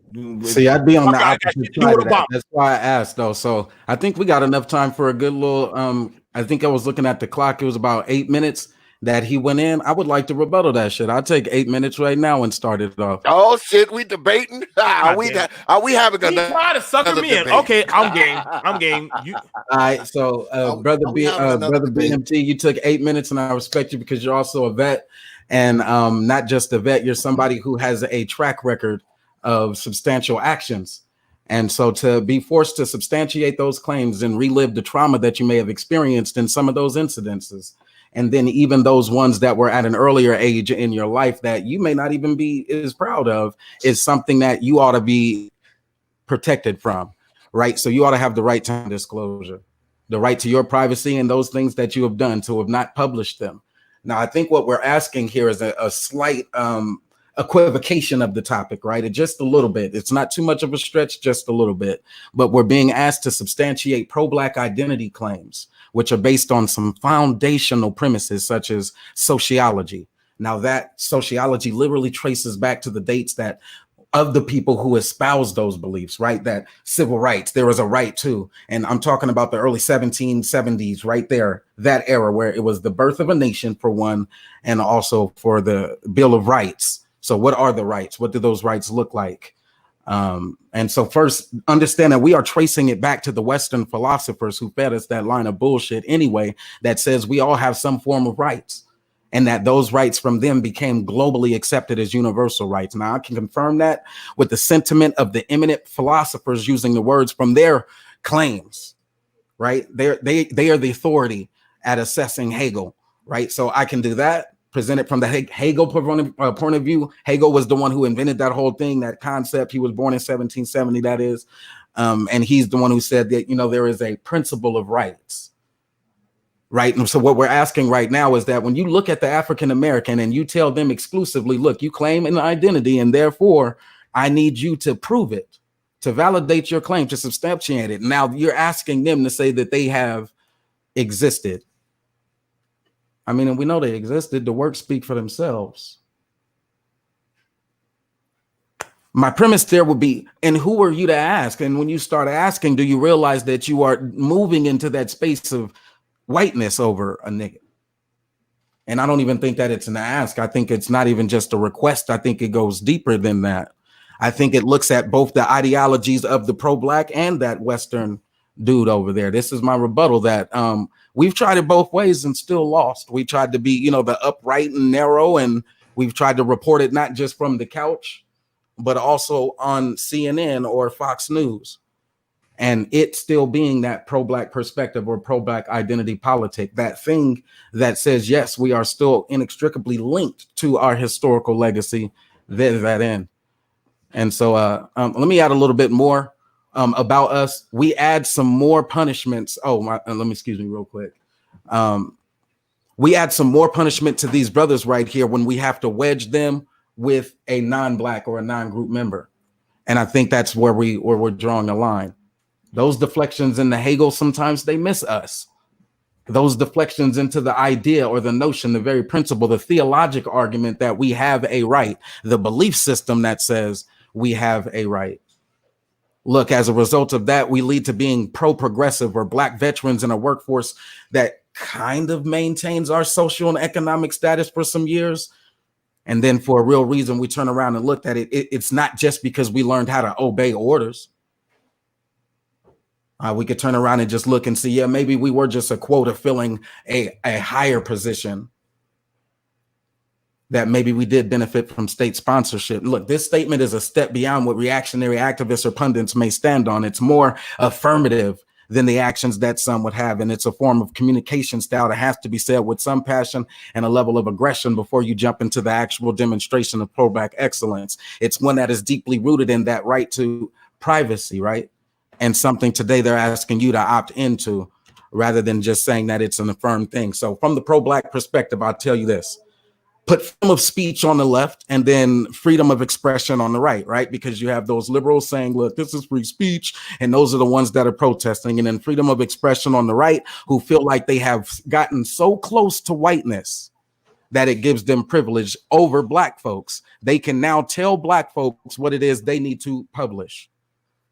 and then tell those black folks that they should publish this to those same networks or spaces that have always been co-opting that narrative and using it against those black folks in the court of law. Now, I say, hold on to Miranda and that right to remain silent. And then the other thing that was interesting about that conservative versus the liberal debate between those two black brothers, Larry Elder and then Mark Lamont Hill, was that they were speaking at a critical moment when the Justice Department was investigating a murder of Michael Brown in 2014. And that's exclusive here because the data that I've been created hinge upon that argument, that conservative freedom that says, look, we are beyond that space of, our grandfather's day racism. That said that, racism. Sorry, let me speak to this. This is Larry when he was speaking on the basic fundamental core principles of this country, thinking pro-blacks that have to prove that they have done something that makes them pro-black. And the idea that blacks aren't economically competitive, he used his analogy, and I used it also to destroy that same argument that blacks aren't doing shit. And look, they're referencing that murder, right? And he's moving away from that. But look, in this analogy here, I took that same 2013 data that he was referring to, and I created the actual graphs. And you can tell that I actually created the graphs because you see the ability to maneuver the pieces and the elements of that graph. This is me showing the receipts pro-black and then being able to root and situate the arguments of our elders. Again, his argument has been debunked, but it's still up to us to push forward that network. Whether you like it or not, trading economics is one of those spaces that costs too much for me. That data could actually show you how to manipulate this chart, but because I can't afford that in my budget, I'll show you the argument that he was making. And please allow me to extend my time. He's making the argument that deeply rooted in the 1950s, and that's where it was pre-welfare state, when women's rights and the feminist movement started taking over, you saw the growth of black community, black as a nation, the 47 million of us today, you saw it hit to the number of around $2 trillion today. That is his argument, and that out of a gross purchasing power parity of $20.84 trillion in America, our $2 trillion is significant, right? But the pro-black perspective is one that says, well, if you look right before the 90s and through the 90s, you'll see that that number, this is a hypothetical, was still impacted by a red line. And that without that discrimination, I gave you the Atlantic report where it was around 2.1 trillion more dollars without that discrimination. Look, that's access to capital and to reinvestment. And so again, if you have somebody who can show you that from a global view, I think you should listen to him, because I took that same data and put it on a map. This is an actual receipt of pro-black supporting arguments, demonstrating the skills that it takes to create the content and substantiate the claims we're talking about here. Gross domestic product per capita. Look, we're not Luxembourg there with almost $120 million. Again, 2013 data, IMF, or the International Monetary Fund. This is the top 25 in total rankings by that IMF. And so we have what we would actually do. What we would actually have to do is move this data in closer even to 26 through 50, just to get where our median income is, somewhere around that 40. Is that my time? Yes, sir. So it is. Oh, are you keeping the time? Oh, so we doing another debate. Is that what's going on here? Nah, I was just is this the second debate of the night? Nah, I was just holding to the 8 minutes as you always know how to get me into these things, but I'll get you later. Now, no, I didn't. No, that's not. No, that's not true. That's not true. I know. But I want to here with his graphs and his charts. I know. But let me give the rebuttal. The debate been over. I know, but let me get the rebuttal. Go ahead. Okay. Go ahead. Shoot the moon. Do your thing. I got you. Do your thing. Hopefully y'all take that receipt though. Nah, it's going to be an easy one. So I find it interesting when you brought up the mic. Before you go, brother BMT. Now I don't want brother Moses, because brother Moses is going to be kind of debating this same thing on Wednesday. So I don't want brother Moses. You better not do that with me, man. You won't have to use all your secret techniques with me, man. Now it's already done. I just demonstrated this skill and gave you this seat, man. I was not around. I went a little bit over. They be throwing out. I get it. A little bit over your rebuttal round. What you got? 5 minutes? Go ahead, brother. I'll say it. All right, do your thing. Y'all go ahead. Do what y'all All want. right, Go ahead. here's Go the ahead. thing about that. So when you brought up the Mike Brown case, and I find it very interesting when you brought up the Mike Brown case, because literally they show Mike Brown in a store. Granted, he came from a low impoverished community, and he came from a broken, fractured home. However, they also showed him in a store beating and also doing dysfunctional things in that convenience store. Now, also along with that, they also showed the clipping when they were giving out the proceedings of the court thing that was it not his stepfather who said, burn it all down, burn down everything. Now, literally, everybody started running through and tearing up and burning up a lot of their community. Now, I find it very interesting because they were working with what? Black Lives Matter, the same communal group. And they literally went around and burnt their community, terrorized people, and literally Charles Barkley even had to say, hold up, wait. Why are y'all attacking blacks? Y'all didn't attack the whites. Y'all went off and started tearing up your own community. But then you said the same state had to go fix up stuff, insurances. Some people didn't get their insurances picked. And I couldn't understand. I'm like, wait a second. Why would a pro-black group that supposedly have learned from their ancestors or always talk about the begets of their ancestors that they like to point out, we, why would they destroy what we built? Why would they burn down? Why would they terrorize businesses that literally are within their area? Why? Because they understand the only threat to the Negro is the Negro, more so. Let's just be honest. And see, the problem with that is that for a black boy, but I remember that they had the clause that it's a blessing for a young boy making it to 21. If he don't get inducted into the gang, if he don't get killed or anything happen to him. I get it that we can bring up the police statistics, but most of the time, most of us are literally throughout this whole doggone space have dealt with some type of dysfunction. Now, it also gets me goated that the black woman, as much as we keep praising this woman, literally does not have to take no set accountability. She don't have to take none because she was told that, hey, because of said slavery, that's why you like that. Now, it's funny because if the black man ain't home in the homes anymore, as we like to say, because we know we're looking from those who are inherited from the black community, the black woman is more connected and she's over, as they want to say, then wouldn't she be more empathetic in teaching her children how to be more nurturing? But how is the education still failing? They'll say that the black woman's she's highly educated and she's doing well and she's getting set jobs, but murder's still going up. Violence is still going up. And we'll look around at these videos and stuff. Where's the white man? Where's Waldo in the background? This thing, you just had it with a few videos where the black women were clowning y'all black men and saying that it takes 3 of y'all just to get one good nut. And I found that very interesting because then we're saying, okay, so she don't want to choose that one good one because, mind you, as we always like to put out, when we put out the systematic issues, that a black man to actually get to an accumulated amount of wealth, he's going to have to focus on his work and all his resources to get up and out of the, said community into a better area to where he can raise his children. Because we all don't live in no bad area. We all live in well-to-do areas, but we know that takes said time. So when they ask, where is Negro or where is that black man? He's busy working his labor in the field. So that would mean to find a said black woman, and there are some out there that are doing their due and deeds, you're going to have to find each other out there. Now, when they talk about putting towards the collective, why would I put forth into something that literally is counterproductive of what I want? B.M.T, what exactly are you refuting that I said? No. Okay, what I'm refuting is when you brought up the Mike Brown, right? You brought up the Mike Brown, brother. Yeah, I brought up that one.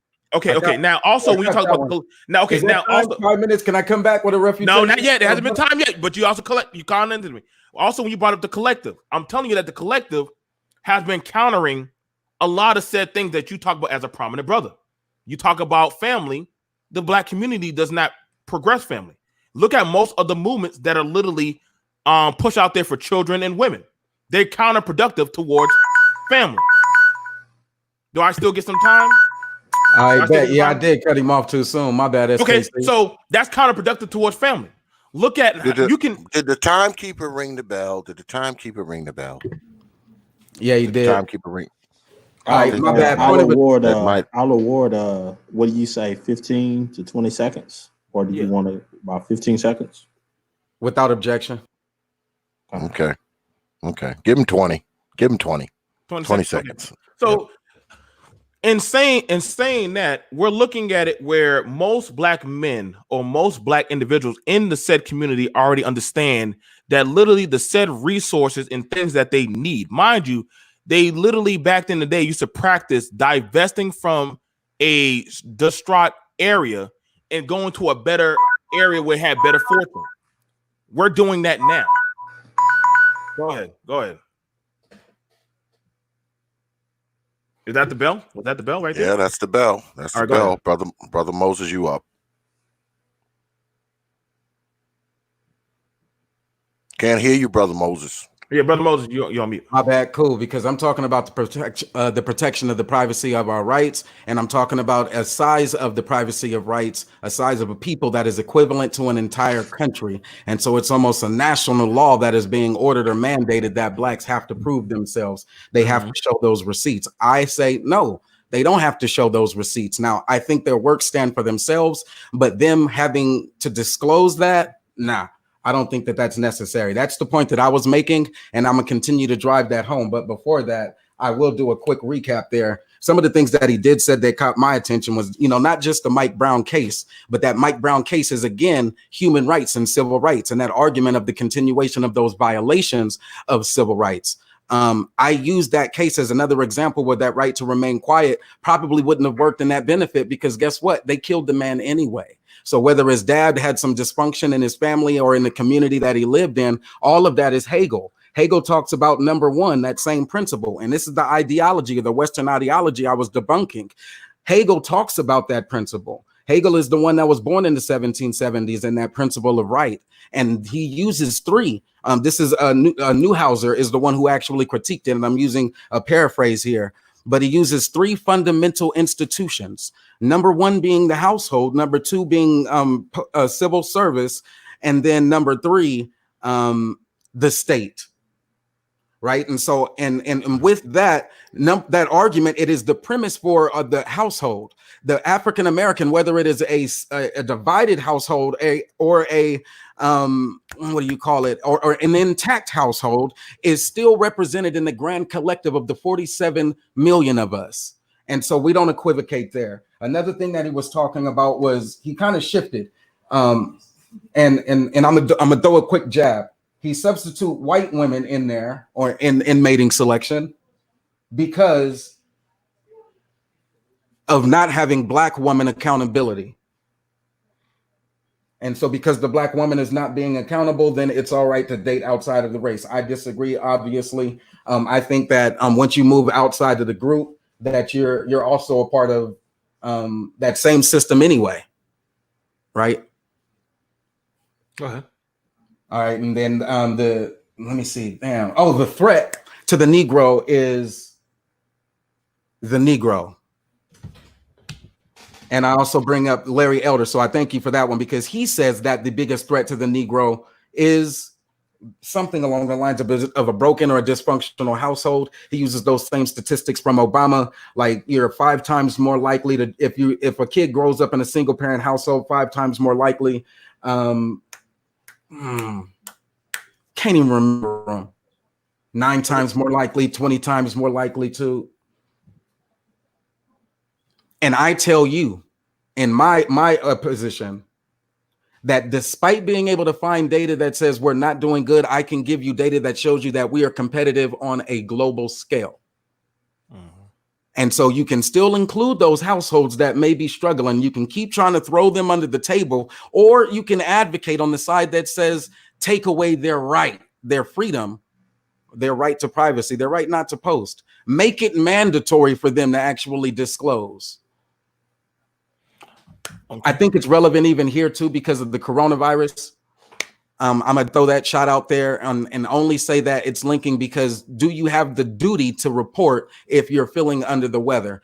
Are you required to take a test? And after that test, if there is action that needs to be taken, are you mandatorily or mandated to actually go and get service from a doctor or to take a vaccination if other folks, some type of drug? Those type of infringements on the personal rights. That's what you're asking for when you say the black or the pro-black has a duty to report. All right, so this track record, right? That's what I'm talking about. You can have a track record, that's good. And what I did here was actually show a part of that skills and that development that it takes. But PolitiFact, that Poynter Institute already debunked the numbers that he presented. But health disparities for uninsured, that was also in 2013. That said about, you see there, 20% are still uninsured in our population. Those people would still be the most at risk and they deserve our attention and we still have to fight for them. For them to be pro-black and to have self-medicated, let's say, I don't think they have to disclose. Why? Because they would be disclosing self-medication or the use of non-medicinal or sort of non-FHA approved marijuana. They would be telling on themselves, snitching. And I think they should still have the right to plead the fifth and not have to disclose a pre-existing condition.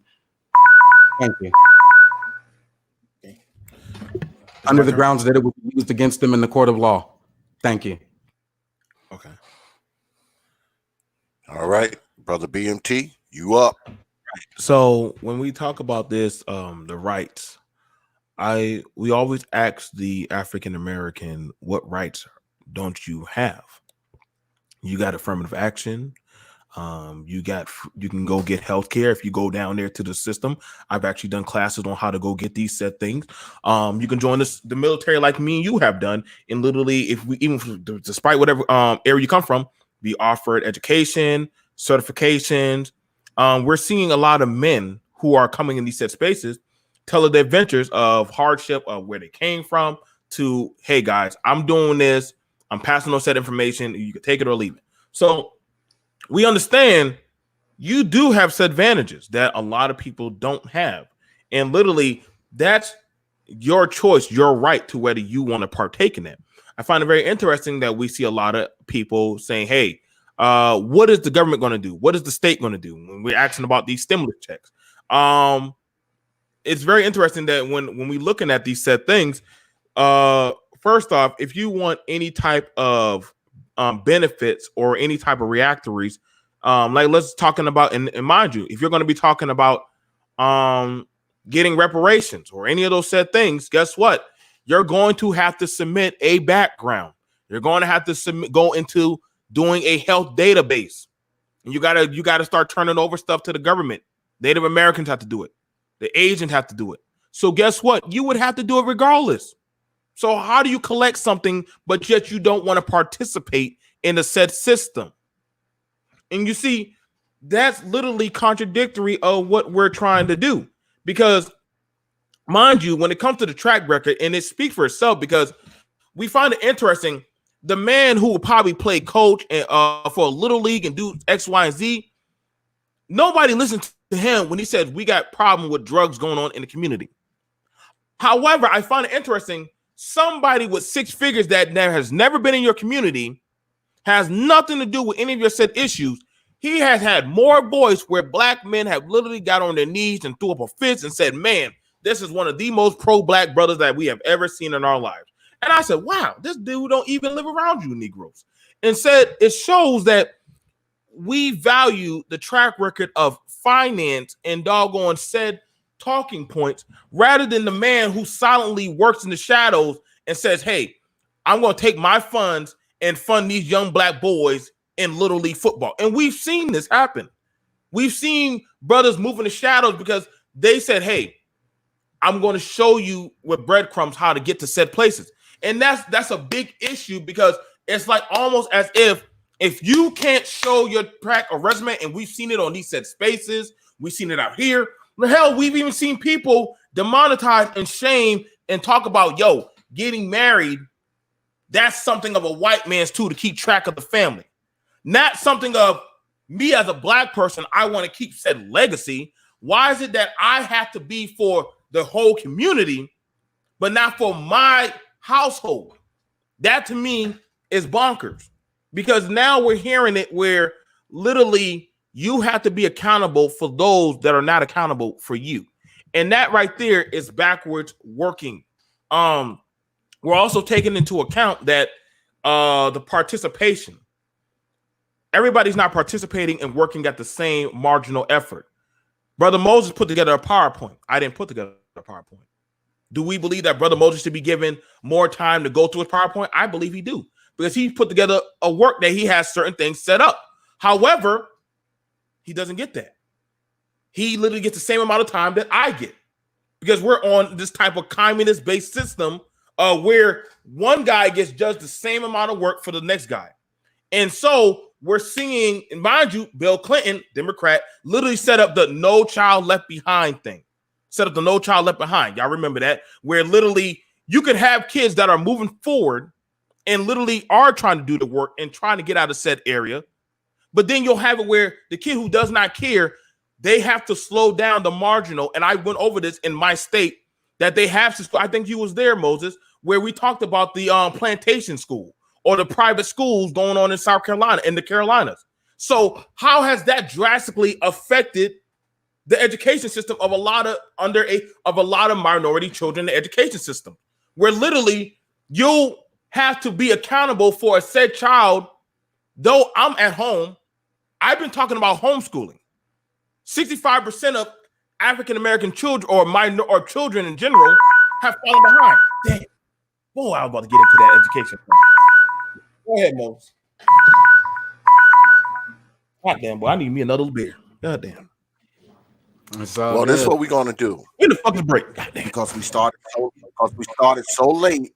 We're gonna do one more round, right? We'll do one more round, and then we'll go into rapid fire. So go ahead, pull the trigger, Brother Moses. All right. You dropped off? No, I'm here, bro. I'm here. All right. So again, here we go. I'm gonna drive home this point before we get into the rapid fire round with the 5 minutes that I have. That what we're talking about here is sociology, and that's why I use Hegel. He is actually the Western, I think he was German, philosopher who coined principle of right. And it was called like social theory. It has three key elements: the household, the community, and the state. Yes, pro-blacks do believe in the community. Yes, pro-blacks do believe in the household. And that's why my kind of image avatar was me and my wife. And there's also a fundamental belief in believing in rights, the constitutional rights and laws. I would say in our lifetime even, we still have that reflection where we believe in laws, even though most of the enforcement of those laws has been to disadvantage us, but we still believe in it. And not only do we believe in sociology, we believe in it just as strong as theology.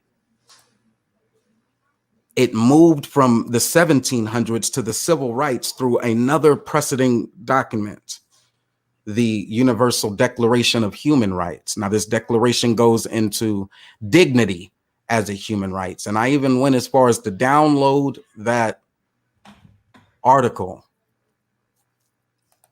It's a declaration, but I shouldn't have to show the history of Declaration of Human Rights or its connection to Black civil rights or the pro-Black argument or perspective. Just like as someone who believes in those tenets, I shouldn't have to show you my charity or my church or my beliefs. Now, I know there are some personality assessments and things that you can pay for, but it sounds like the personality type that you're assuming by asking me to share or by declaring me to share my track record is the attitude of a European.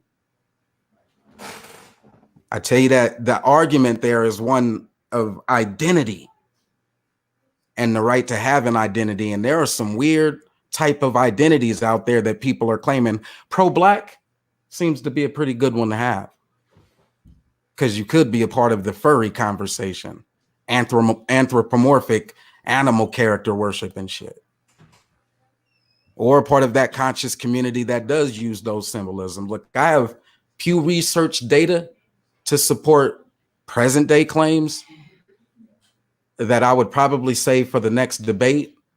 On this one, I'll just tell you, our plight here is still inextricably bound to civil rights and the protection of those rights.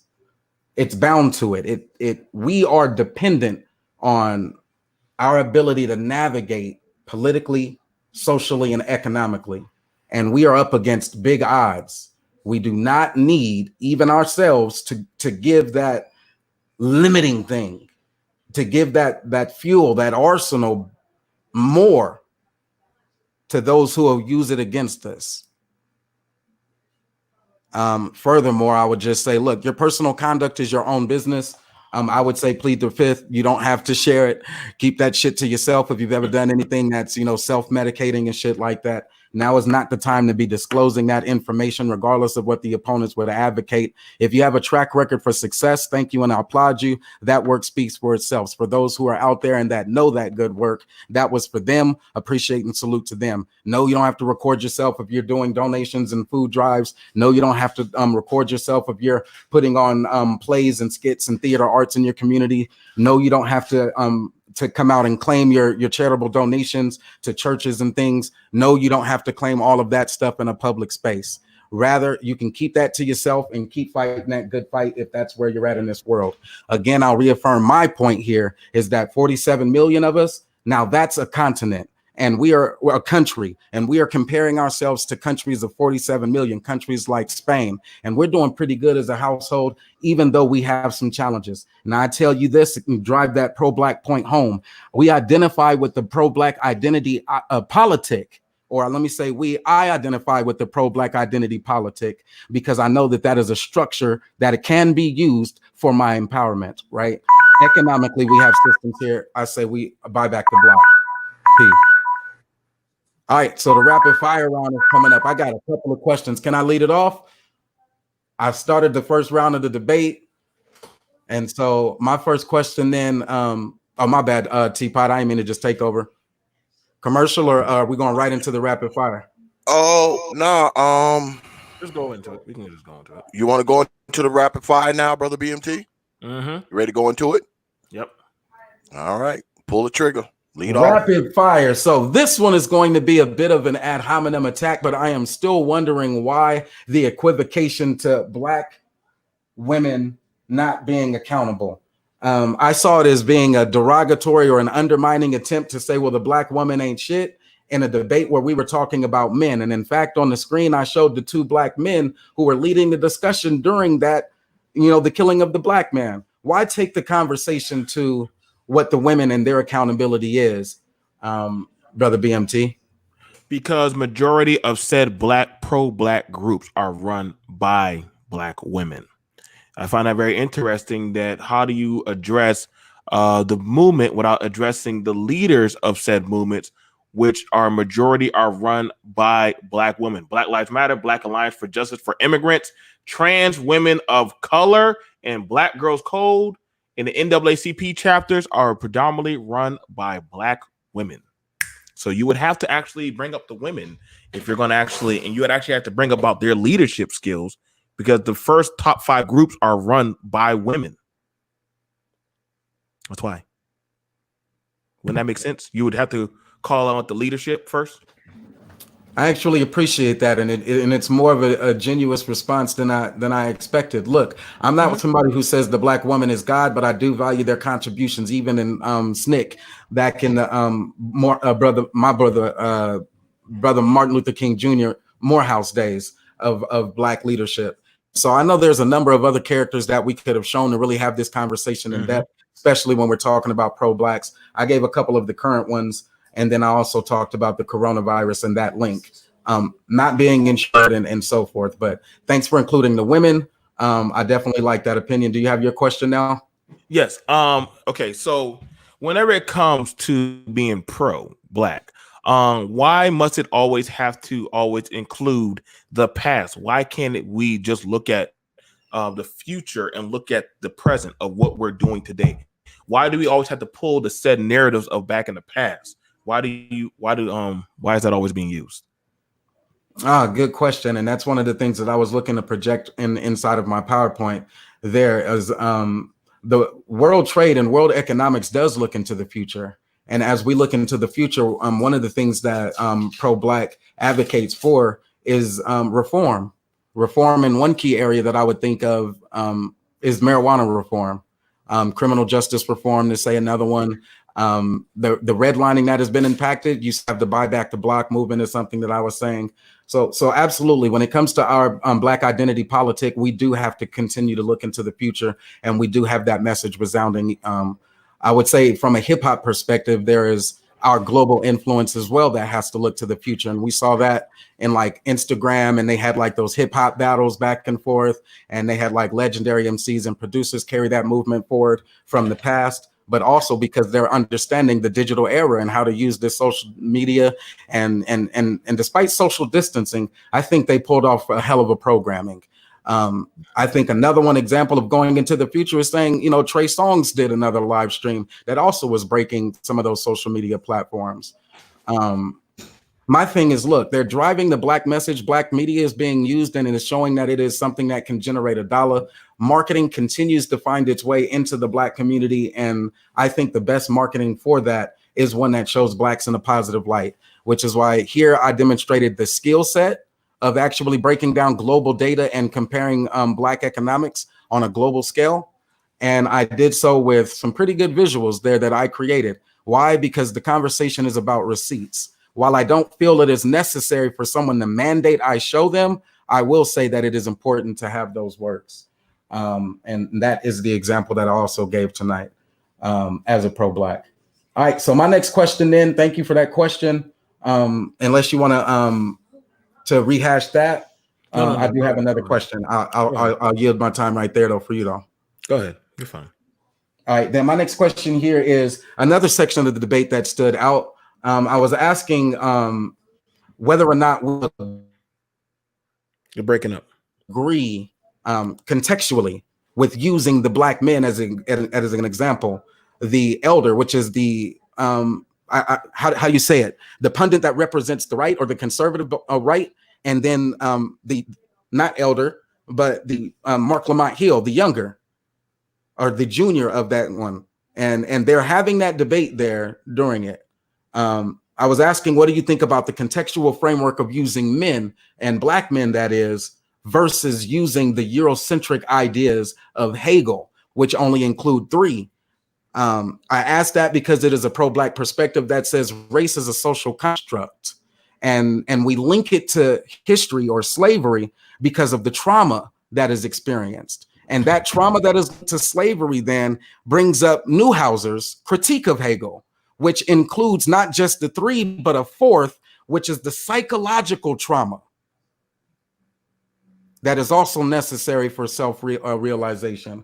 And so I say that because it's like they throw blacks under the bus a lot, or pro-blacks under the bus with their media. We have even some blacks who are attempting to throw the black family and the black woman under the bus and say we're underperforming or we don't have skills. But then you also have those who are telling you that's not the case. We are surviving despite the odds. We are thriving as a country-sized subgroup of our nation. All right, and then the question, if you forgot it, is what do you think about the contextual framework of using black men rather than using a European? Hegel. I think it would have been better, definitely coming from said black men, because literally and looking at it, had there been Sean James up there, or I mean shit, or Rachel Dolezal, and she had been speaking on black issues, could y'all really have taken it seriously? Or wouldn't it have not been better being ushered out from two black men from polar opposite points of views? Not only along with that, we need more black men in speaking positions, speaking from authority. I think that's the problem that we got going on right now, is that literally that you have two well-spoken black men speaking from their points of view of they're literally and actually they were mirroring off of accountability. One wanted it to be accountability of the white European structure. The other one saying, well, what part does the black Western structure take accountability? At what point do you start taking accountability for your offspring or what you produce?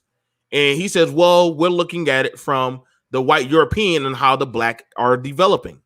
So they're both mirroring off of each other. And I mean, it was kind of a ballad dance of how they were talking with each other. But literally, when two men are speaking in a room, the women should be quiet and let the men speak.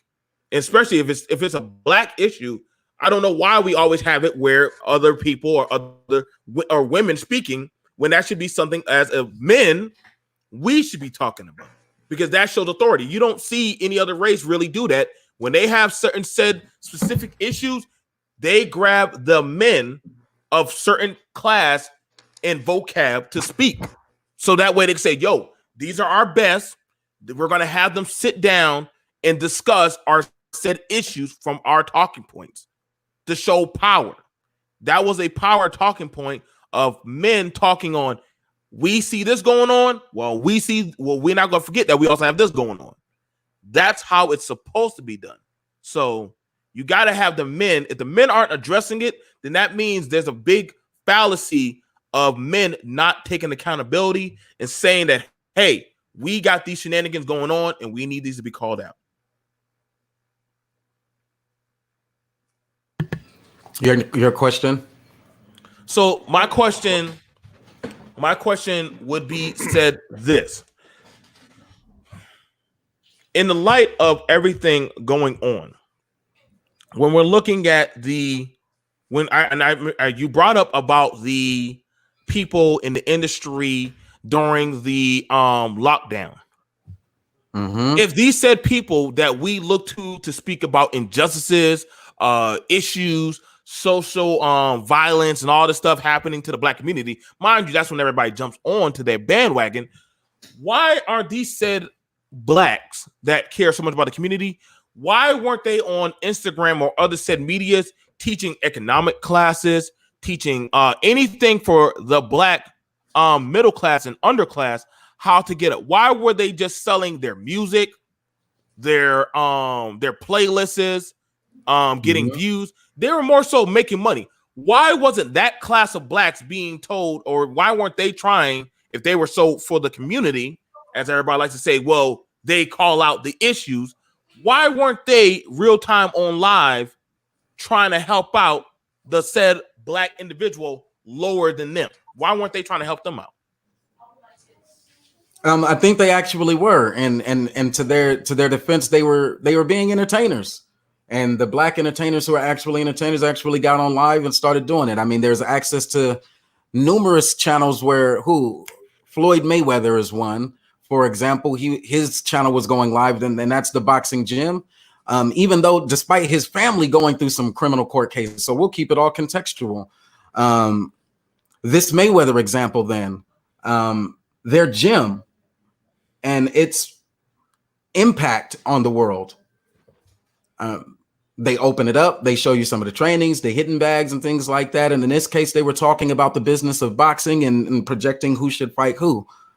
That's valuable because it still represents that fighting spirit of the black community and what they're doing today. And you're talking about men, but not just the men. There's another Clarissa Shields who's still fighting in that capacity. Two of the fighters they're referring to is Earl Spence and Terrence Bud Crawford as being the next big fight, and that being something we need. You would also seen, if you was in the Instagram space with some of our entertainers, Terrence Bud Crawford was going live, making some comments at Earl Spence Jr. Earl Spence Jr. was doing the same thing, showing some quipes. He even had a couple of interviews, some good interviews.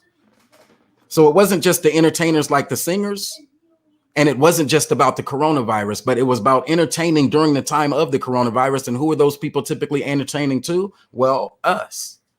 And so at the same time as you're live on any of those mediums that you would have been consuming media or content, you would have also been getting those updates or had access to a link that was right there. But they gave you the reason, if you were watching any of them, to continue to stay on your phone and keep looking at that screen. So they did their part there.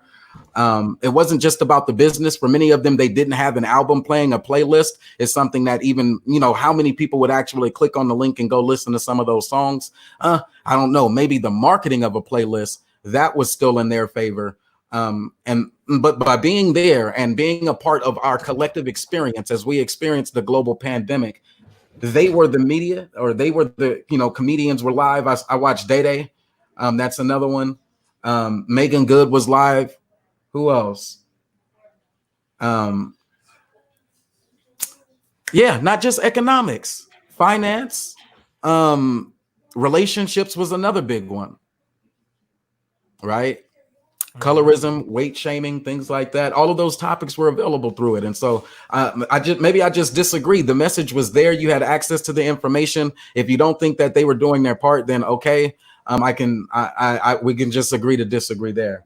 But that would be my opinion there. I appreciate the question. And then lastly, I would try to link it back into the premise of the conversation. My last question for you in the rapid fire round. Now, B.M.T, I got to tell you, I am going to ask to share my screen for that closing round. And so in order for it not to be disingenuous, I do want to just share that right now. But when I share it, it's only because of the track record. So the last question that I got to ask is another personal ad hominem. Go ahead. At what point does the individual matter more than, I guess, the public or the state? I give you that, and I yield the floor. At what point does the individual matter more than the state or the public? Well, in a sense, the individual has always mattered, because the independent person, they make the state, they vote, they do things. I think that's the issue that we got going on, of why said individuals have been frustrated and have been leaving, because they're being put to say, my life, my choice, my struggle does not matter. And so these said individual bastard children, these lost boys, they are leaving.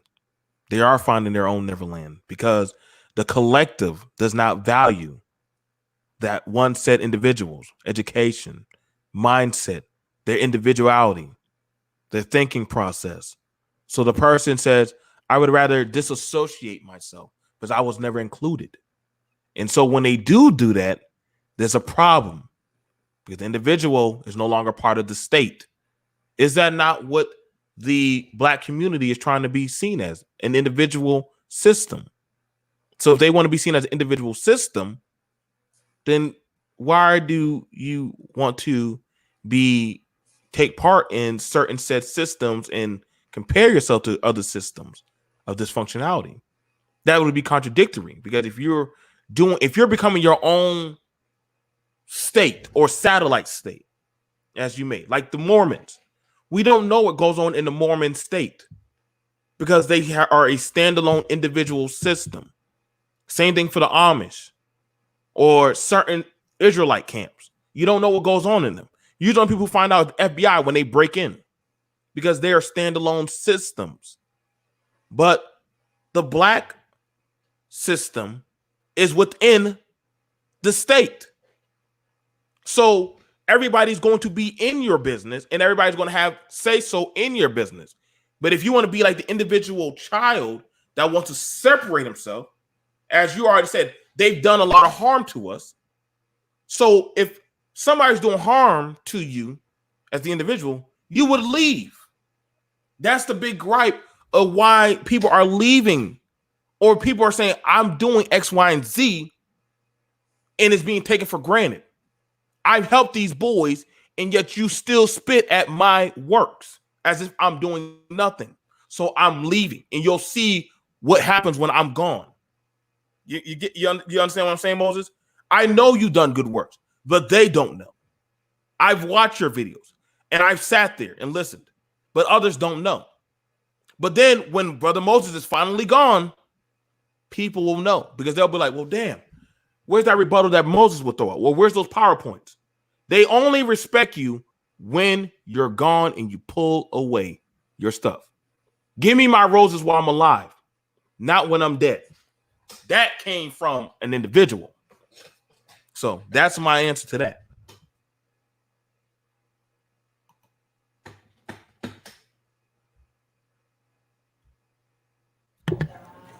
I'd appreciate it, and I know you have the last chance for the last question because I started it. So, I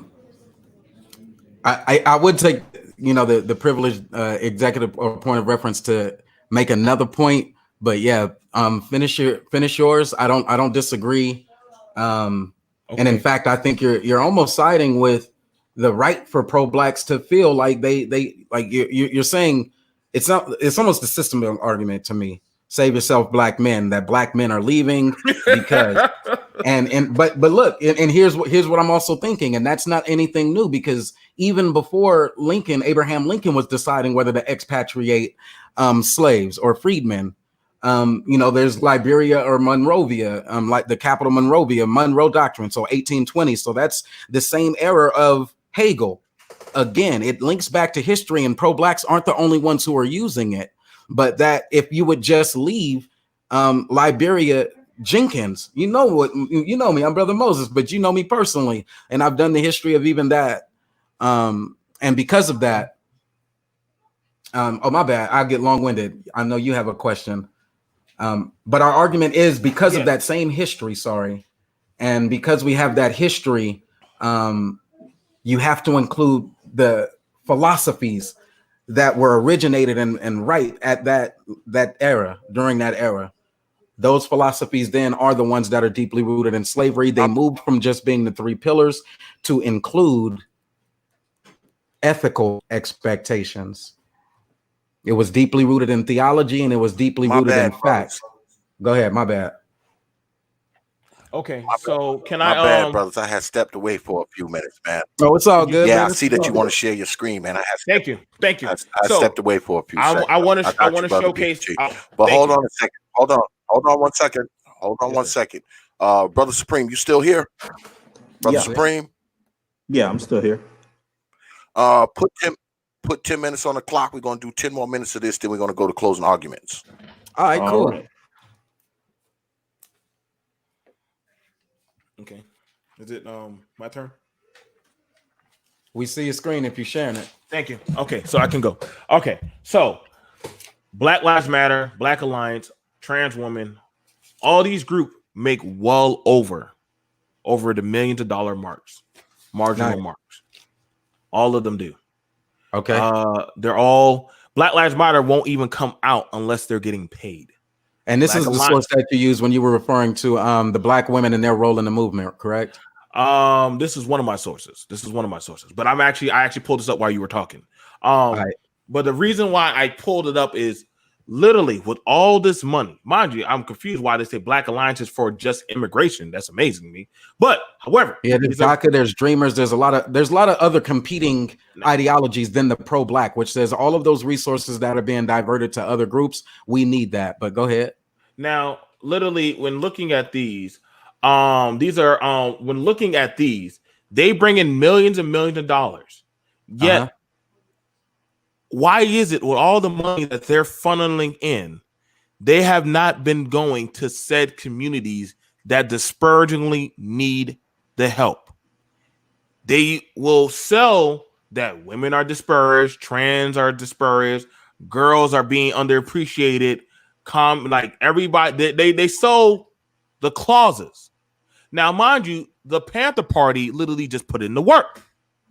Now, see, a good rebuttal here. Look, if you scroll down a little bit, the Trayvon Martin Foundation. So you remember, I used the Mike Brown case as my analogy. So a good rebuttal there would have been to look at the Trayvon Martin Foundation and see, like, legitimately, did they or did they not provide resources for the defense fund for the Trayvon Martin murder? And if you could prove that they didn't provide those resources, then I would have said, damn. But just to make the blanket statement that these people aren't doing anything for the community, I don't know if I could trust that. How do you know that they haven't? Now, okay, so when you read right there, the Trayvon Martin Foundation aims to spread awareness of consequences of gun crimes and caters to families affected by gun violence. Now, hold up. Okay, so how can you prove that they haven't created awareness? They should literally be at the top. As much gun violence goes on in said communities, you would think they would be at the top above all the others, as many young black males die at the hands of a pistol. You will think so that. Stop right there. Hold right there.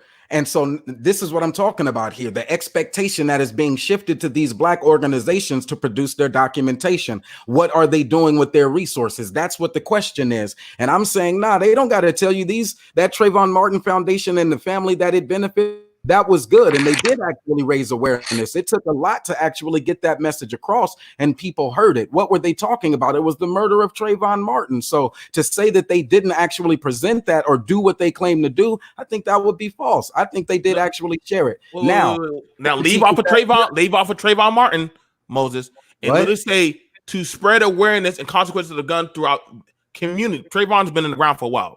Respect to the brother. But however, you're supposed to be spreading awareness. That means those funds, they're no longer sitting there anymore. They're going. How do you know that there's not a website up that if you click that link, it won't actually link right to them where that awareness is still being created? How do you know that they're not attending those galas and funds from the NAACP or the United Negro College Fund? If you can show me that, then okay, I'll just yield the claim. But just saying that they're not is not real evidence. I was providing contextual evidence to show the actual reporting on that gross domestic product per capita argument that Larry Elder makes, right? Now, the reason why I did that is because it's a verifiable source and using real data. You're here not substantiating a claim to me, but just making who did you saw there? You saw Al Sharpton in there, and I wish I could get all these pictures. But however, because Al Sharpton, no, I'm not gonna say by default Al Sharpton's in there, but we're not going to pretend. Now I noticed you're seeing this awareness. Hold on. Wait. So are we going to pretend that people have not been using this young man's name for exposure to get money, meet and greets, meetings, money, Stephon Clark, all of them? Are we not going to pretend that certain said entities are using certain said systematic groups to doggone implicate and use the narrative of victimization in the communities to make money off of, but actually provide no said change?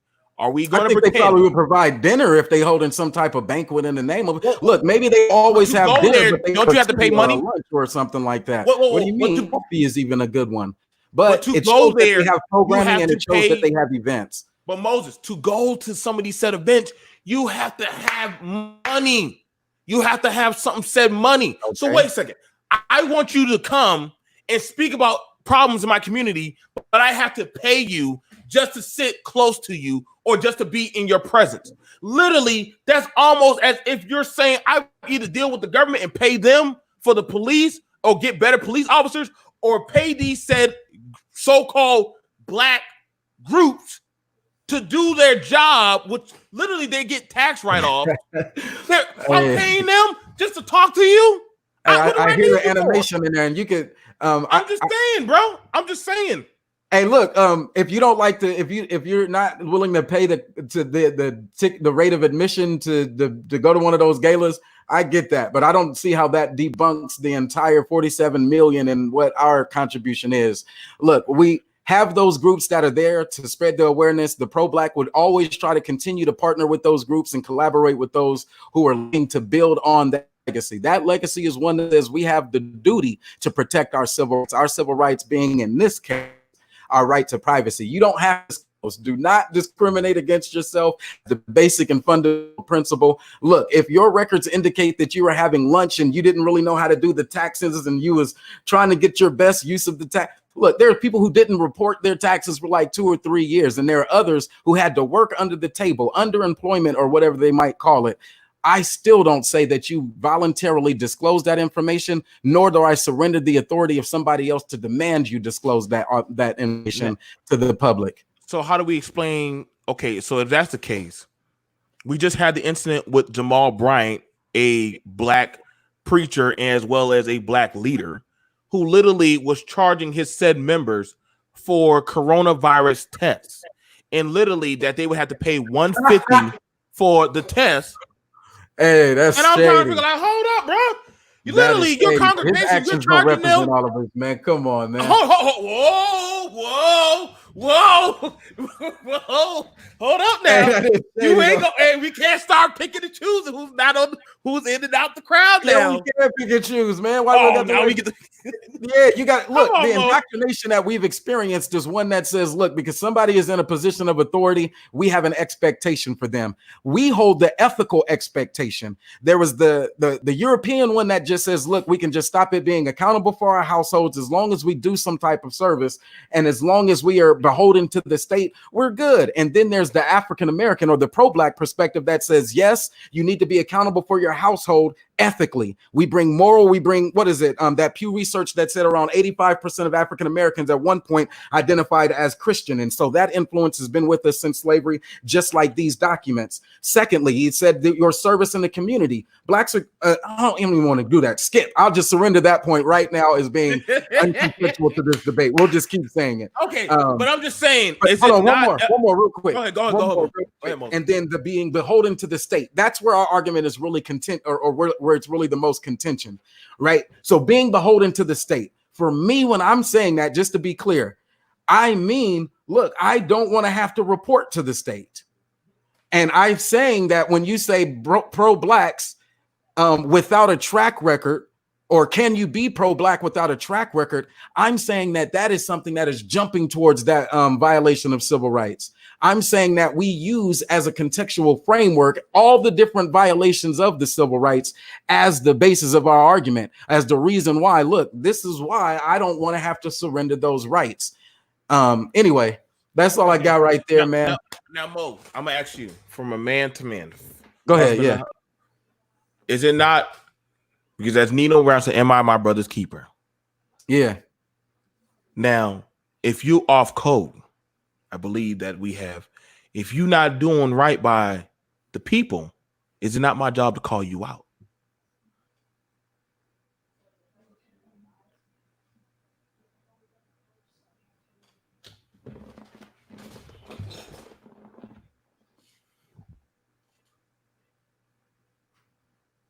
Not the white man, not the white man. Wait, I get you. And so, yeah, even though I get, here's what I'm hearing, and then you can correct me if I'm wrong. I'm hearing almost like George Macon and a code. And so African Americans, it's the mandate that African Americans are for each other. I am my brother's keeper, that statement. And that is an obligation or a duty to which if you are not being your brother's keeper, then you are derelict. So that's what I'm hearing, but you can let me know if that was right or wrong. It's up to you. There's no right or wrong. It's up to you in your heart. It's up to you. I'll leave that with you. That's all. I appreciate that. Let's get into the last closing rounds. Amen. All right. We're going to go into the closing arguments now. We led off with Brother Moses, right? Mm-hmm. So for closing arguments, we'll lead off with Brother B.M.T. Timekeeper, can I get 7 minutes on the clock, please? Ready, BMT? Yes. All right. Brother BMT, you up. In showing in my closing, I showed y'all the organizations that are leading the forefront and representing us. I've shown y'all and brought up the talking points of an article of said pastors who have been running hustles during the pandemic from their own communities and stealing. And the thing about it is, I always ask the question, if I, the individual, am not allowed to hold, this is from me.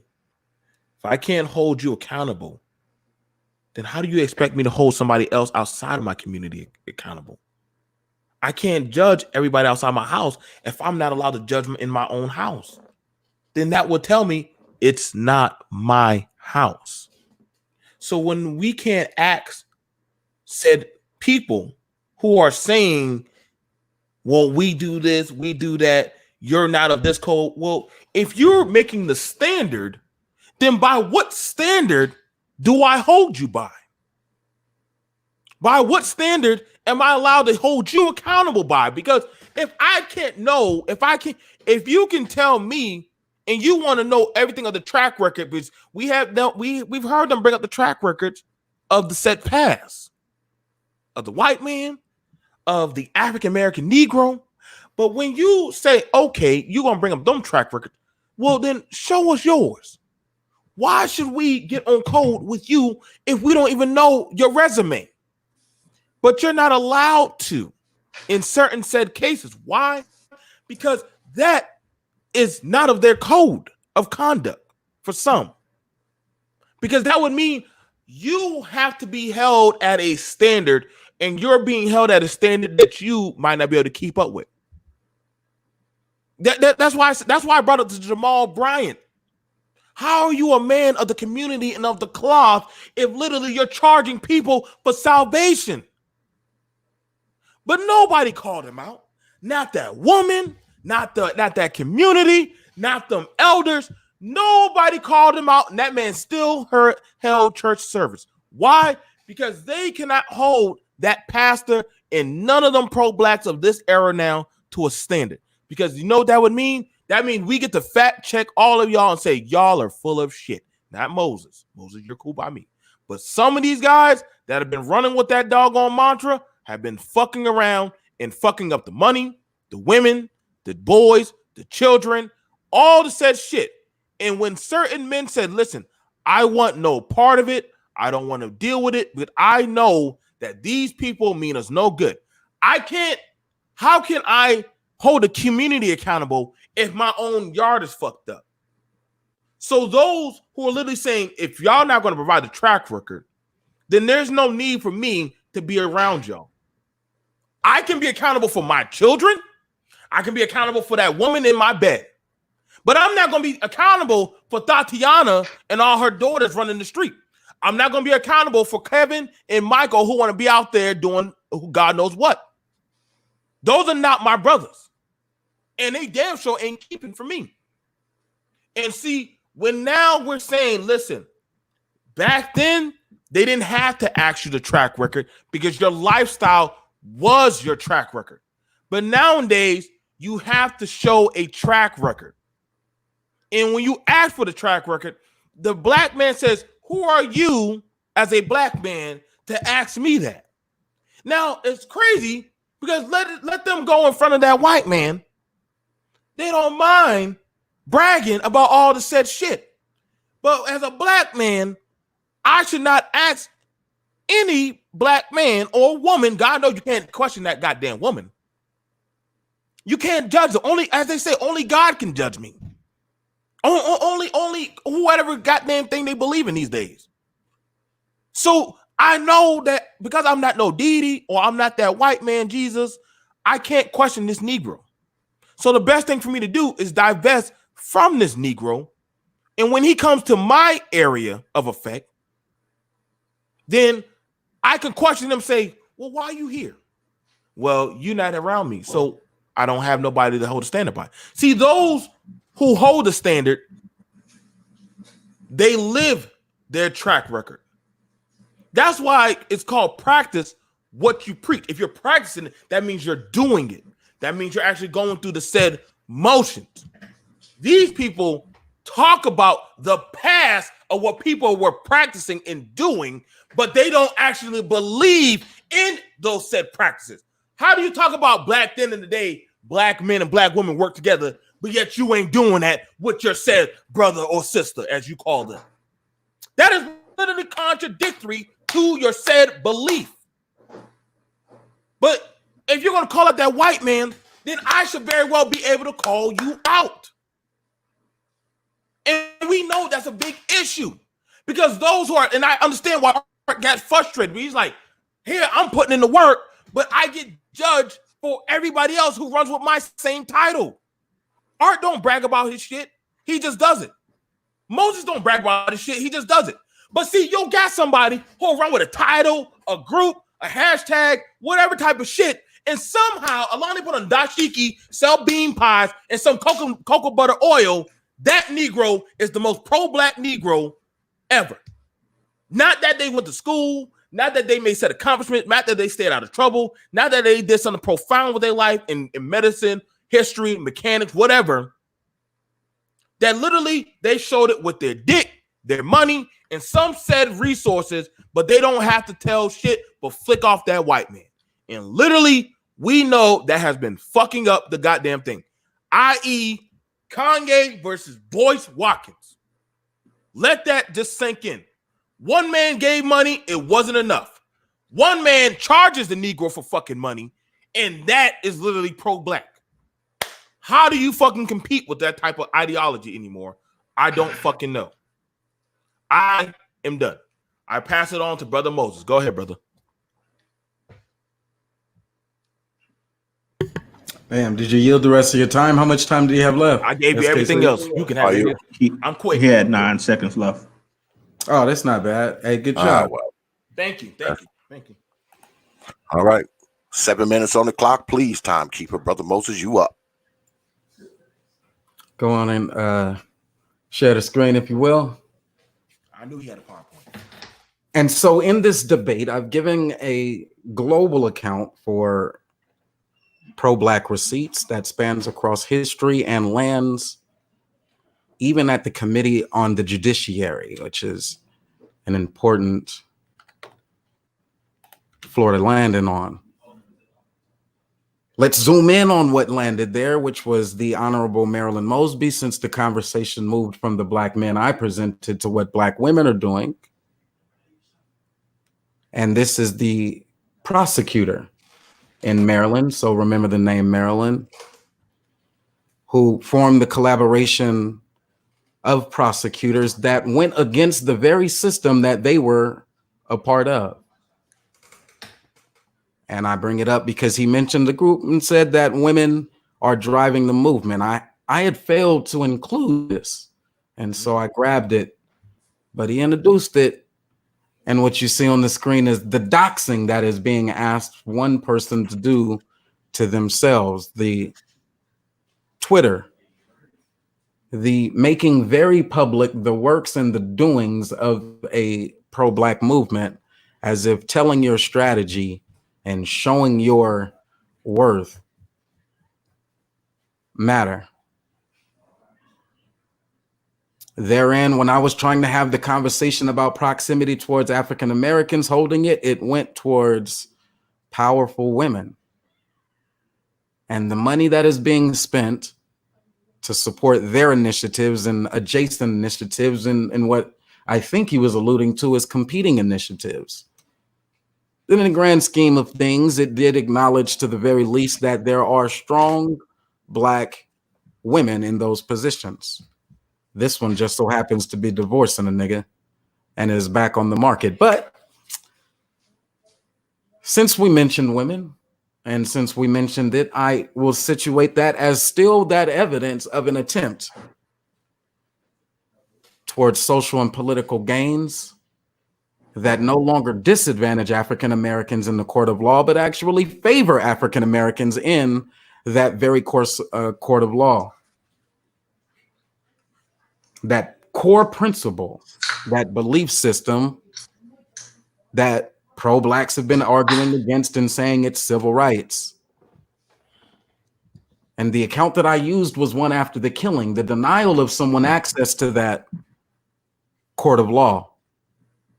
The judge, the jury, and the executioner right there in the street. And rather than have that conversation, it alluded to women's accountability. So I figured I'd tell you that when it comes to strong black women, that's cool. And as you see here, my projection, this could be the next election in 22 and in 24.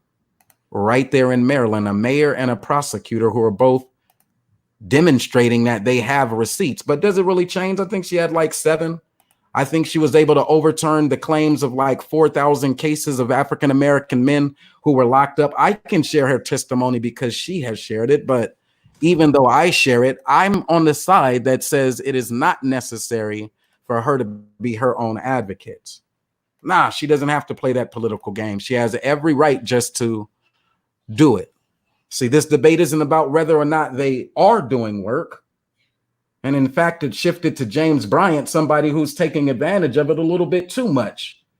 But it's still the principle that we're arguing, the principle of capitalism and the principle of Rahm Emanuel type politics that says never let a crisis go to waste, and how Black people are dangerously close to trying to become that white man or that Negro on that horse. That New Jack City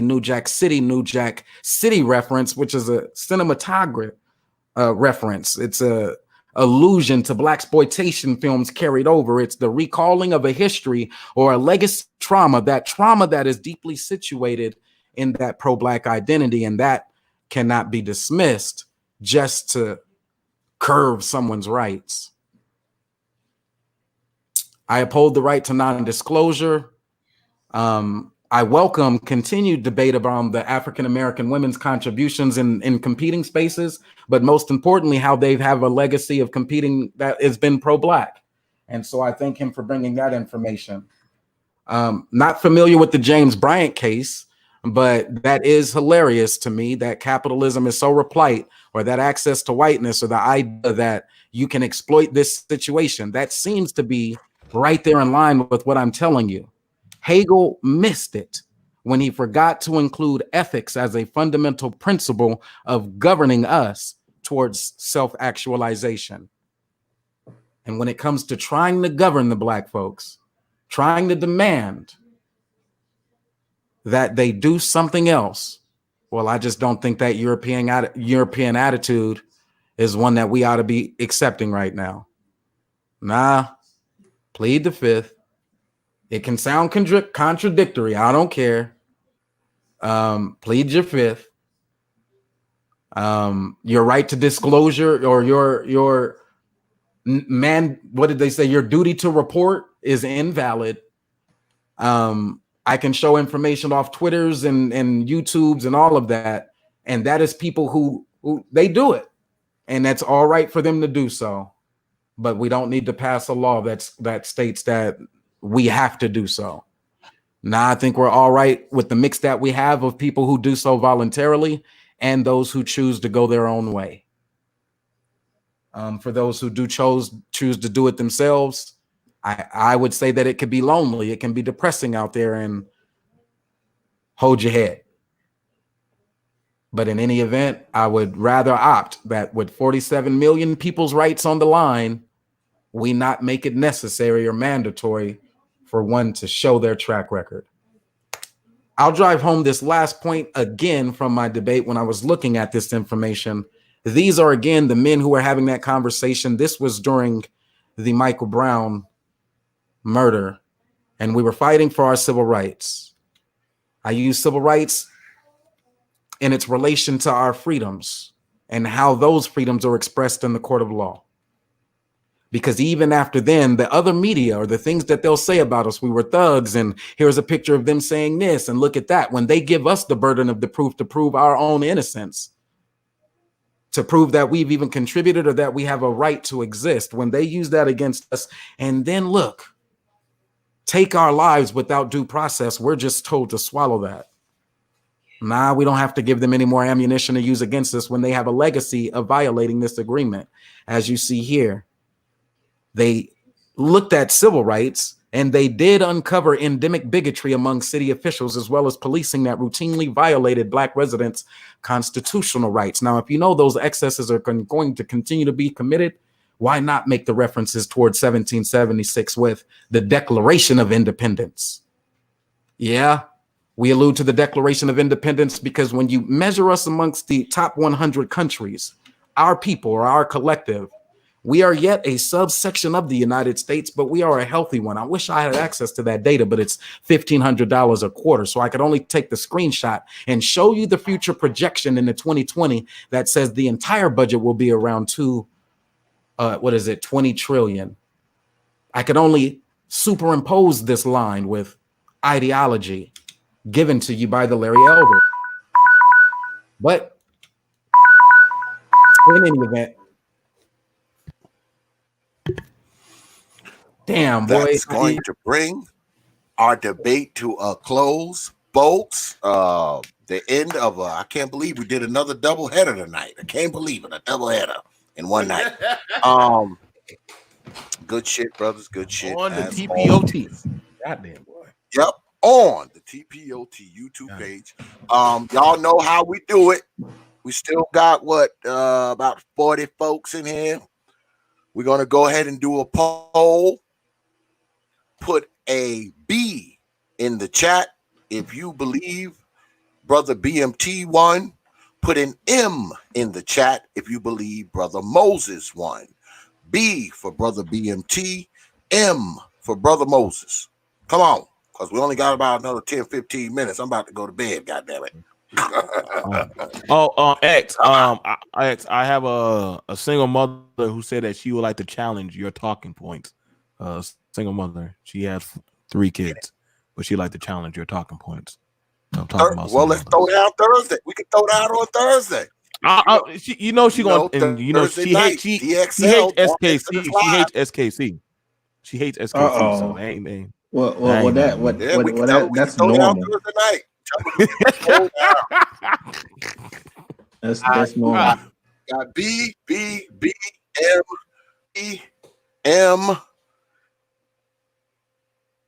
Come on, y'all, some slow ass typing ass people. I got a question for both debaters. B and M. Damn, they be calling me sellouts. God damn, boy. Hey, I ain't get no love. They call me sellout. Come on, slow. Hey, the sellout count for B. M. The way it's looking now, it's looking like a draw, brothers. So far, it's looking like a draw. B. Come on. There we go. Hey, let me call out somebody in the chat real quick.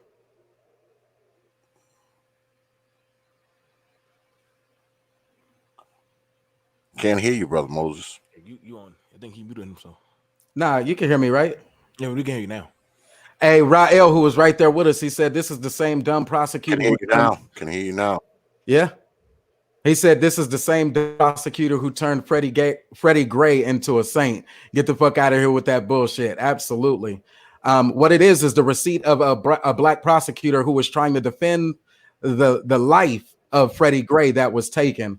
And so it was not about turning him into a saint, but at least trying to defend that man in a court of law, which is something that, again, they use the Freddie Grays and all of those folks and make Freddie Gray or Michael Brown defend their right, their innocence. But the burden of proof is guilty until proven.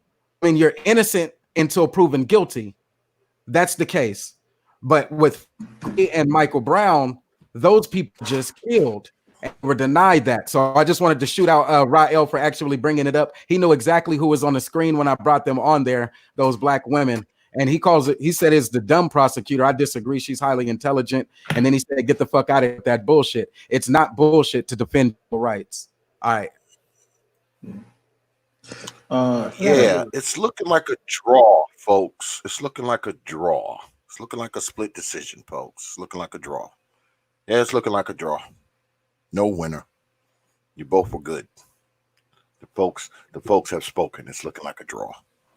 One more shout out. He said pro-black civil rights crowds are filled with the ambulance chasers. This Booker T versus Du Bois arguments needs to be brought to a close. It's tired and outdated. I think what you'll actually see is this conversation is more about economics if you listen to the debate. Play it one more time and you'll see the information that I was bringing was about the gross domestic product per capita. That's the real Larry Elder argument. He said as a nation, we are 15th in the world as a wealth. If Black America was a country, it would be the 15th wealthiest country. So it's an economic argument. So that would actually situate the debate, not in Booker T. Du Bois, but in the 60s. And those debates were about poverty. And so I think if you update that, it's more Moynihan report and all of that. But thanks for putting that in the chat again, Rael. It shows that you were actually listening and engaging in the information. Yeah, it's a tie. No lie. Yeah, it's looking like I counted everything. It's looking like a draw. I counted everything. It is a draw. The folks have spoken. Unless they keep on me sellout. I don't know if they won't. But another programming note I want to remind you, brothers, that Brother Moses, will be on the T.P.O.T YouTube page again on Wednesday, throwing down on this same topic.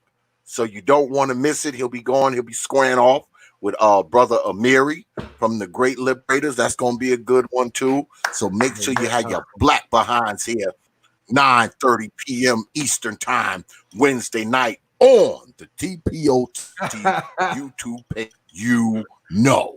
Make sure you have your behinds here. Brother Moses will be back, and hopefully Amiri will show up, because Amiri be skipping out on us sometimes, man. Skipping out on us sometimes. Yeah. The pro-black hustle, so, man. Damn, y'all got some comments in this chat, man. I don't want to hear nothing, Moses. Because they've been calling me sell out throughout the whole damn. Hey, I'm just some of these chats, man. Y'all is ruthless over here, man. The pro-black, God man. damn, boy. Now you usually go after S.K.C. Why y'all coming after me? Y'all savage, man. But thanks for allowing me to take a few questions. So yeah, I got a few questions. I got about maybe 5 or 10 more minutes. Appreciate you. I got a question go ahead, for both. Supreme. I guess whoever can take it both. To you all's thoughts, your opinion, what is the most potent engine of building intact Black families that comes out of the Black sector? Oh, with the level of trauma that I've seen in some spaces, that has led to self-medication.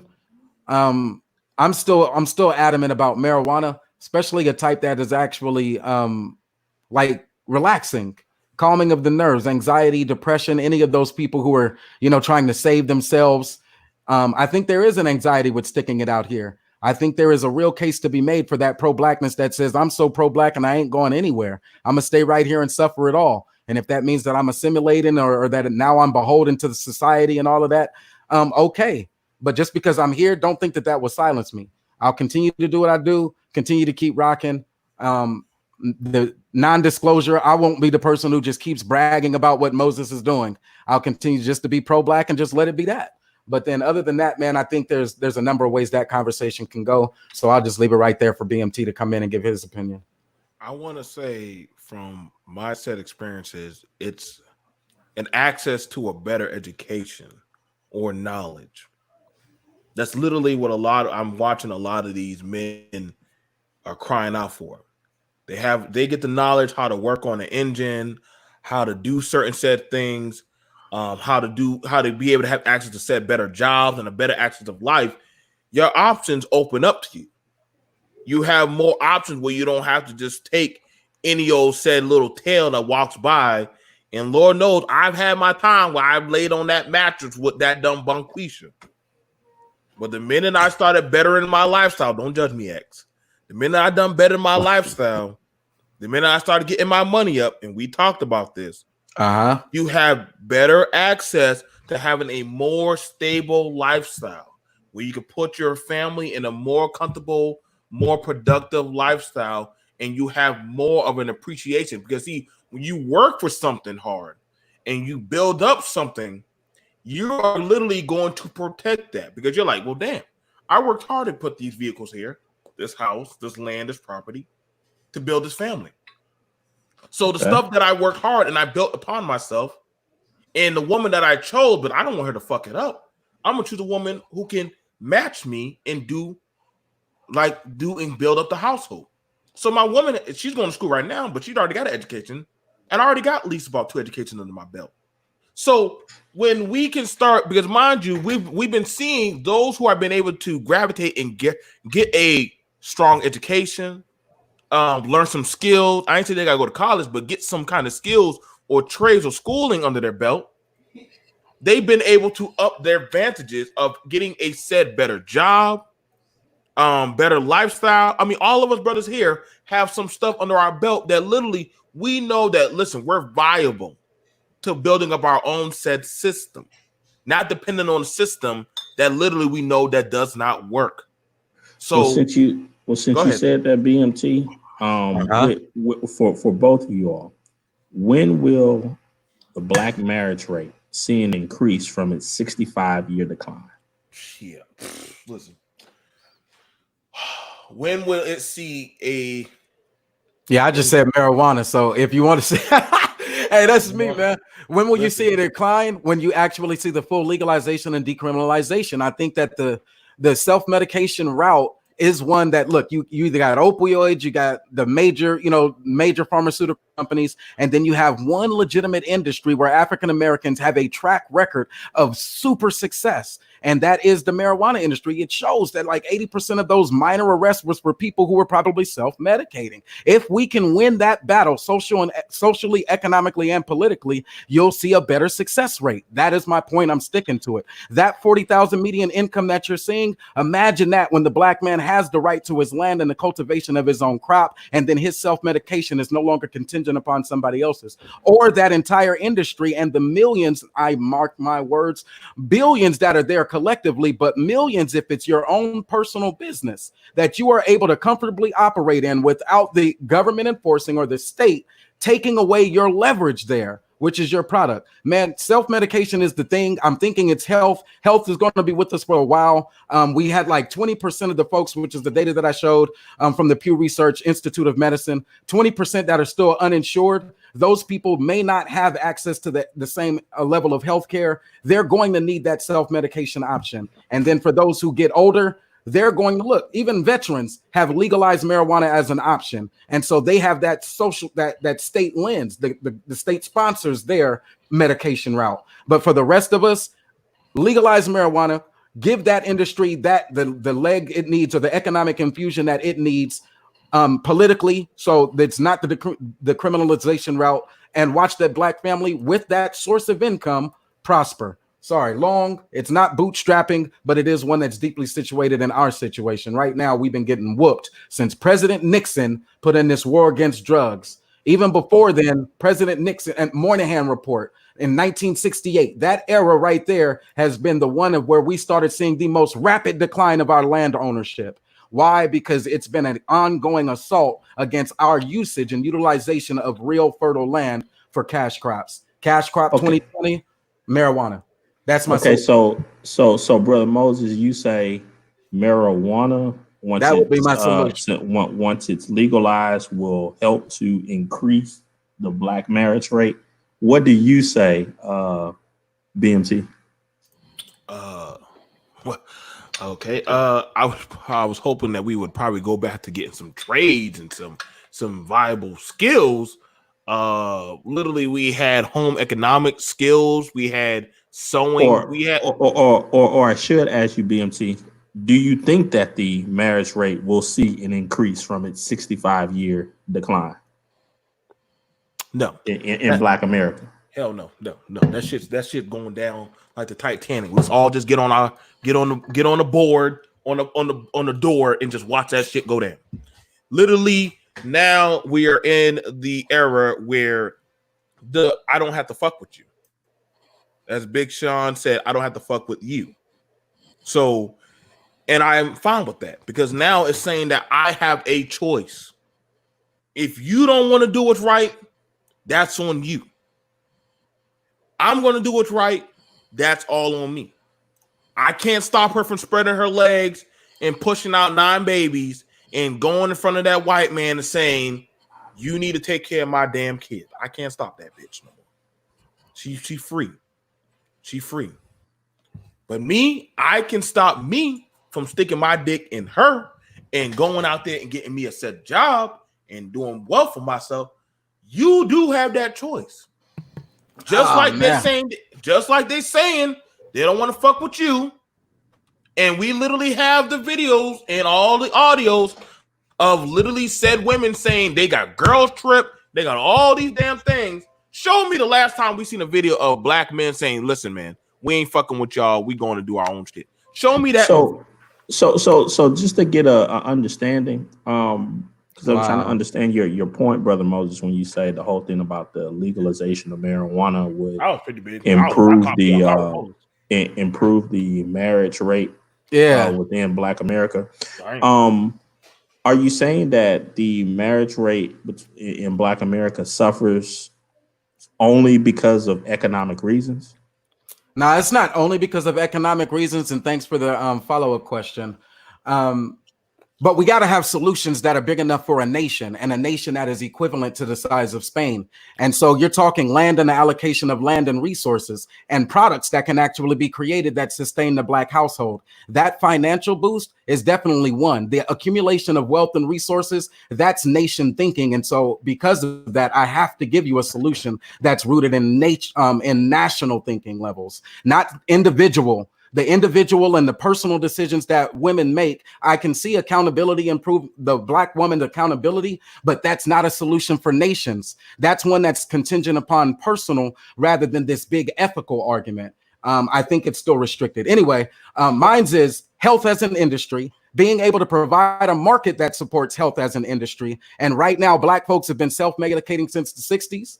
And you can look at all the information that we have, including what Larry Elder uses, which is the Moynihan report. And it will show you that redistribution of land away from Black hands and the inability to play in global spaces is what is crushing the Black household. So whether it's a Black man or Black woman's home, we need resources. My solution is, well, let's get some resources then. But you literally, if you get an education, you can go buy. Listen, I own over 40 acres, but I only would have got that for education.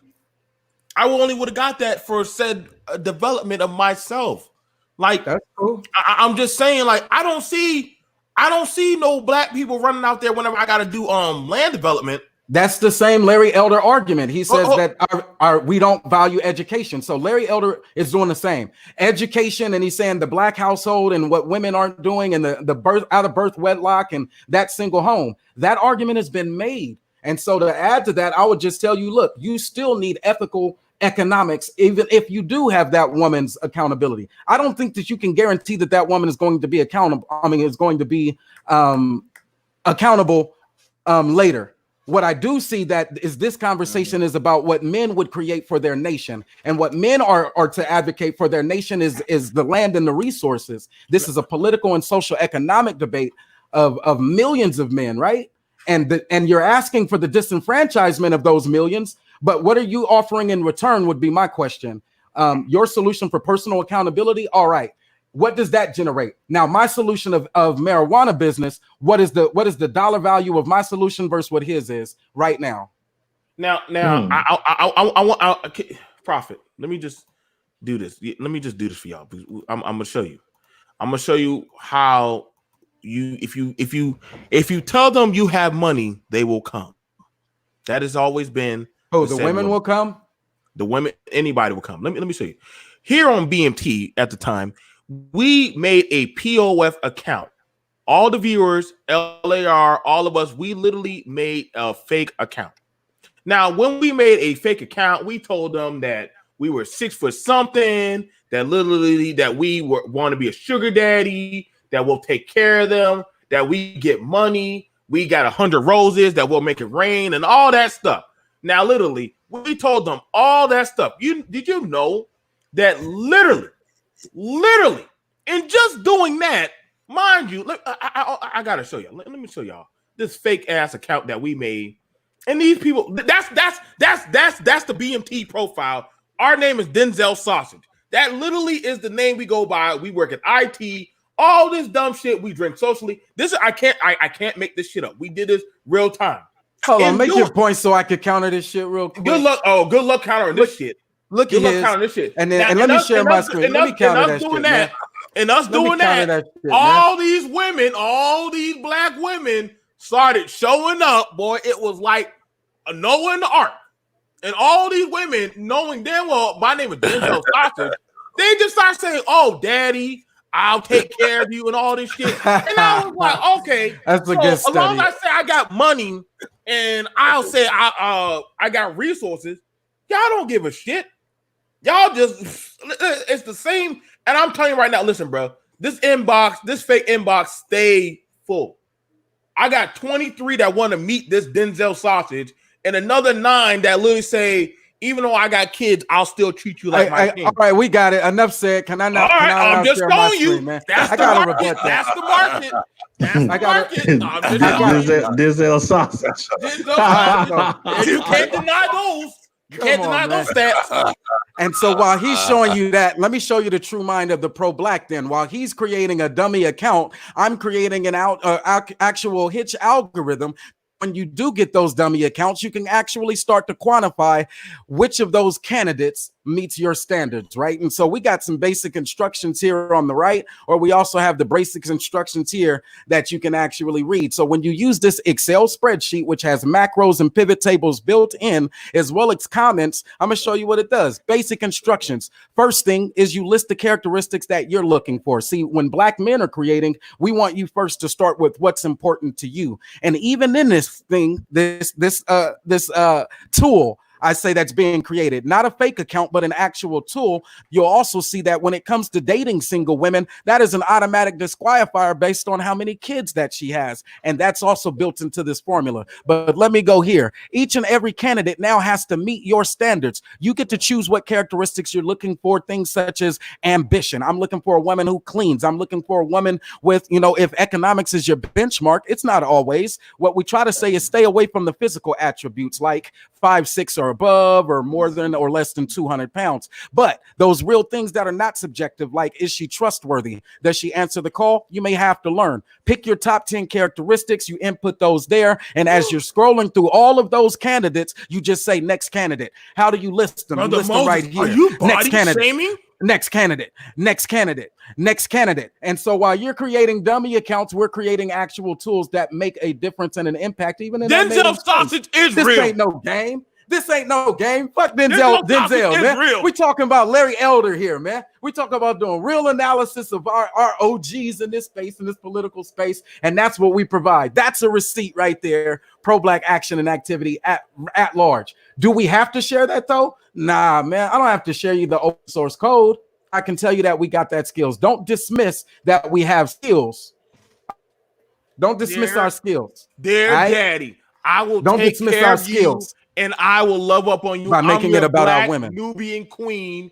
I can love you like nobody else can. So I do have another follow-up question. Oh shit! And this is for Brother Moses, but BMT, you're welcome to give your thoughts. Call me Denzel sausage. When you talked about the marital rate, we also know that the marital rate for in the black community for black women, even those who are in the upper echelon, is still very, very low. What is the explanation for that, since they have the economics that you were talking about? The marriage rate, even for the upper echelon woman, and why that's still low. I can't tell you. There's socioeconomic conditions that woman has experienced. I can't speak for the woman, nor do I say that her actions are either good or bad. That's not my position. My position is that it's men accountability that we are talking about. And in this one, we're asking for a bro code, I guess, to be changed. That bro code used to be no snitching. And now we're asking for voluntary disclosure. And I'm saying voluntary disclosure is unnecessary. Look, our women and what they're doing, they're still a part of our great collective. They're still there. And those women that may be single or not married are still available and on the market. And for an African-American man to choose one would be his business. But for us to be left behind as a nation is our business. We don't want our people left behind as a nation when it comes to healthcare, our education investment. I think more probably should move towards private education for their kids. Even those single women who have those kids or custody of those kids in those cases where that woman is left. What else? I don't like to have that conversation again about that woman's perspective and why is she leaving the household again, because that woman's choice or the pro-choice is an argument that's peripheral to the one that is central to men. Ours is even if after she leaves, or even if after you leave, let's say that was the case where you actually left her or that woman was left by the man, that is still individual relationship. And we're speaking here today of a global or we're a global fighting force, and our numbers represent themselves, and we have to keep fighting for ourselves. So BMT, what's your answer then? Why are when black men the black women that are in the I would say the 50,000 plus range, why are they still woefully unmarried? Because some of them don't know about functionality. This is why you're seeing a lot of these said men. They literally going to pick these IG hoes, the women that they never had access to. They literally go back down instead of go up, and they literally go to these type of women that literally will drop like it's hot. And I mean, I'm not. Listen, bro. I know I got him shook when he starts saying literally 5 times in a row. I got to bring up like I was confused, Moses. I don't get you. Like you're talking about opening up a marijuana plant, like a plantation. How do you know why? Do you know why? I'm not talking about A. Do you know what it takes to how much product it takes? No, listen. Hold on. Listen. Now listen. For me and X, I need my men to be copacetic, not working on what I said machinery, and they be high as fuck, and they drive the damn fucking backhoe to the goddamn trailer. Lord knows I've been down that road, and all they can say, listen, boss, I thought I was on point. But I didn't see it snuck up on me. And now I got to do a fucking drug test and find out, is this dude in his right mind? You know exactly what I'm talking about. And now we got to do a drug test and find out this motherfucker literally. Mandatory testing. Is that what he going to? Hell no. What? It's my money. Decriminalization. Wait. Hey, man. I told you, this dude just turned into the full-blown white man. Look, he like don't piss test and everything. I wouldn't even want to work for your ass, dude. Hey. So you can drive a backhoe into one of my trailers and tear it up, but don't put me on a backhoe, nigga. You know I came to work. I was loaded, man. Then why?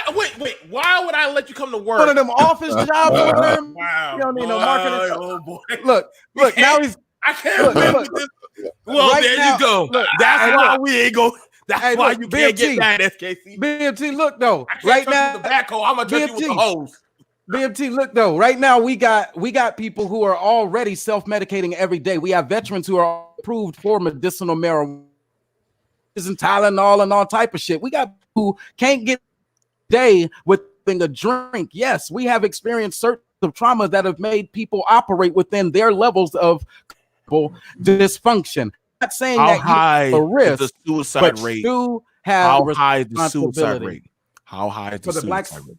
Ah, damn! What did they say? Like, how high is the suicide rate for the veteran? Soldier kills themselves. Was it like every 36 hours? Right? We kill ourselves very frequently. Absolutely. So hold up now. In saying that, and now when you're saying that, suicide, psychotropic drugs, they be no, that over marijuana. So hold on. So let's look at that. We know a lot of these dudes like to get anti-malaria. We know a lot of these guys like to get drunk and high and fuck hoes. Drunk and high and fuck hoes. Now we'll legalize it for you, but I used to live up in Boston when weed is legal. Right, and that's another reason why I said it'll grow the black household. No. Hang on. Oh, it's gonna grow. Oh, it's gonna grow the household. It's gonna grow the household, but ain't gonna be no daddy there. I can tell you that right now. He gonna be there. He just might not be there in his full right mind. But he gonna be there. Wow, I guess we going back in the 70s again. I guess we going back.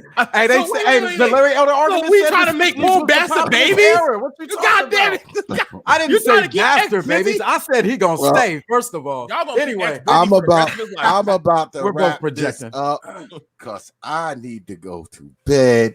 Brothers, because I'm tired as hell. Good debate. All right, y'all. Good debate. Parting shots, everybody. Pull the trigger. You got parting shots? Go ahead, pull the trigger. No, I'm good. Moses already crashed the backhoe. I'm good. Brother Moses. Hey, I was never on the backhoe. First of all, I had the cubicle job. But anyway, I guess. Hey, it's been fun, and thanks for helping me get prepared. I thought it was gonna be who was it supposed to have been? It doesn't matter.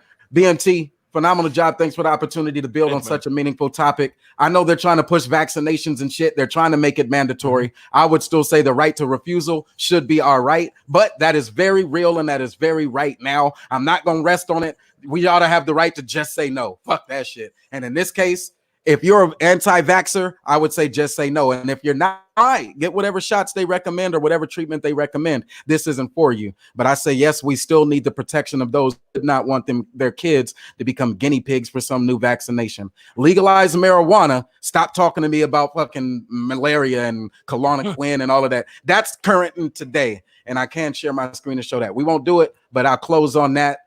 Preserve our rights to say no. Okay. Peace. All right. That's my civil right. Right. You try to give me And that once vaccination again, shot, you're y'all- violating my civil rights. My bad. And once again, you can catch Brother Moses back here Wednesday night, 9:30 p.m. Eastern Time on the T.P.O.T YouTube page. He will be in the Digital Square Circle again Wednesday night, going up against Brother Amiri from the Great Liberators. So have your black behinds here. You understand? Do you All right, Moses, understand? you ready now? All right, peace, brothers. I appreciate y'all coming through tonight, man. You know, I appreciate this double header. You know, I'm tired as hell, but I appreciate you brothers coming on, man, and throwing down in the Digital Square Circle, man. As always, Brother Moses, Brother B.M.T, my brother, you already know. You already know, man. And me, I'm going to close out like this, folks. I am going to say good debates tonight. We had a double header, y'all. Something we haven't done in a while, where we do 2 debates in one night. Yeah, maybe that's something we're going to start doing. We might start doing some dual debates. I've had that suggested to me as well. We might have some team debates, a 2-on-2 debate. And Thursday night, I mean, I might be throwing down, going head to head with some baby mama. I don't know. According to B.M.T, is some baby mama who want to come on and challenge my points about these old mamas.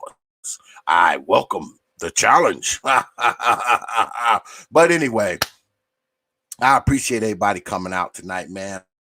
And I appreciate y'all hanging in here, man, for this here double header. We've been on like 5 hours. That's a long time for T.P.O.T. Good shit tonight, man. I appreciate everybody, man. I appreciate all these good people right here in the chat, man. Always doing what they got to do. And most importantly, man, I want to thank you, man, for hanging out with us tonight, man, spending some time with us, man, watching us. It's always good to be up here with you good folks. And I also want to thank my debaters, Brother Supreme King Coon, Brother M.O.T, Brother B.M.T, and Brother Moses for coming up in here and squaring off in the Digital Square Circle. Y'all already know. I usually would hit y'all with my spiel about all my social media crap, but y'all already know what it is because the people that's here now are my loyal followers. So y'all already know what it is. Catch us here Wednesday, man, 9:30 p.m. Eastern Time. Like I said, Brother Moses will be back. And allegedly Thursday, some baby mama's coming on and want to challenge my talking points as if that's possible. But anyway, with that, I will leave you with 3 words. You know, like I always do. Once I get it queued up, that is. Open your mind. The prophet of thought. Peace, folks. Stay safe out there.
Open your mind. Open your mind. Open your mind. Open your mind. Open your mind. Only from the Prophet of Thought Series Media.